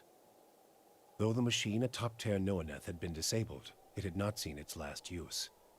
Heritage Hill was rebuilt, and no sooner had the first families moved in to resettle the district than members of the Leaden Key, acting under standing orders from their Grand Master, climbed the tower and reactivated the machine. The initiates slew a handful of the new settlers under cover of night and watched as history repeated itself, the victims reanimating and devouring the survivors. After this second incident, the district would remain abandoned. The Duke's assassination at the apparent hands of an Animancer had caused catastrophic rioting in the streets of Defiance Bay, and few Animancers survived the first day. Many Deerwoodins took the end of Widewind's legacy as a sign, both that the gods did not approve of animancy, and that the purging of Animancers in Defiance Bay had been enough to satisfy them. In time, their rage would subside, and a number of surviving Animancers remained in and around Defiance Bay, often taking to the wilds to practice their science without repercussions. Abidon's renewal brought new vigor and purpose to a god long known for quiet, steady labor. Handicraft saw a revival in the Deerwood, and no smith wanted for an apprentice. Additionally, Abidon's restored interest in preservation led to redoubled efforts to survey Engwithan ruins. Animancers and craftsmen alike found much to study, but tensions with Air Glanfath rose. As for Stalwart, the Battle of Caron's Scar only strengthened their resolve to unlock the mysteries of Durgan steel and build new marvels with the White Forge. However, Stalwart's ambitions brought them into further conflict with the Raid Serens, as more and more impoverished communities gathered at the border and vowed to finish the work of the Iron Flail. It would be many generations before the region saw peace. The Flames That Whisper clan found a cautious peace with Stalwart, particularly once the villagers heard of the aid the ogres had offered against the Eyeless. The clan moved back into the Russet Wood, and as Stalwart grew in prestige, the villagers formed a tighter alliance with their ogre neighbors. Within a generation, ogre traders visited Stalwart, and village hunters were welcome in the Russet Wood. Harmka's death had brought the Devil of Carrick little satisfaction. In time, her taste for vengeance soured. What replaced it was a hunger to feel something, anything, new. Summer had thinned the snowpack twice over when she felt the joint at her elbow first begin to stiffen. She turned her back on the hopes of animancy and civilization and walked east. She pushed through the mountains, past Raid Ceres, and into the broad plains of Ishamiddle. She had forgotten what it was like to simply journey, no goal or destination in mind. Though she felt nothing more than the steady thump of her feet on the road, the endless horizons and grassy meadows were new to her. She measured her time in the gradual rusting of her body and was satisfied. Her movements slowed, but so did the world around her. Waist-high grasses undulated intact in the wind, as gradual as the tides. Sparrows and blackjays made steady pilgrimages across the sky, each flap of their wings a solemn salute. She could hardly move when she found something she had never seen before, the ocean. With the last of her strength, she pulled herself beneath the water, content at last to feel the movement of currents and the constant caress of the waves. Zawa came to believe that the Dakan had survived through him. He returned to Ishamadal, where he united a number of small, vulnerable tribes under the beliefs of his people. He called them Takanakin, kin of Takan, and under his tutelage, they became strong enough to resist would-be conquerors. Zawa taught his secrets not to one chosen person, but to all, that the line of knowledge might never be broken. Once Maneha had made peace with her memory, she decided the time had come to face her more recent past. For the first time in decades, she returned home to Rawatai, and she found that it had changed as much as she had. New districts had sprung up along the coast, while others withered into crumbling husks, and the streets had changed their course as surely as rivers. Her parents wept with joy at her return. They still ran the old spice shop, and in its many aromas and flavors, she found memories of the places she'd traveled and the people she'd known. She told her story, bottle by bottle, and began to build a life on the soil she knew best. The fortress of Cadnua emerged as a bastion of security in the midst of an untamed land, becoming the envy of every thane and earl in Deerwood.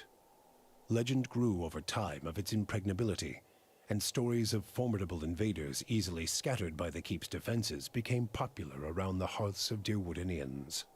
Likewise, it also became a beacon to travelers, merchants, and visiting dignitaries alike. Reputed as the finest fortress in all Deerwood, people would journey from near and distant lands alike to experience its fabled hospitality and grandeur. The Audra dragon known as the Master Below, her soul now housed in the body of the huntress Fallen Roet, passed out of Deerwood in relative anonymity, her final destination unknown, even to herself. She was last seen in the port town of Rhodes End, boarding a ship, an Audra talisman glowing about her neck. Palagina had gone against the Duke's Bell's orders by inventing a new trade arrangement with the Anamenfoth to accommodate the recovering Deerwooden market. With the Deerwood's people strengthened by the Watcher's gift of souls, the Valian republics found themselves struggling to keep up with their new competitors. For her outrageous insubordination and audacity, Palagina was banished from the republics for several years. After the southern forest of Erglonfoth opened to both the republics and the Deerwood, the Valians found that the combined efforts of all three nations had created a robust trade network. The Duchessa of Biajepi granted Palagina a pardon for her foresight, though it took many years for her to regain the trust of her superiors and brothers in the Order. Haravius took his leave of the party and, after his first bath in years, returned to his nomadic lifestyle. With his homesickness expunged, he found renewed joy and tranquility in his wandering survey of the wilderness. For the first time in his life, he ventured beyond sight of the mountains of Erglonfoth. During his travels, he penned numerous journals and sketches detailing his travels through frozen tundra, searing desert, and tropical forests. Wherever he went, Haravius left behind stories of the Autumn Druid, a temperamental, one-eyed wise man of the forest, known to bring food to lost travelers and unusual advice to anyone willing to ask him a question. Adair chose not to return home to Gilded Vale. Still most comfortable far from cities, he settled in Deerford, which, like many towns in the Deerwood, was beginning the slow process of rebuilding.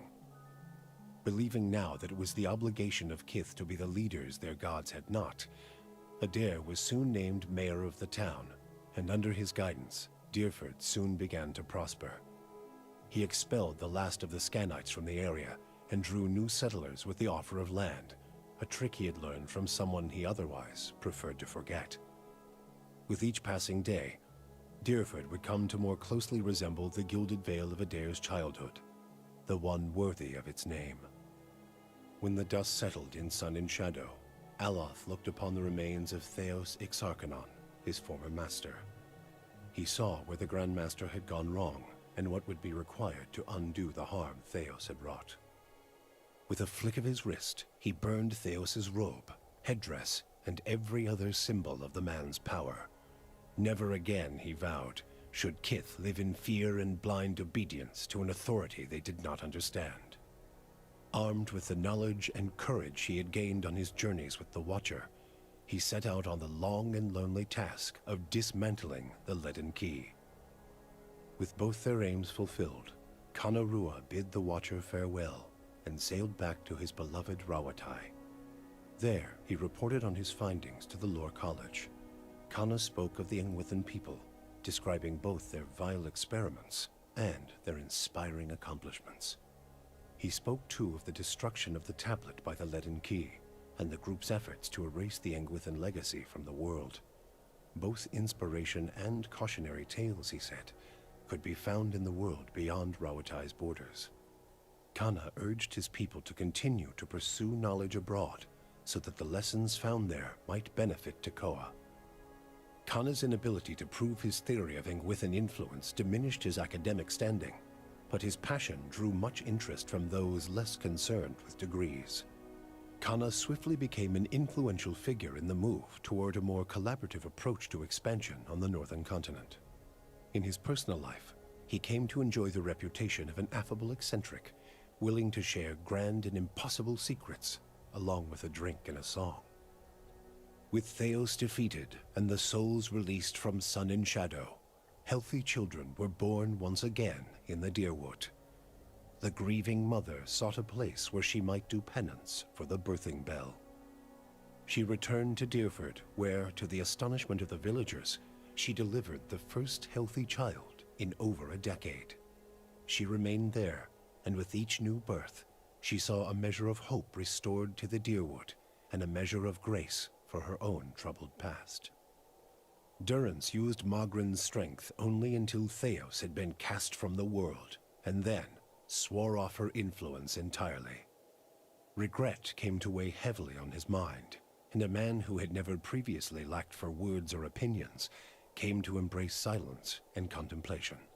He continued to wander, penniless and destitute, searching now not for the reason for his goddess's silence, but for a mechanism for revenge. The charred robes he continued to wear as a reminder that he had been burned by his goddess, and not just by the flames of the Godhammer. Sagani experienced the 4 months of her journey back to Masuk in vivid colors. She strove to memorize every moment of her final trip through the Deerwood, Erglonfoth, the Valian Republics, and beyond, preparing to tell her village of what she had seen on her long journey. All of Masuk shared in her triumph, and she felt her pride and elation magnified by the joy of her village. Never again did she doubt the value of her sacrifices. After decades as a long hunter, Sagani finally became one of Masuk's most respected elders. She guided her community with wise counsel, and a generation after she finally passed, another huntress journeyed into the world to find her soul. For you, the death of Thaos brought an end to your waking visions, and a silence to the whispers of the past. In their absence, you were able to sleep. The questions of a distant lifetime ceased to trouble your soul. All that remained was what to make of the answer. But at the moment, there was little to be done, and the matter would have to wait. A long journey loomed ahead.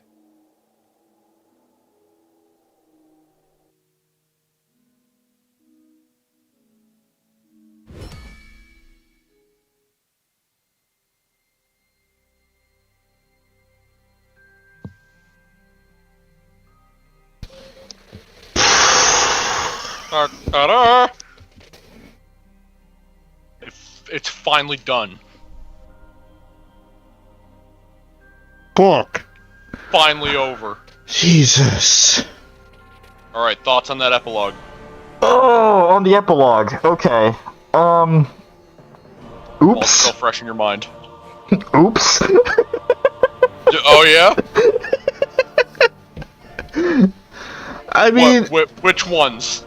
Oh god, I can't remember what the name of the location was. The one with the machine that got taken over by the Letting Key again. Fucking Heritage Hill. Yeah. Yeah. Was it weighted from? You know what? I'll get back to that question. Oh, we'll go over a lot of things. I'm sure. Well, I don't know how I feel that like my campaign in Defiance Bay actually succeeded in the the poll that I was trying to go for at the time of that mindset.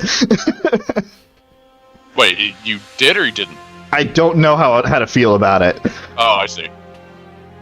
Because, like, yeah, I really hated Animancy up until the end.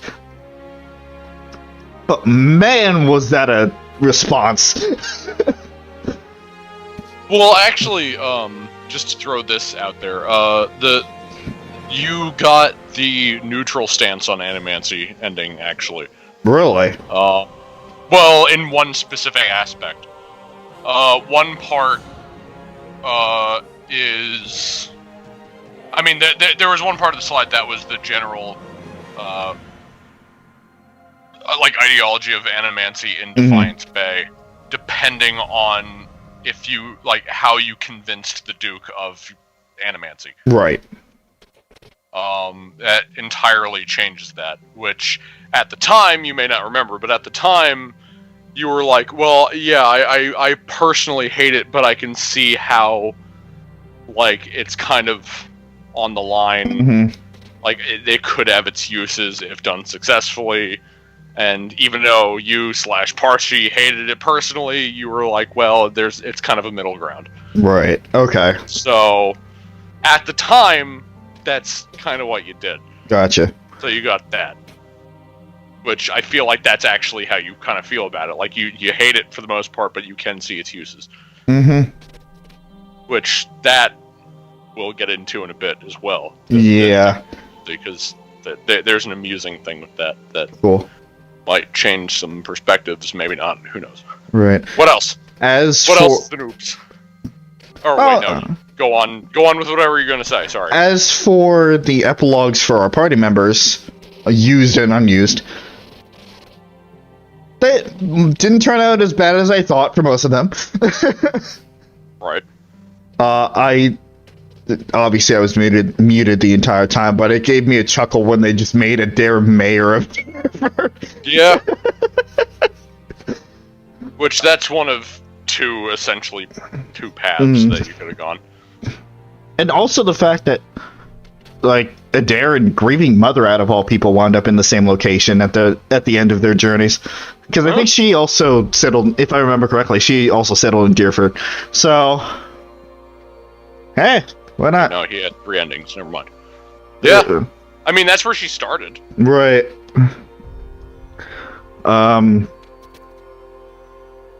I think one of the ones that I liked the most was actually, ironically, Devils.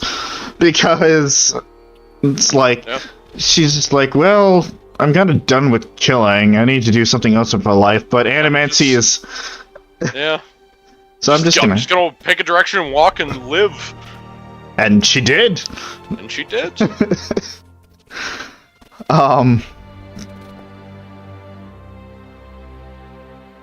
Yeah, I mean, it pretty much ended how, again, for our companions, it pretty much ended how I pictured it would end. Like, Durance went off on his own to deal with his fucking Mogren problems. Durance raged himself into the woods. Aloth did what he said he was going to do and started dismantling the leaden key. Apparently not fast enough, but we'll ignore that. No, not fast enough for Heritage Hill, you mean? Yeah. I mean, it doesn't happen overnight. Yeah. To be fair, the Leaden Key is like it's a big organization, yeah. So, because I mean, they're the followers of Wotica, so it's hard to quash a cult. That's true. That has been around for a long time. Palagina's, even if we didn't use her as much, that decision to change it at the very end actually did make a huge effect. Yeah, it really did.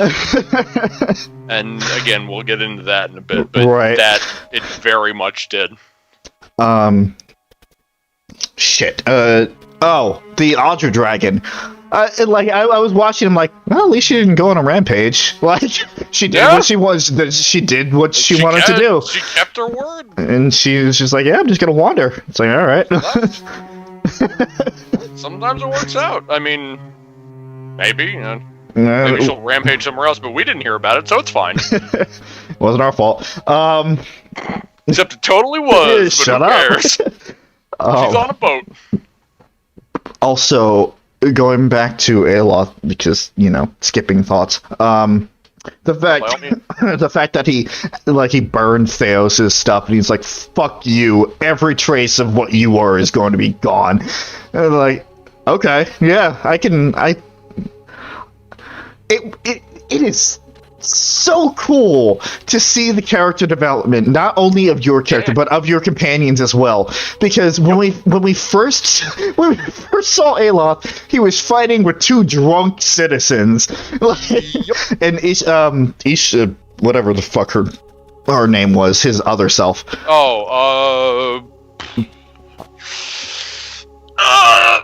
It's not Isha Middle, right? That's the place. That's the place Zawa came from. Right. But it's in that same vein. Oh God, what was her name? Yeah. You keep going. I'll look it up. Yeah. We first encountered him fighting with two drunk citizens and fighting against his other self, and he was so especially in battle, he was so weak, and he kept dying all the time. And then seeing him at the end. We turned him into a battle mage. It was really fucking good. It worked. He won 3/4 of that final battle with Thaos for us with his abilities. See, that's the thing that I always have to remind myself about wizards in these type of games. Wizards always start off awful. Mm-hmm. Wizards always starting out, because you have a few shit spells, Mm-hmm. But wizards are one of the best classes to invest into, because by the time that they're high level, their array of abilities is unbelievable. Yeah. But in the beginning, they're god awful. Yeah. You can light a candle with your finger. Woohoo! Woo! And you can shoot a bolt that does 1 damage. Congratulations. Meanwhile, but by the fast end forward. Of it, yeah, I can shoot 15 magic bolts into you while a hammer beats you to death. The fact that we, well, I mean, okay, it was technically a DLC spell, but that aside, the fact that we actually got through the console hop fight and we gained the ability to do that. Oh, that fucking hammer ability is so much fun. It's so good. Mm-hmm. And thinking of other party members, Adair, he was just like, yeah, I hate this place, I'll go with you, whatever. And then he's, by the end, he's just like, I want to give the people the courage that they deserve. Isomir, sorry. Isomir, yeah. Very close. I was right. It was in that same vein, just a couple of letters. It started with an I. Yeah. Anyway. Yeah, Adair was just like, fine, I'll go with you. And then by the end, he's like, I want to give people the courage, that they deserve to be able to get through all of this. Character progression. Who else? We talked about Durance. Durance didn't really change that much. He's still angry. He's still angry. But you know what? At least he's angry with the truth in mind. Fueled by revenge. That's our Durance. Yep. Okay. Kana, as much as we turned him into the joke of the party, Oh yeah. I feel like Kana also wound up pulling his weight by the end as well. Yeah, I genuinely do. As much as I joke about him, and as much as I'm not the biggest fan of the Chanter class specifically, I actually do like Kana. I mean, he's a bright-eyed scholarly type, which most of the time I'm like, bleh. But I genuinely like Kana. I mean, yeah, he also turned out to be like a fucking psycho with a gun, but like that was our doing, though. yeah, it was. But yeah, like Kana's great. I genuinely like him in his progression, and oh boy, there's a lot with him. Oh yeah, there is. Focusing on the epilogue, there was another thing. Oh yeah, the thing with Lloyd Roderick. That was so funny. He was brought back once, but not again. Not again. And it worked. Like, okay. As you mentioned when it happened, that like click to attack icon icon is never really used. It really wasn't used in our playthrough either. But the fact that, Except the one time. Except the one time. But the fact that, for whatever, like, fucking murder stream that was, it worked out in the end! Like, Roderick fucking died, and his successor, which was probably also going to fuck things up, got taken a... Yeah. Or Kolsch, whatever. Kolsch, yeah. Also got taken out of the picture. And it worked! Gilded Veil actually wound up surviving. Like,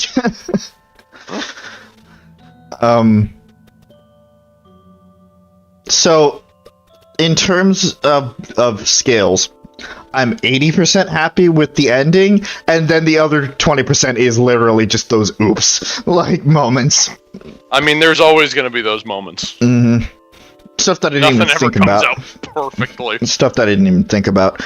But I was in it at the time. To be fair, it's kind of realistic. Nothing ever works 100%. Yeah. Or at least very, very rarely. And then going for the epilogues for White March, that was their own damn fault. I take no responsibility for that. That was their own damn fault. They got too greedy. Oopses. Now one F. Fuck them. They got too greedy. It wasn't me. What a bunch of assholes. But it's fine. You know, a generation later, they have a bunch of ogres as their allies. They'll bounce back. I honestly like the fact that depending on the outcome of the ending, it had an association with one of the gods, quote gods, like what we did and the effects of what we did was associated with Galawain. Even though it wasn't directly associated, the thing with Hylia was tied to Grieving Mother's thing, where there were healthy birds again. The fact that, like, on and off through the White March and in Defiance Bay with the Knights of the Crucible, how they said, fuck Animancy, we're going to go back to the basics with blacksmithing and all that. That was associated with Abaddon. Even if, and I still hold to the fact that, like, maybe the gods aren't real, but, like, you know, one step at a time. Right. You know, even if they're just, like, fictional figures that we associate with different things. I honestly kind of like the fact that, like, our actions, even though we decided to do it ourselves, we didn't make a deal with any of the gods, are still associated with those what's the word for it? I actually aspects. think that right, but I think you actually have something a bit switched here, because okay. I'm looking at the slides for the Crucible Knights, and those That doesn't have the Abaddon. Well, I that's why I hesitated, and like I said yes and no. Like they were still kind of in the same vein, even if Abaddon's influence didn't have anything to do with it. That's how I see it, at least. I just wanted to make sure because the one where Abaddon's symbol came up was the Forge. Well, yes. I was going to say Stalwart specifically. Mm. But yes. Excuse me. But yeah, it was quite a ride. So now I'm gonna, before anything else, I'm gonna revisit something from the beginning of the stream. Okay. So how do you feel about the like Act 4? How do you feel about this stream, the end that I hyped up so much? It was worth the hype. It was really good, right? Yeah. It was really fucking good. The only thing that I was disappointed with, and it's like a half and half disappointment. Think back to the Pro ZD skit where he slaps the final boss and he's like, "I found all 900 pine cones." Oh yeah. That's the exact feeling I had for it. Like that Thaos fight was just like. That's why I kind of mentioned the whole turning it back to easy thing. Because I was hoping it at least provides some more resistance, but to be fair, it told you going in that it was going to be super easy. Yeah. And, well, I mean, like, you can't really fault it because you made that decision. I know. But who knows, it might have been worse off if we picked high level. Yeah, it provided enough resistance where we got the gist of the fight. But once I realized how it went, I'm just like, yeah, no, that's not happening. Yeah, like it would have been a lot, like I wouldn't blame the game for that because we actively made it easier. Yeah. Like we made that choice. And I would say don't be disappointed of that. Be happy that we aren't like in an alternate timeline where you picked that option and we're still on that boss fight. No, you're right. You're absolutely right. Let's not Bronca this again. Just I don't know. Never Bronca this. I don't know what you're talking about. That footage doesn't exist. Well, I mean, the end of it does. That was a separate stream. Like I said, that's why I prefaced it with, like, it was kind of half and half. Like, I understood, but I don't know. Maybe it just goes back to what you were saying before, where it's like, it is still realistic. Despite everything, he is still only one man facing 6 warriors that have, like, tread the entire continent doing all this shit. Which is even higher than the max level of the base game. Right. So, like, he was scaled for easy mode for level, what was it, 12? Something like that, yeah. And you were level 16. Yeah. So, that's a big difference. Yeah, so the reality of the situation was Thaos is like, "What are you doing here? I'm going to make sure you don't leave." Oh my... And then he just hits him with the butt of his gun. Like everybody... He swings like a baseball bat. Everybody gets their bluntest weapons and just starts beating him with it. Grieving Mother's still just beating him with bells. I still love that thought. Durant just stands over him and screams and then explodes. Obviously, Aloth is still using the hammer. Kana just, like, actually just threw away the gun, grabbed him, and started headbutting him with that giant trash can helmet.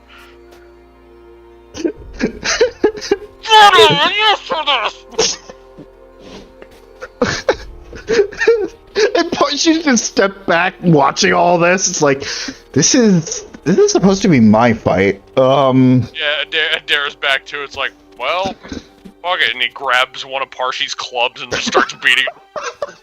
You know, this is actually fun. Parshy just shrugs and walks over with the other club. dun, dun, dun, dun, dun, dun, dun, and you just hear the impact noises as the camera goes up. Yeah. Everyone's just beating Thaos to death. Like, what happened with the souls? No, not now. We're getting a lot of pent-up aggression out. Like, after he's, like, beaten to a pulp, you just see the hammer drop and splatter him everywhere. Just one final fuck you. And Wodika's like, oh my god. What the fuck? Okay. That's the other thing. We had interactions with all of these gods, all of these different people. Yet when it came down to it, Wodika brought 2 statues to life and then just up and disappeared. That will be covered when we go over alternate outcomes. Okay. I will say that much. Fair enough.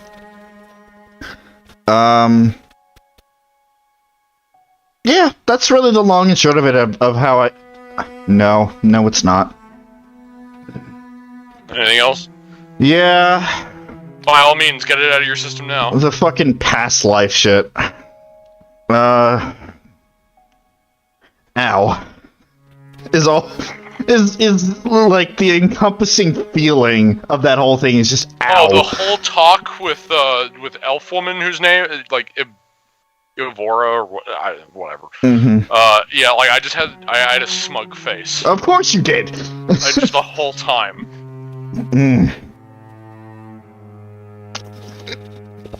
As you just were grinded up into emotional dust. Yeah, it hurt. It hurt real bad. Yeah. And I did it to myself, too, and that's the other thing. My past self was like... you picked to be in a relationship with her. I did. Man, imagine how that would have went if it was, like, not reciprocated. It's okay. In another, like, 2 years when you play this again... Oh, then you can see what happens there. Or not. So... It kicked us back to the title screen. We talked through the credits. It did. It was a long credit sequence. Oh yeah. a lot of backers. Yeah. Well, yeah. Oh, get ready to see a lot of backers and credits. Oh boy. A lot of the projects in the future are gonna have that. Right. So, where does it? Is there an autosave for all of that, or does it just take us back to the save before the fight, or like before the final decision? I think there is an autosave. The game makes an invisible autosave right before the decision. Okay. That is utilized. What to see? Okay, so just like to see different outcomes. Transfer save. Okay. Oh. Yeah. Okay. I'm gonna switch. No, I'm dragging you through more transfer games. Oh, I know. Of course I know. I'm doing it. I'm gonna switch over to the end title screen or something, maybe the BRB screen. Just so we can talk about the stuff that you've been keeping. Oh yeah, there's a lot. There's a lot of alternate outcomes. We're gonna be here for a bit. There's also some emotionally fucky ones, because of course there are. Of course there are. But yeah, I'll just so you put got on out everything you wanted for your epilogue? More or less. If more comes, that's anyway. Alright, so, alternate outcomes. If anybody does not want overwhelming spoilers to the other ways of, actually, you know what? No, before I do that, I have my question that I need to ask. Yes. So Rob. Yes. How'd you like Pillars? As a whole. Okay. As a whole, it began really slow, as it does. Which I did warn you about. Yes, you did. It began really slowly, which was on account of obviously just trying to establish the setting and me trying to figure out how to actually work an RTS game, because I don't play them that often. Right. But I'd say, as many people know by now, probably after Act 2, like I would split it down the middle, saying like, you know, end of Act 2 through the end of the game, barring the White March, was great. Yeah, like I always say, like halfway through all the Defiance Bay stuff, when you really get settled in, is when you can really start enjoying the game. Mm-hmm. Which I know theoretically, if you want to look at it, that's like a little bit, that's almost halfway through the game for you to start enjoying it. But like the end is so good. Mm-hmm. That I feel like it is genuine. Like it's a hard slog through the beginning, but if you make that, like this game has really shown me how not to overtake your thoughts on this, but just while it's in my mind, it's really shown me how, like, if you just push yourself through the beginning of something, you can really get to where the game will shine once you get used to things. Because you know when you just throw yourself in a world, sometimes you're just like immediately ugh. Right. Like it's just there's a lot here, and Mm-hmm. But like if you push through, there could be a part in the game later that eases you into it a lot better, because you know it's not just being all this new shit's being forced on you. At that point, it's like, okay, you get some of this even if you don't, but then it starts easing up, and then you kind of go and comprehend things a lot better through context clues or what have you. Right. And the flow is a lot better. So, like, it's really taught me of just, even if you don't like a game at first, just push through it a little bit. Don't just go, ugh, and then stop after one attempt. Like, it's just, because if I did that, I wouldn't have gone through a train of games up until even recently that I probably never would have even considered playing. That's true. Pillars specifically has opened me up to a lot of games, so yeah, that's why I felt like we needed to start with this. And in the scheme of that same thought, how do I put this delicately? I hated the actual gameplay. Oh, so did I! Don't get me wrong, I do not like RTSs. I don't. But the story was good. The story was good, and that was the thing that kept me going. I have said this multiple times across the series, that it's really just the story that kept me going. Yep. And while I had gotten used to RTSs, don't get me wrong, like I was fine at the end.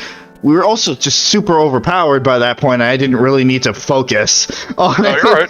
We just had to delve through everything. I mean, that's kind of the same thing I did, where it's like a little bit into the game, I was like, okay, fuck this, I'm putting this in story mode.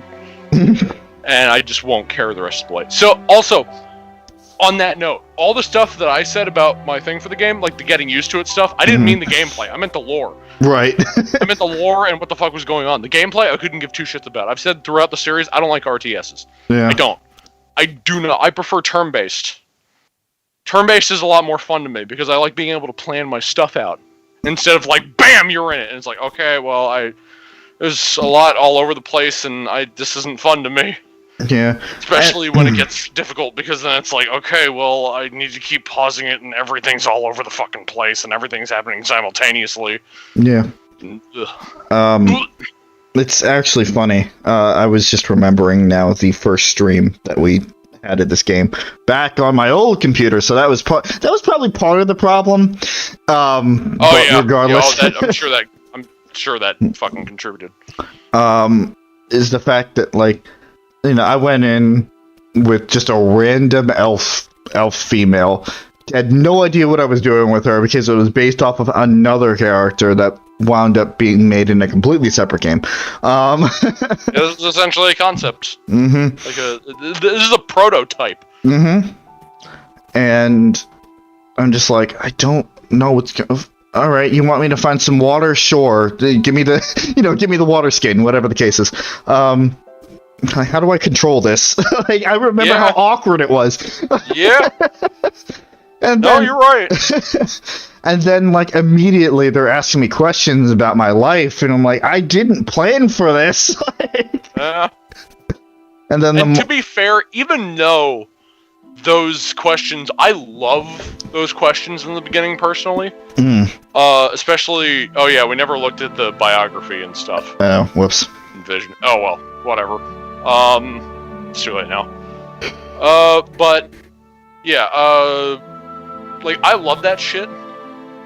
Even though realistically it was never touched upon. Like none of that ever mattered except for flavor text in the biography section. That was the only reason. Yeah. Which again, even though it's that minuscule, I love that shit. To like further define a character, because I'm a person where it's like if I do multiple playthroughs of a game, I try to make each character as different from each other as possible to really get like the full experience of like everything is still new. So just that added flavor text is really nice, and it's also good to start a character with.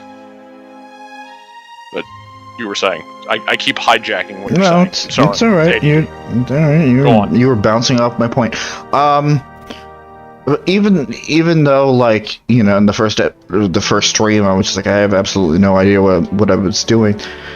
The fact that Parshi came to be her own thing and not a carbon copy of an idea I had in my head,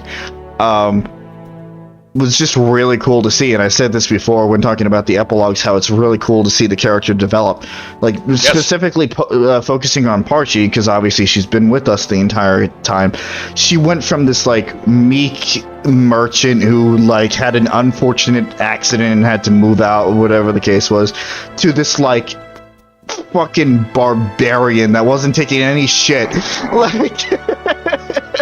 a fucking mind mage that just dual-wielded blunt weapons and was the Tidebringer. We didn't say I'm the Tidebringer at all this stream. No, that's awful. Like, the Tidebringer? Like, the development of that character is just so mind-blowing.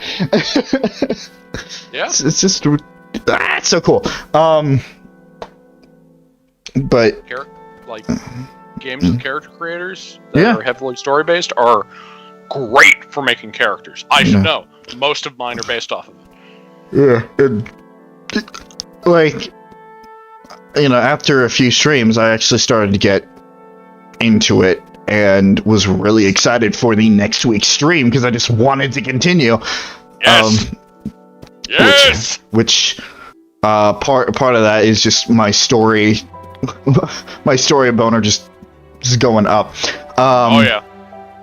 But for anybody who doesn't know, and I don't know how you could miss it at this point, on our off time, less frequently recently, but Suzie runs a Savage Worlds campaign that we've been doing, and I got dangerously connected and addicted to it. So stuff like this helped ease that a little bit as well. And that was probably another reason why I became so attached to this game, is because, like, not only are we doing a stream series, we're having fun for the most part. You're still, like, making a story, and I love that shit. Man, I'm excited for some more future projects now. Past the next one. But these streams always left me so emotionally fucking drained because of what happened. Whether it was frustration from the fights or the emotional turmoil from the stories. I was tired. Like, after almost every stream. And in a way, I find that to be a good thing, because it meant that, like, it had my complete complete focus in it this entire time. Yes. So that speaks for that. So the long and short of your question is, It was a really good game. It's good, and not even for the gameplay itself. Not It's even for all the story. gameplay. And that's why I sung, like, listen, if I sing an RTS's praises to high hell, it is 99.99% it is not going to be about gameplay. Yeah, and it also helped that, you know, we kind of specialed our characters a little bit. Oh, did my computer freeze? Yes, it did. Okay. Did I miss part of what you said, I think? I said it also helped that that we specialed our characters a little bit. I mean, yeah. Listen, it's always fun to make just like over the top jokes of just any character. Look at the Dragon Age fan base. Yeah. I should just say look at the BioWare fan base. Yeah. You'll find that shit everywhere. Yeah. With any of the companions, like it's the best. Alrighty. So you have my answer for that question. What else you got? Good. It's good. And as I said, if I ever heavily praise an RTS, it's not going to be about the gameplay. Right. Which, I mean, potentially we won't have to worry about that for a long time now, because We'll going see. into turn-based. We'll see. We have a discussion to have after the stream. Oh yeah, absolutely. But yeah, we'll get to that anyway. But yeah, I'm glad you enjoyed it. Yeah. It was a good time. I'm glad I'm keeping up my reputation of accurately hyping stuff up. And again, we finally finished it. 32 streams. Oh god. Listen, I loved this series. I'm so glad it's over. Yeah, no, I agree. I mean, we've been doing this for half a year.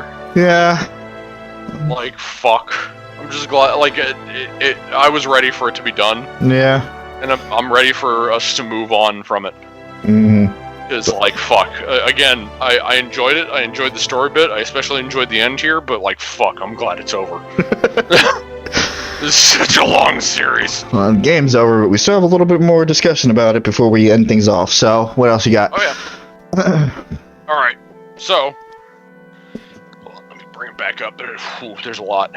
Alternate outcomes. Okay, disclaimer. If you do not want to know all the alternate ending mumbo-jumbo, then, yeah, you're not going to want to listen to this. Yeah, skip ahead, or if you're watching live, just mute for a little bit. I'm sure, definitely by the time you put the ending screen up. Oh yeah, absolutely. That will be out of when we talk about it, I think. But otherwise, yeah, I mean, the rest of this is going to be heavy alternate route spoilers. Yeah, before you start, did he just drop out? Oh yeah, I meant to talk about that. Like right after Thaos was beaten, she went to bed. Oh, okay. Because she did not want to. She didn't want to nod off in the middle of the stream. That's fair. Okay, just wanted to make sure everything was okay there. Yeah, she's fine. It's just she just couldn't, between dealing with the kid and all that, she couldn't stay awake. That's fair. So, but she didn't want to interrupt anything because it was it was right after we beat Thaos. Like it was right after we beat Thaos. So the final hammer drop. Pretty much. Right. Anyway. So yeah. Disclaimer, warning. It's out there. Turn away if you don't want spoilers. So I'm gonna start from the top of this page and work my way down. All right. There's a lot.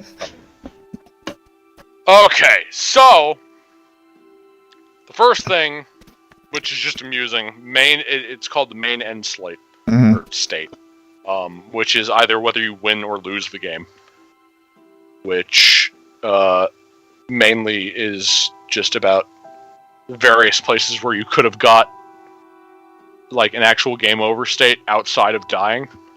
Oh. So obviously I told you about the one where you jump into the hole. Yeah.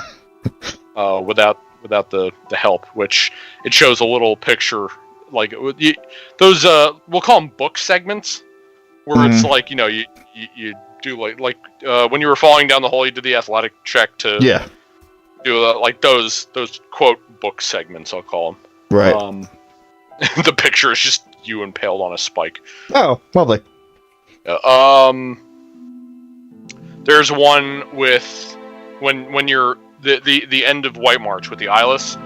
If you are with the hammer in the eyeless layer and you don't make it out alive, that's a game over state, because obviously you're dead. Right.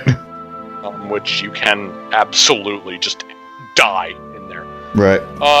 Then the last one is in Act 2 at any point, if you just randomly decide to kill Lady Webb,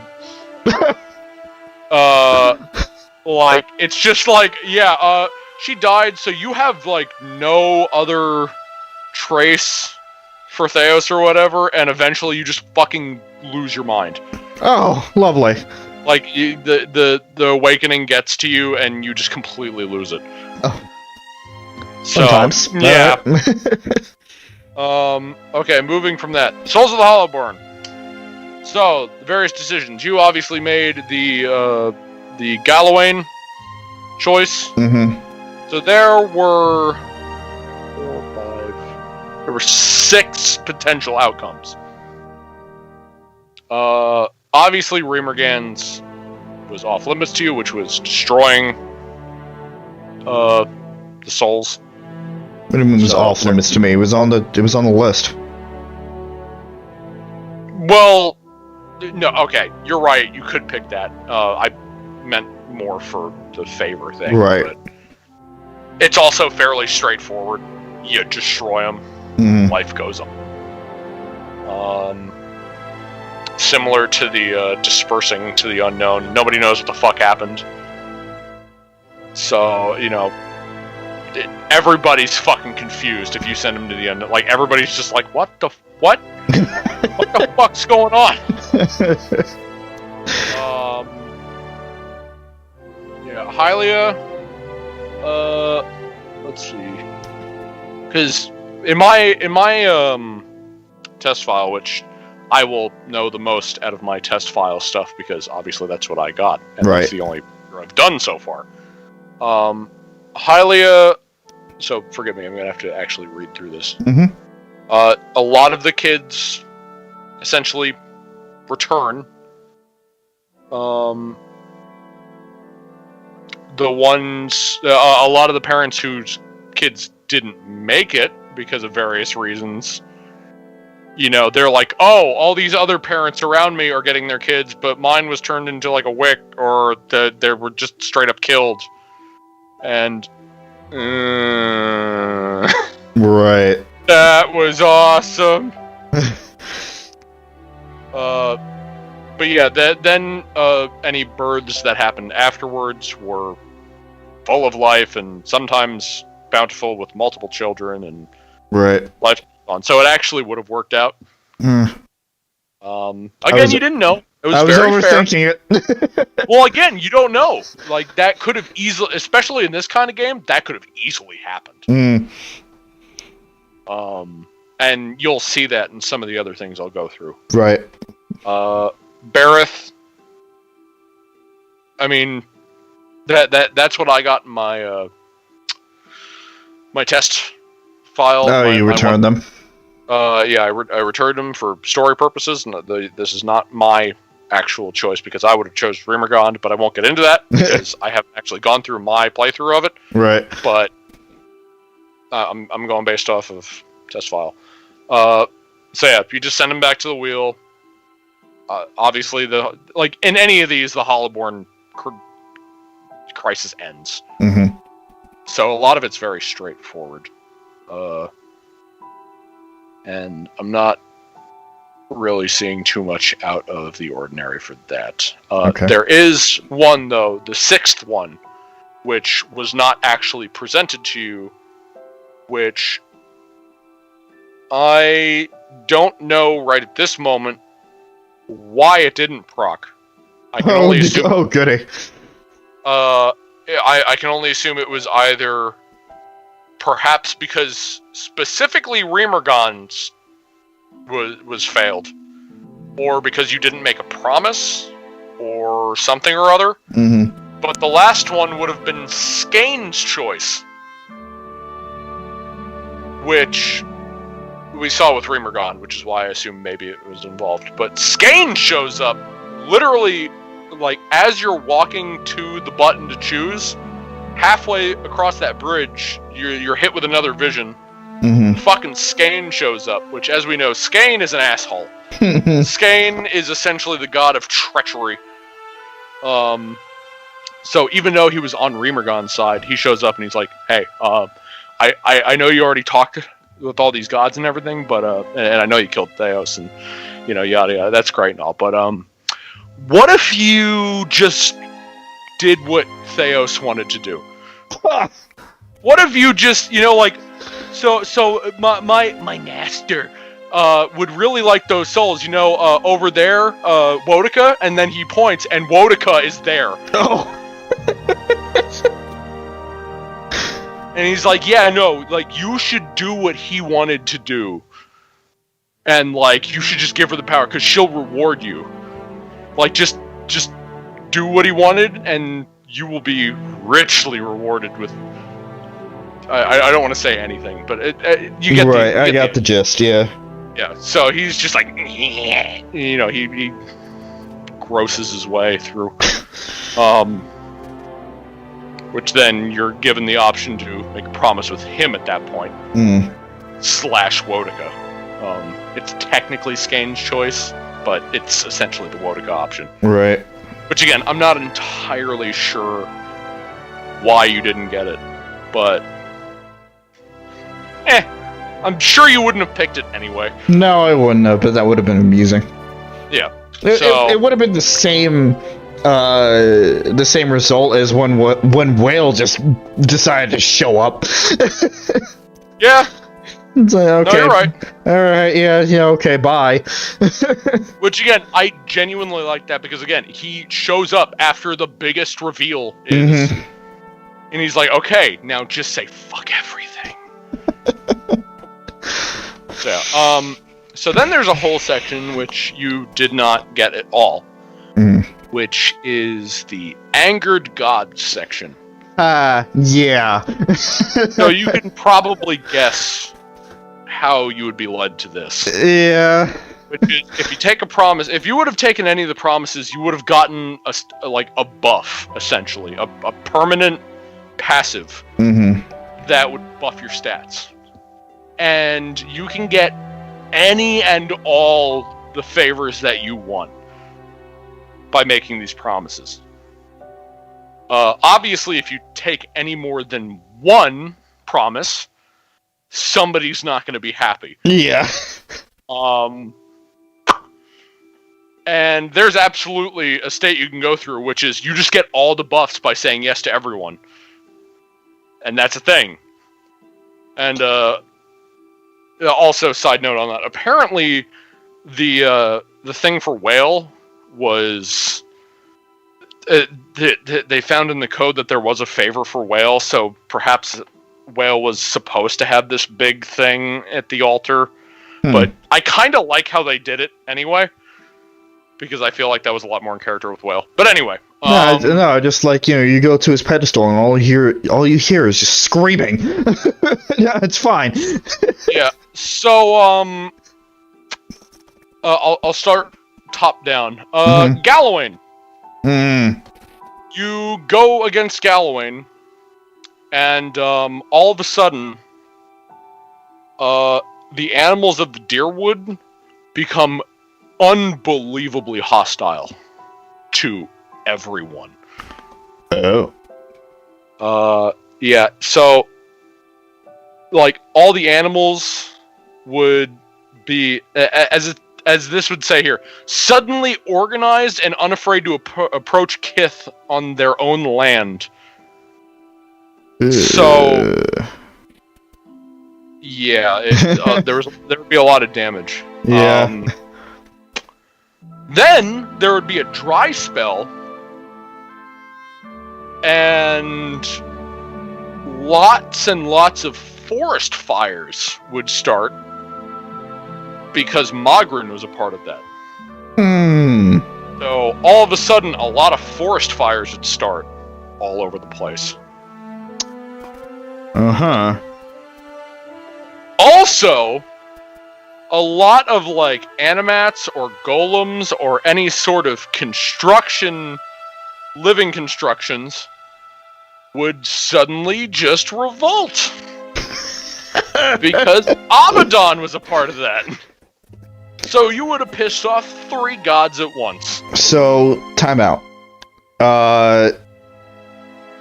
Is the organization of the gods always the same when you walk into the temple? Like, would those 3 always be together? Yes, everything's exactly how you saw it. They all... No matter what the playthrough is, it's like, it's all gonna be... Okay. Galawain, Mogren, and Abaddon are always on the same side on that, because they all see the same end result the same way. In their own ways, obviously. Right. Okay. But, yeah. Alright. So... that would happen with that. So big natural disasters. You're going to see a lot of that throughout all these. I could imagine. Gods, and because they can't hit you directly, they just shit on everyone. Speaking of shitting on everyone, Helia. So she gets scorned, and wait. Yeah. Large. Very, very large swarms of birds would, it would darken the skies with the amount of birds that would fly over. And they would just start attacking everybody. Oh, goody. Like, it would literally be the movie The Birds. Right. And it says here, the incidents left entire villages decimated and littered the streets of Defiance Bay with corpses covered in 1,000 puncture wounds. So, yeah, it would just be mass bird attacks. That's the extent of that, because obviously that was only one god, so... Bareth! Oh boy. I'm sure he's a doozy. So, obviously, Bareth being one of the biggest baddies of them all. Baddies in turn, well, not... You know what I mean? Yes. Not bad, that's Skane. But... Or Wotica, depending on... Anyway. So... Yeah, just a lot of random deaths. Like, just random... instantaneous deaths. People just dropping, just like that. Yeah, yeah, it's as simple as them just fucking dying. But just as often, the deaths appear to strike randomly and for no reason at all. Nice. Those who sense the involvement of the twinned god dubbed the calamity Bareth's Price, supposing it a payment for the end of Widewind's legacy. So, yeah, it just, like, what does the god of the life cycle do? Just kill people randomly. Because they can. Remergond. Remergond's next. As you could probably guess, unbelievably harsh winters. And you can guess how catastrophic that would be, especially to the deer wood, which is a large farming area. Also, because Andro was with them, and note that Skane is not a part of this. Floods and typhoons. Yes. Ships sinking and lost forever, and just a lot of sea shit. So nice, Ice Age, basically. Oh yeah. Okay. And then there's Skane. Yeah. Which Skane's is a bit weird in terms of whether it would actually happen or not, because it's not like an official, like, the way that the promise goes about is kind of weird, which I can't really explain without you seeing it, but that Skane's, which I think is the most fucked up, yes, even more than just people dropping dead, is, I don't know if you remember the idea of the effigy. Yes, I do. Where a lot of your body parts are cut off, and like shit stuffed into your body and all that, and you become... really some fucked up shit. Yeah. To summon the quote effigy. Well, at some point, one of those one of those random, what word am I looking for? Rituals, actually works, and the effigy is summoned, which is this enormous fucking humanoid-esque monster that obviously is used from the corpse of somebody that decided to sacrifice himself. Right. That looks repulsive. Goes fucking ape shit. And just fucking, like, not exactly kaiju, but just, you know what I mean? It just wreaks havoc. And shit gets real barbaric with ritualistic or suicides and... Oof. It gets real fucky. Yeah, that doesn't sit well with me. But yeah, no, that's a lot of the Angered God stuff. Which, hopefully, a lot of this other stuff won't take as long. Thaos, it has a section for Thaos here, but there's no actual ending for that. It's just the different outcomes, which you saw all the options. Gilded Veil. So, something you might be mildly disappointed about, actually. So there's 4 outcomes for the Gilded Veil. Right. There is never complete the Lord of the Barren Land, which is what you were on the path to doing. You just never associated with that at all. Right. Like a normal person would. Because who the fuck just goes up to you? It's like, yeah, kill the leader of this land. It's fine.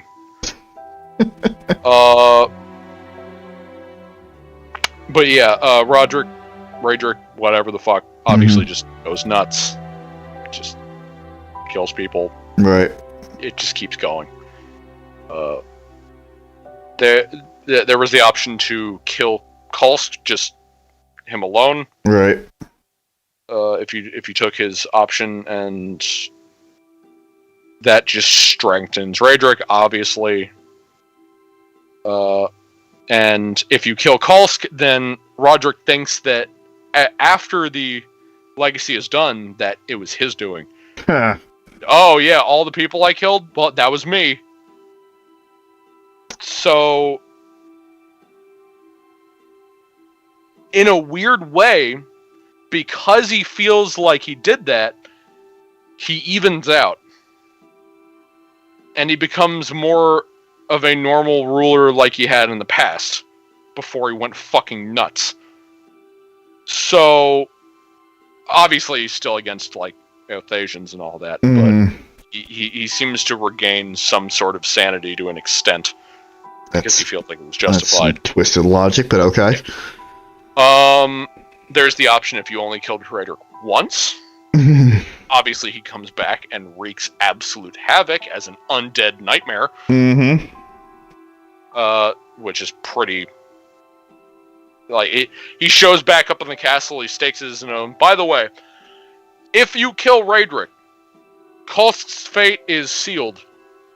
If you didn't kill him, Raedric would have after he rose from the dead.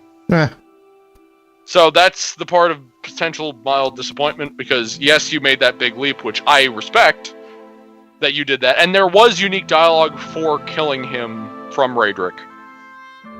Outside of him doing that himself. Yep. But yeah, so essentially, I'm not too broken up about it. Yeah, because fuck him anyway. Like, you didn't like him anyway, so it doesn't really matter. I did what I felt I wanted to do at the time. Whatever the outcome is, it is. Alright, so without going into a whole lot of detail, because there's a lot on this one, Defiance Bay, there's a whole bunch of fucking outcomes for Defiance Bay. Oh, good. Which all comes down to... a combination of how... Yeah. Yeah, so... side with the Dominel, let's see. There's one where Dominel thrives in the shadows, that's... I'm quoting from this. Dominel's reign of terror.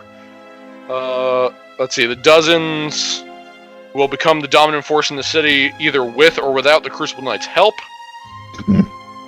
Because there is a way, if you back the Dozens, where you can kind of act as a mediator between the Dozens and the Knights. And if they actually side with the Knights, then they become an alright force, I guess. Okay. Yeah, and then with the knights, it all comes down to how you completed, like what your stance was at the end of the quest, whether you supported or were against the animancy, like forged knights. Again, moving on because I don't want to spend as long as I have on everything. There's the stances of animancy. As I said, you got the neutral one. If you were more for against animancy, which I was in my test file, all of a sudden everybody's like, well, he wanted to get rid of him, so that means we get free fucking reign to do whatever the fuck we want to these people. Oh. And the sanitarium was just littered with pikes and spikes covered in dead animancers to act as a warning to anybody who ever wanted to do animancy ever again. They were just slaughtered in the streets. So they felt justified, which meant that, you know, it's okay to do whatever the fuck to these people. In favor of animancy, which I have to look through this a little bit because this is longer than I thought it would be. And neither of us hit that. Yeah. Yeah, you know, animancy, the core of this entire world. Fuck it. Yeah. Which, I'll get to that in a second. Right.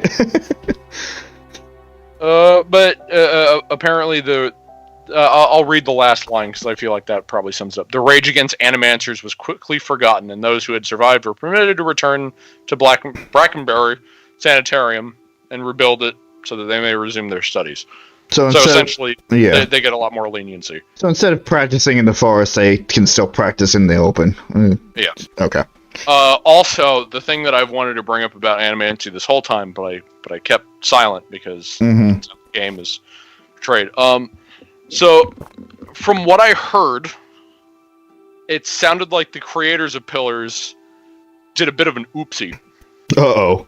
Because their idea was that they wanted to balance out both the pros and the cons of animancy. But the way that they did it in this game, an overwhelming amount of people did not like animancy.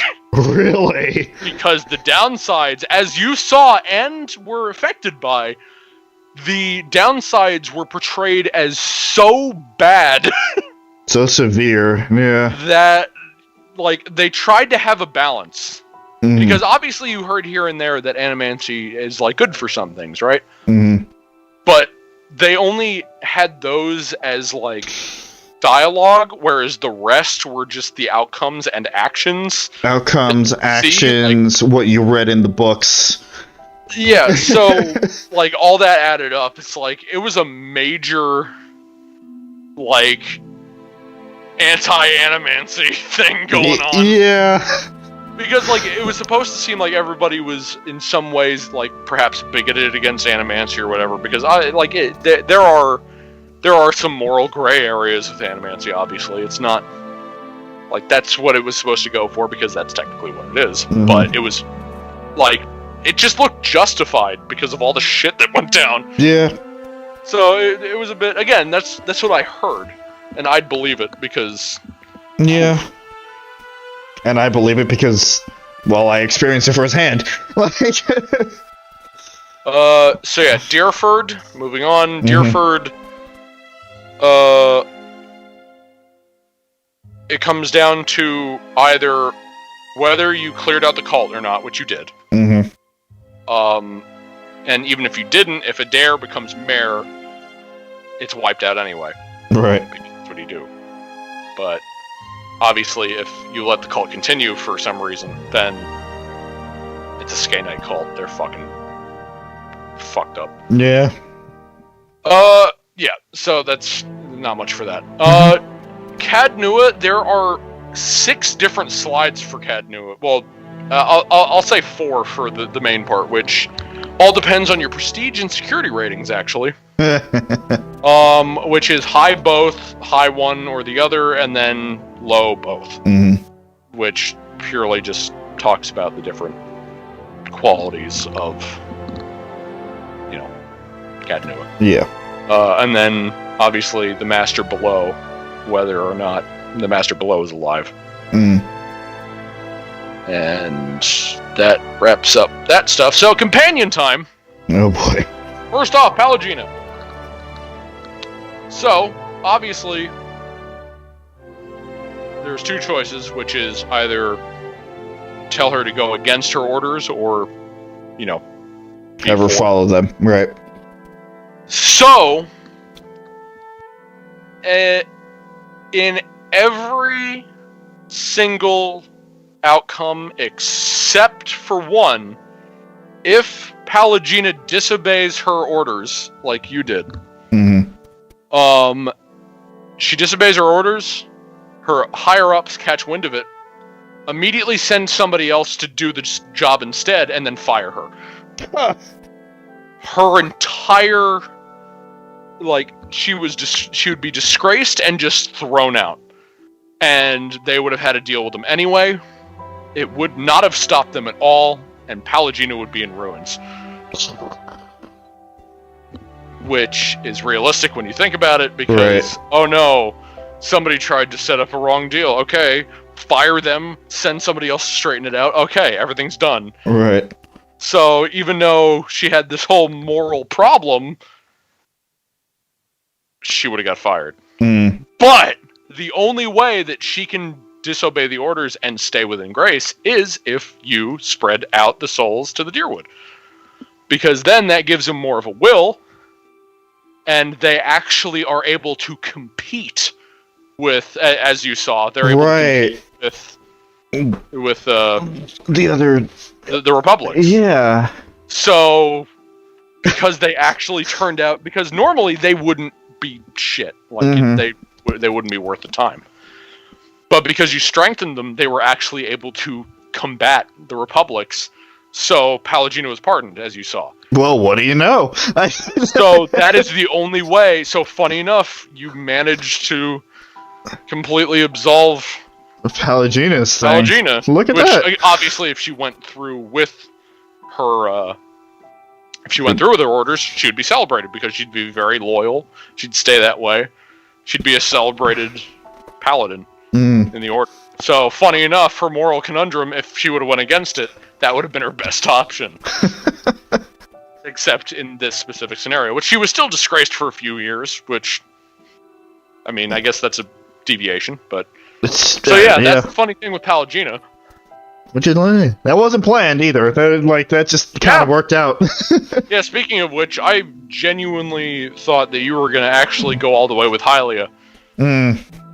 But funny enough, speaking to Gallowayne first seemed to fix that a bit. Yeah, it did. Okay, so next, Taravius. So yeah, he became a wanderer. A wanderer, a druid wanderer for Whale. The other ending is the Gallowayne ending, because there is a... You'll find with a lot of these companions, there are hidden counters for points towards various endings. Taravius is while you are reading the slabs, you had all these different options, and there's a hidden point meter for both Whale and Gallowayne. Oh. So, alright. Yeah.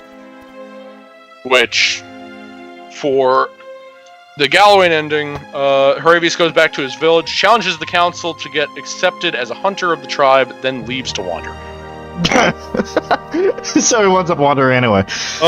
Yeah, I'm looking through this, because I got the Whale ending for the test file. I mean, I think it was pretty obvious which responses were kind of leaning towards Gallowayne. So yeah, he went back to the tribe. He challenged them, and nobody backed him.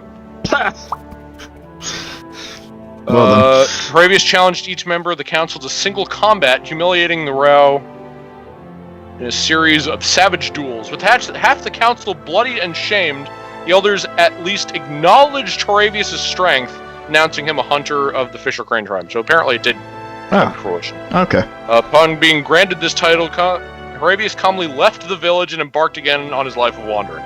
So he got accepted and then he left. So he just wanted to prove a point. Yeah, I mean that's Galloway's ending. Right. Whereas, well, he just kind of accepted it for what it is. Right. So Adair. If you do not complete his quest, he apparently goes back to Adir and reunites with his parents, and he lives a quiet life. As a farmhand. Okay. But he's still conflicted. Right. Because his brother's stuff isn't figured out. So for him, there was a hidden faith meter. And for yours, his faith meter was less than 0. It's either equal or greater than 0 or less than 0. Well done. That decides the endings. Hmm. So for the less than 0, knowing the gods are fake, Adair settles down in Deerford. You saw that much. Mm-hmm. If his faith is 0 or more, his faith in Aothis renewed, Adair joins a secret Aothasian organization, which is known as the Night Market, which they go around helping people. They're essentially an underground Robin organization. Hood, yeah. Kind of. Okay. Yeah, you get the idea. Yep. Aloth! Here's one of the fucked up ones that I remember. But I'll get to that. Boy. I'll get to that last. So there's a meter for him, which is authority versus autonomy.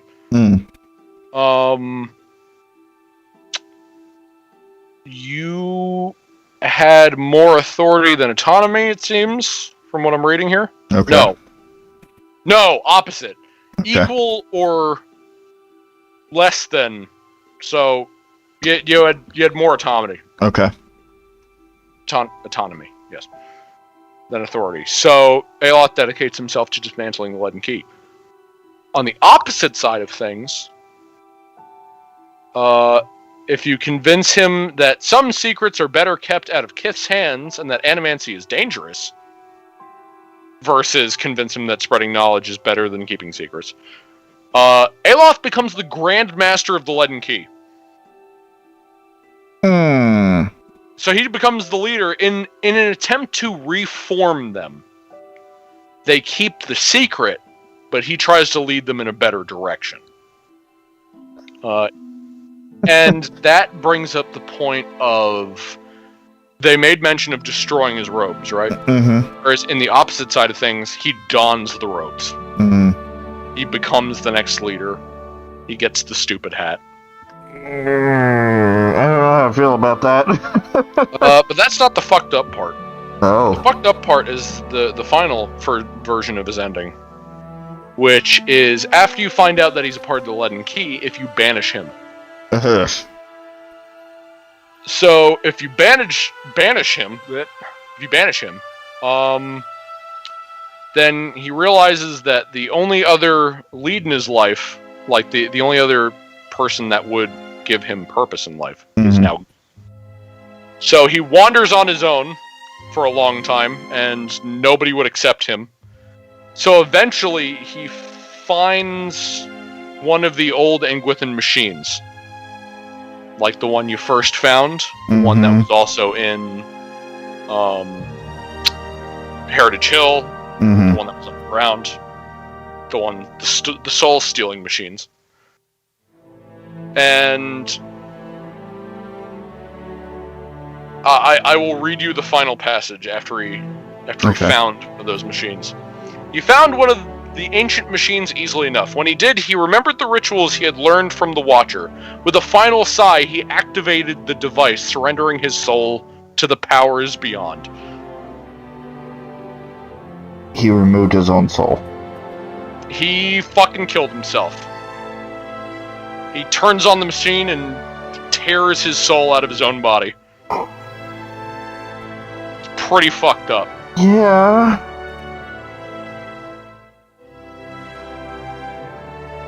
So that would have been a bit of a bad end for old Aloth. Alright. Okay, pillars. Yeah? Now we get to Kana. Holy fucking shit, Kana. How many endings do they have? 1, 2, 3, 4, 5, 6 different endings. What? Fuck off. No way. He has 3 different counters. Oh my god. Truth Seeker, Confident, and Idealist. Fuck. Jesus. So, I'm gonna go through these fast because there's a lot here. Yeah. It's interesting for Kana because he has so many directions he can go. Clearly. First one, which I guess you could look at as the bad one, which is one I accidentally got in my file. I don't know how I did, but I did. And I wish I got one different, which I'll explain afterwards. Discourage Kana in conversations and quest dialogues. Truth Seeker, Confident, and Idealist equal to or less than 5. Kana becomes disillusioned and a voice of traditionalists and isolationists, so the exact opposite of what he's sent out to do.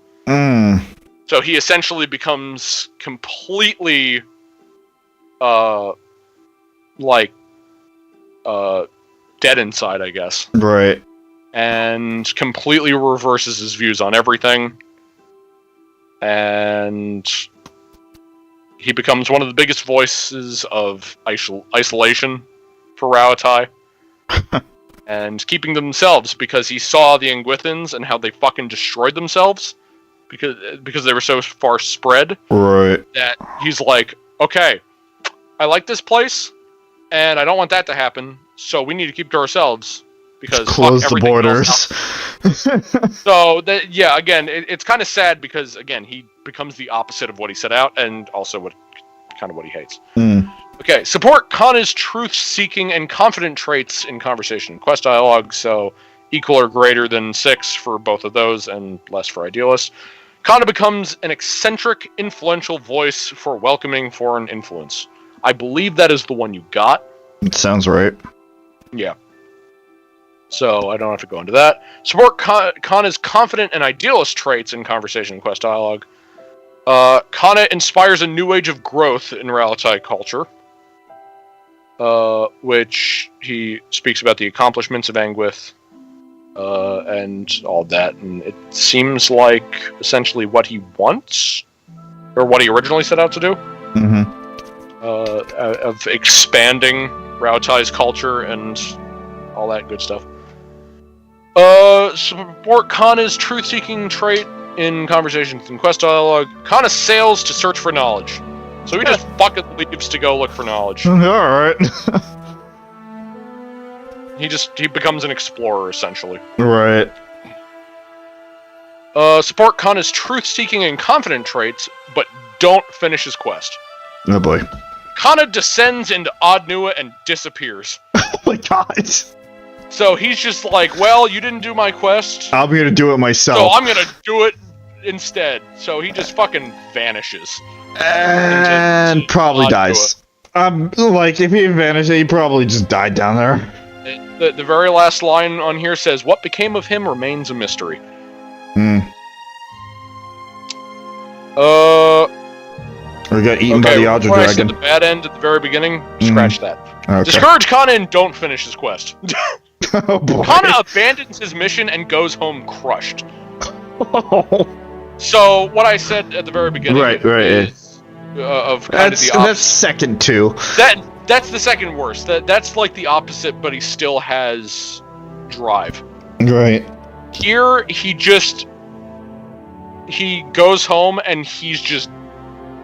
Okay, this time he's dead inside. Right. And his family sees him, and he did not have the spark that he once had, of like the bright-eyed scholarly type.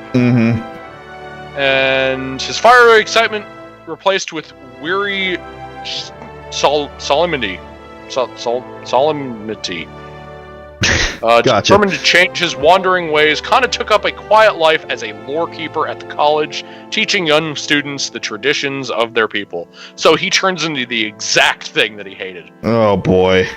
Because he hated being like just the lore keeper shit Mm-hmm. at the college, and yep, he turns into what he hated. Nice. So yeah, a lot of different outcomes for him. As much as we joke about Kana, I would never want something like that for him. I know, right? And the part that I thought I would get in my test file, because I played as a Wild Orlin Explorer. Mm-hmm. I thought he would get the Explorer ending, because it sounds like I played out the Bright-Eyed Explorer, but apparently I discouraged him at some point. I don't remember doing that. But apparently I fucked up somewhere. I'm sure I was, like, on the line. Oh, absolutely. It sounds like it. Maybe my own delusional fucking pessimism got in the way at some point. Who knows? Oh, well. Okay. Next, Grieving Mother. Oh, boy. So, either don't wipe her memory, or don't even do her quest, is what you got. Right. Because if you don't do her quest, she doesn't want her memory wiped. The real change is if her memory is wiped. Grieving Mother returns to the birthing bell. I can read this whole thing because it's very short. Okay. Pleasant and peaceful memories rose to fill the cracks in Grieving Mother's mind. She returned to the birthing bell, unaware that the village nearby had become empty, an empty desolation in her absence. Thus, she began her tireless vigil atop the Audra, awaiting mothers and children who never came. So she was pulled back in time, essentially. Oh my god. To a point where that village was still alive, and it wasn't. But she doesn't remember. So, and she doesn't realize. Yeah, so there's that. Durance! This is pretty quick.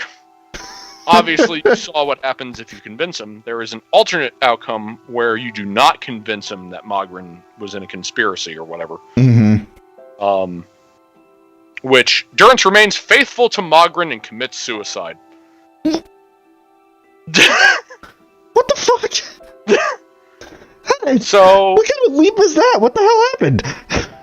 Durance continued to blame Wotica for the atrocities of the Sands War, believing Mogren to have been a pawn in the machinations of the Queen that was, and feeling that Thaos' expulsion had been a step towards reconciliation with his goddess, Durance tried for a time to reopen communication with her. When only silence came, he took it as condemnation of his continued existence. Ultimately, he built a pyre and threw himself upon it, using his own shattered staff as kindling. So, he ritualistically sacrifices himself in the name of Mogren, which, knowing what we know, that was a big oopsie on his part. Yeah. Because she wanted him dead to begin with, and, well, he did it himself. Yeah. So that's kind of a sad end for Durance. Right. So it's either rage or dead. So I like Durance. Rage is fine. Rage is a fine option. Sagani. I'm gonna go from bottom to top. Bottom to top. How many enemies do you have? There's 4. Okay. So the bottoms never finish her quest. Persoc's trail goes cold, and Sagani returns to... I already forgot his pronunciation. Masuk, thank you. Many years later. So essentially, she never finds the deer. It just goes home. She... Let's see. 20 years pass after the end of the game. Until the figurine finally glowed again. When it did, she followed its signal to a quiet hamlet to the outskirts of Adair. There she met a young farmer and told her of her past as an elder in that thing I just said. Really? Interesting. Okay. Why am I all of a sudden having a problem? Because it's 2 a.m. Masuk. Yeah, it is 2 a.m. Sagani returned to the village, or turned to a village that had forgotten her face but remembered her story. And a lot has changed. She learned that her husband died of winter fever a few years before, and that her middle child died in a raid. She found her daughter a hunter and mother of 3, and her son a builder. So a lot changed Right. in the time she was gone. She was gone for like 25 years, and half of her family died. Well done. Sagani becomes a respected elder, which is, if you choose, remind him of his impact on Masuk, which here it has an A, whereas everywhere else it has a U. That's why I'm having trouble. Yeah, because it seems like a completely different word, yeah. After you found Persoc, or choose trust your instincts and lean to tradition lean to tradition is the most important thing in previous conversations. Which you saw that one. There's also the tell him about his family one, or lean towards that in previous conversations, which Sagani returns to her village and retires with her family. So she gets back, and she just spends the rest of her day with her family. When she finally passed, she laid surrounded by the affection and tears of 5 generations. Fuck. So, a lot of family time. Yeah. And then the final one. Choose, it doesn't matter what you say, he's dying and you're doing this for your village after you found Persoc. Choose, trust your instincts, and say that the journey is pointless in previous conversations. Sagani doesn't feel satisfied back in the village and goes missing in a blizzard in one of her hunts.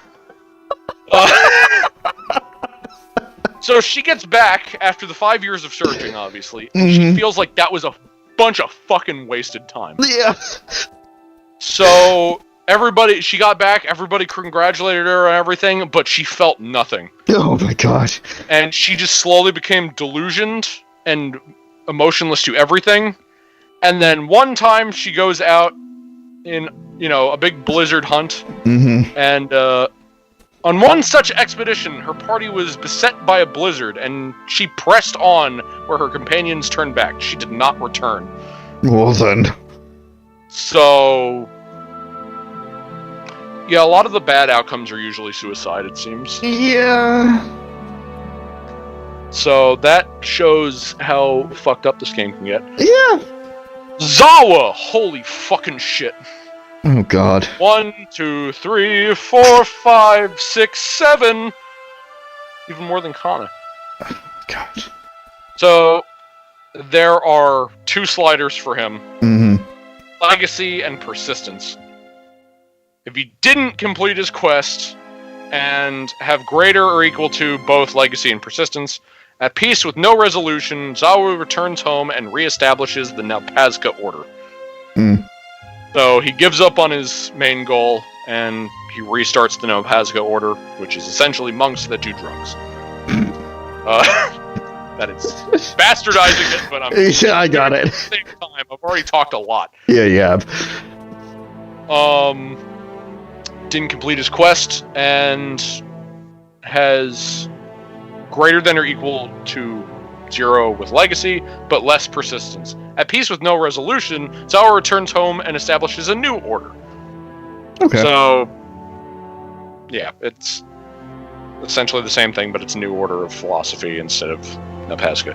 Didn't complete his quest and has less Legacy, but less Legacy and more Persistence.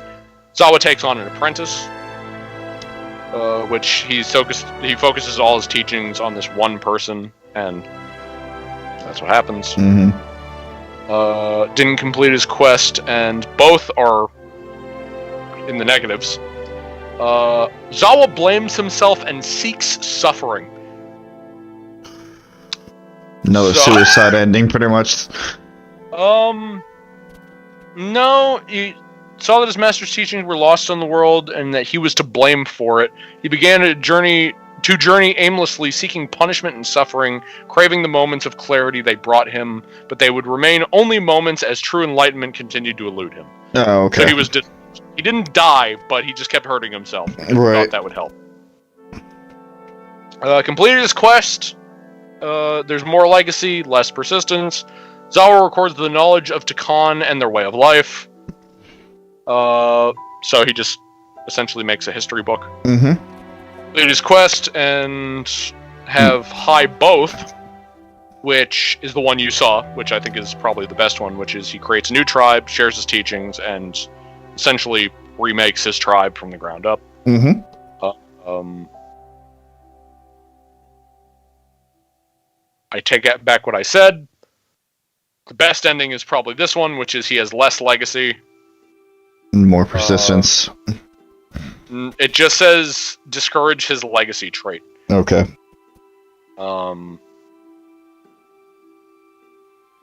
So, yeah, because it wouldn't matter regardless, as long as legacy is less than 0. Zawa finds enlightenment and becomes Anitle. Oh. So I got second best. No. Wait, hold on. No, I take that back. The original one I said was the best. This is the second best. So he becomes Anitle, but he starts his tribe over somewhere else. Oh, okay. Instead of where he came from. So, sorry for that confusion. Yeah. Devil of Karak. So, if you kill the guy that she's looking for, you saw what happens. It's basically a good ending. It's funny, because you kill the guy and you get the good ending. If you spare him... so, the kill one is Devil of Karak completes a long journey and turns to rust. Mm-hmm. Which is, I mean, I guess you can consider it a good ending. It's not really one. She found peace in what her existence was. Spare whatever the fuck that name is. The Devil of Karak is unsatisfied and meets a violent end. So she just goes looking for more fights. Oh, no. Hold on. Oh, boy. Releasing that name left the Daryl? What? Devil of Karak with a gnawing dissatisfaction that continued to eat at her long after the Watcher confronted Thaos. She resumed her search for the men and women who raised Coldmourn, clinging to the hope that enacting her revenge might one day allow her to feel something. Yet as she hunted and killed, the futility of her actions grew like a leaden weight in her gut. Her movements grew stiff and sluggish as her zeal deserted her. One day she found herself surrounded in Maiden Falls. As she tried to fight back against the villagers, she felt her arms stick in their sockets and her legs buckle beneath her. The villagers tore her body apart and shattered its segments while she screamed, feeling none of it.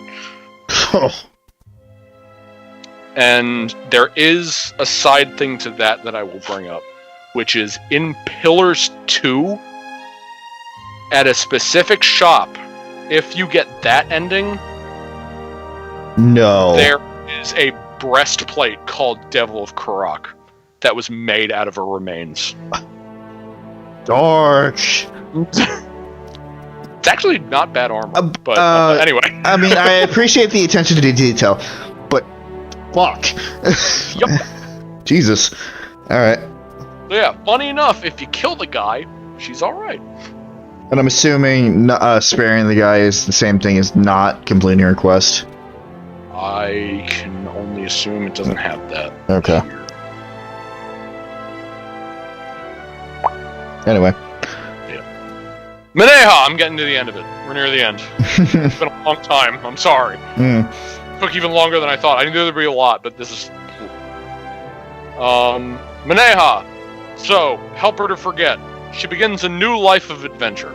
So, if you send her through the thing... Then she forgets her stuff, and she goes back to essentially being a crazy adventurer, which involves fighting and drama and pirating and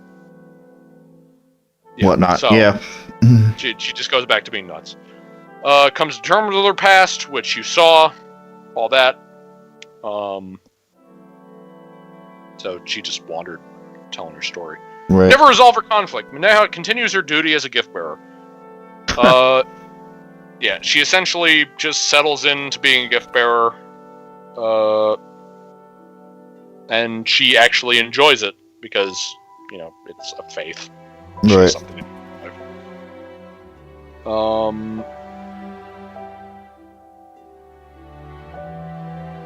but yeah, she just kind of becomes devout to Andra's teachings. Not Andra herself necessarily, but her ways. So she becomes devout in terms of her teachings, essentially. Okay. Alright, so is this the last... Oh, no, there's still the White March. The last one, the Watcher one. So this is going to get a bit silly. Oh boy.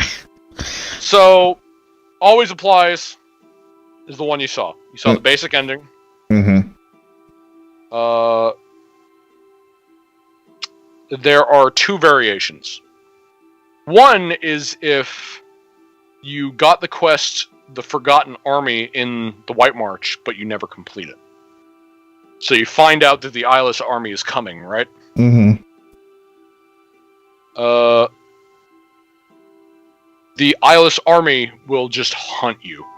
Huh. As it is predicted in the thing. Unfortunately, you would have little time to contemplate the matter. Soon after your victory at Sun and Shadow, rumors of a monstrous army swept the Deerwood.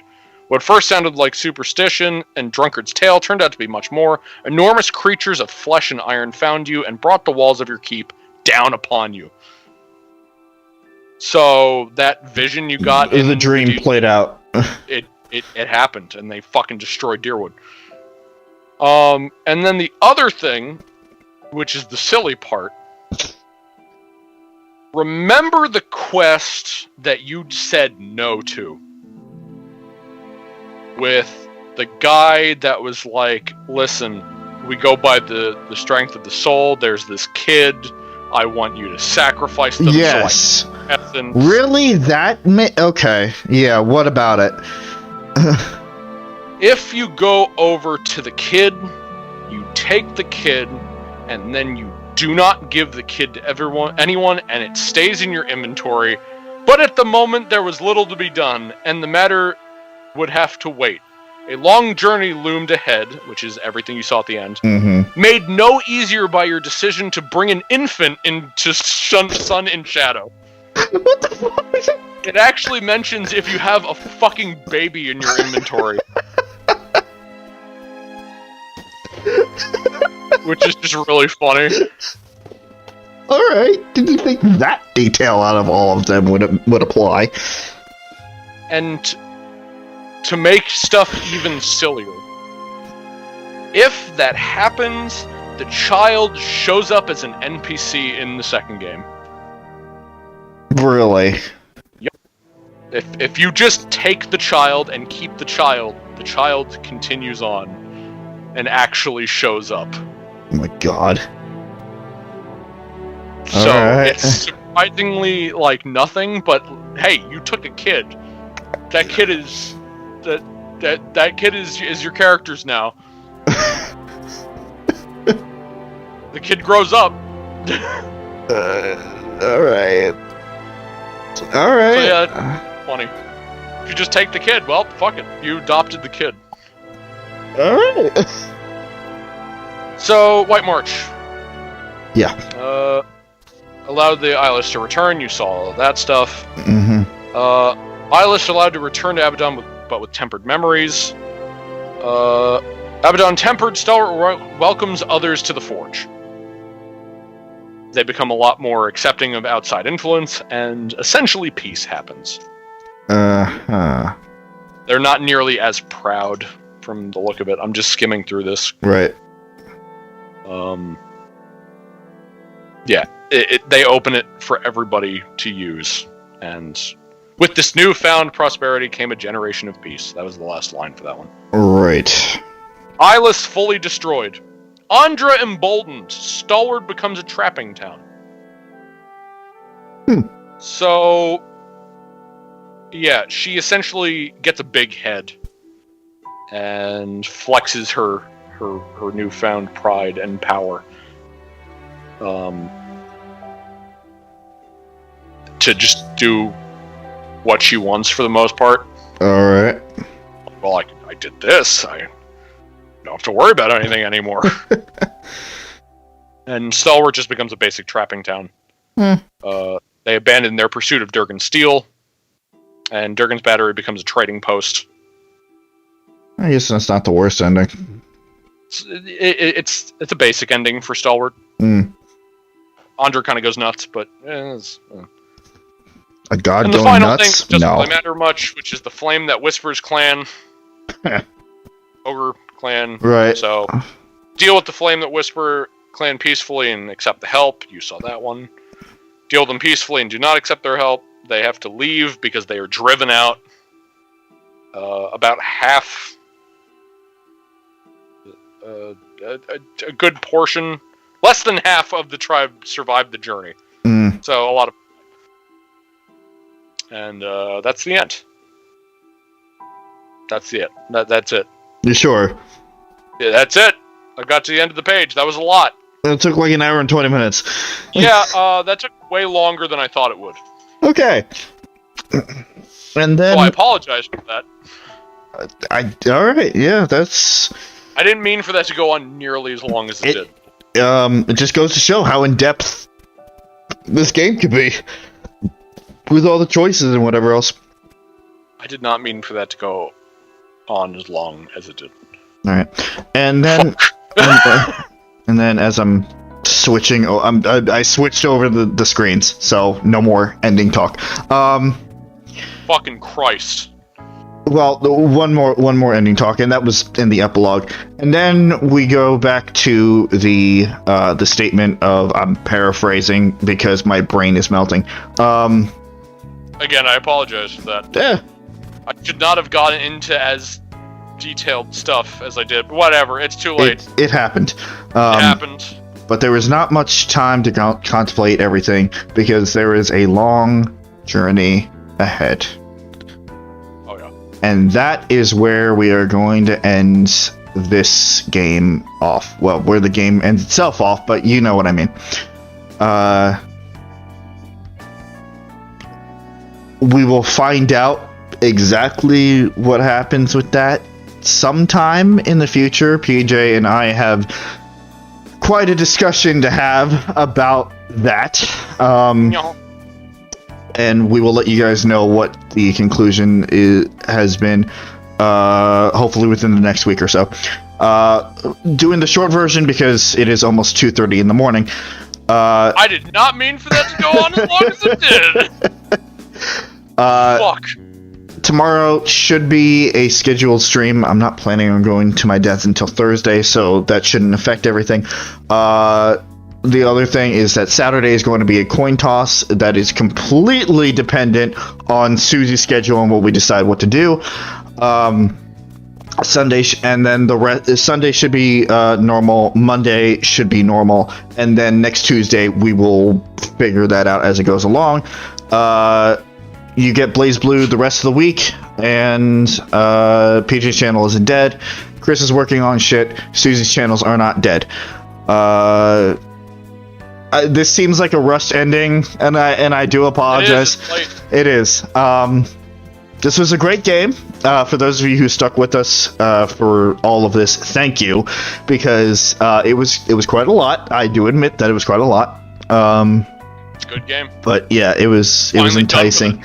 It was very much enticing. If you want to see some other paths, you can go and check it out for yourself. It's on Steam and Switch and PS4, I think. It's on a lot of things. It's on a lot of things. Go and check it out. We're going to wrap this up, and what we go pass out. Yeah, what we decide to do next week will be announced soon. So, thank you guys for watching in whatever capacity you decide, and we will see you guys next time. Good night, everybody. Bye.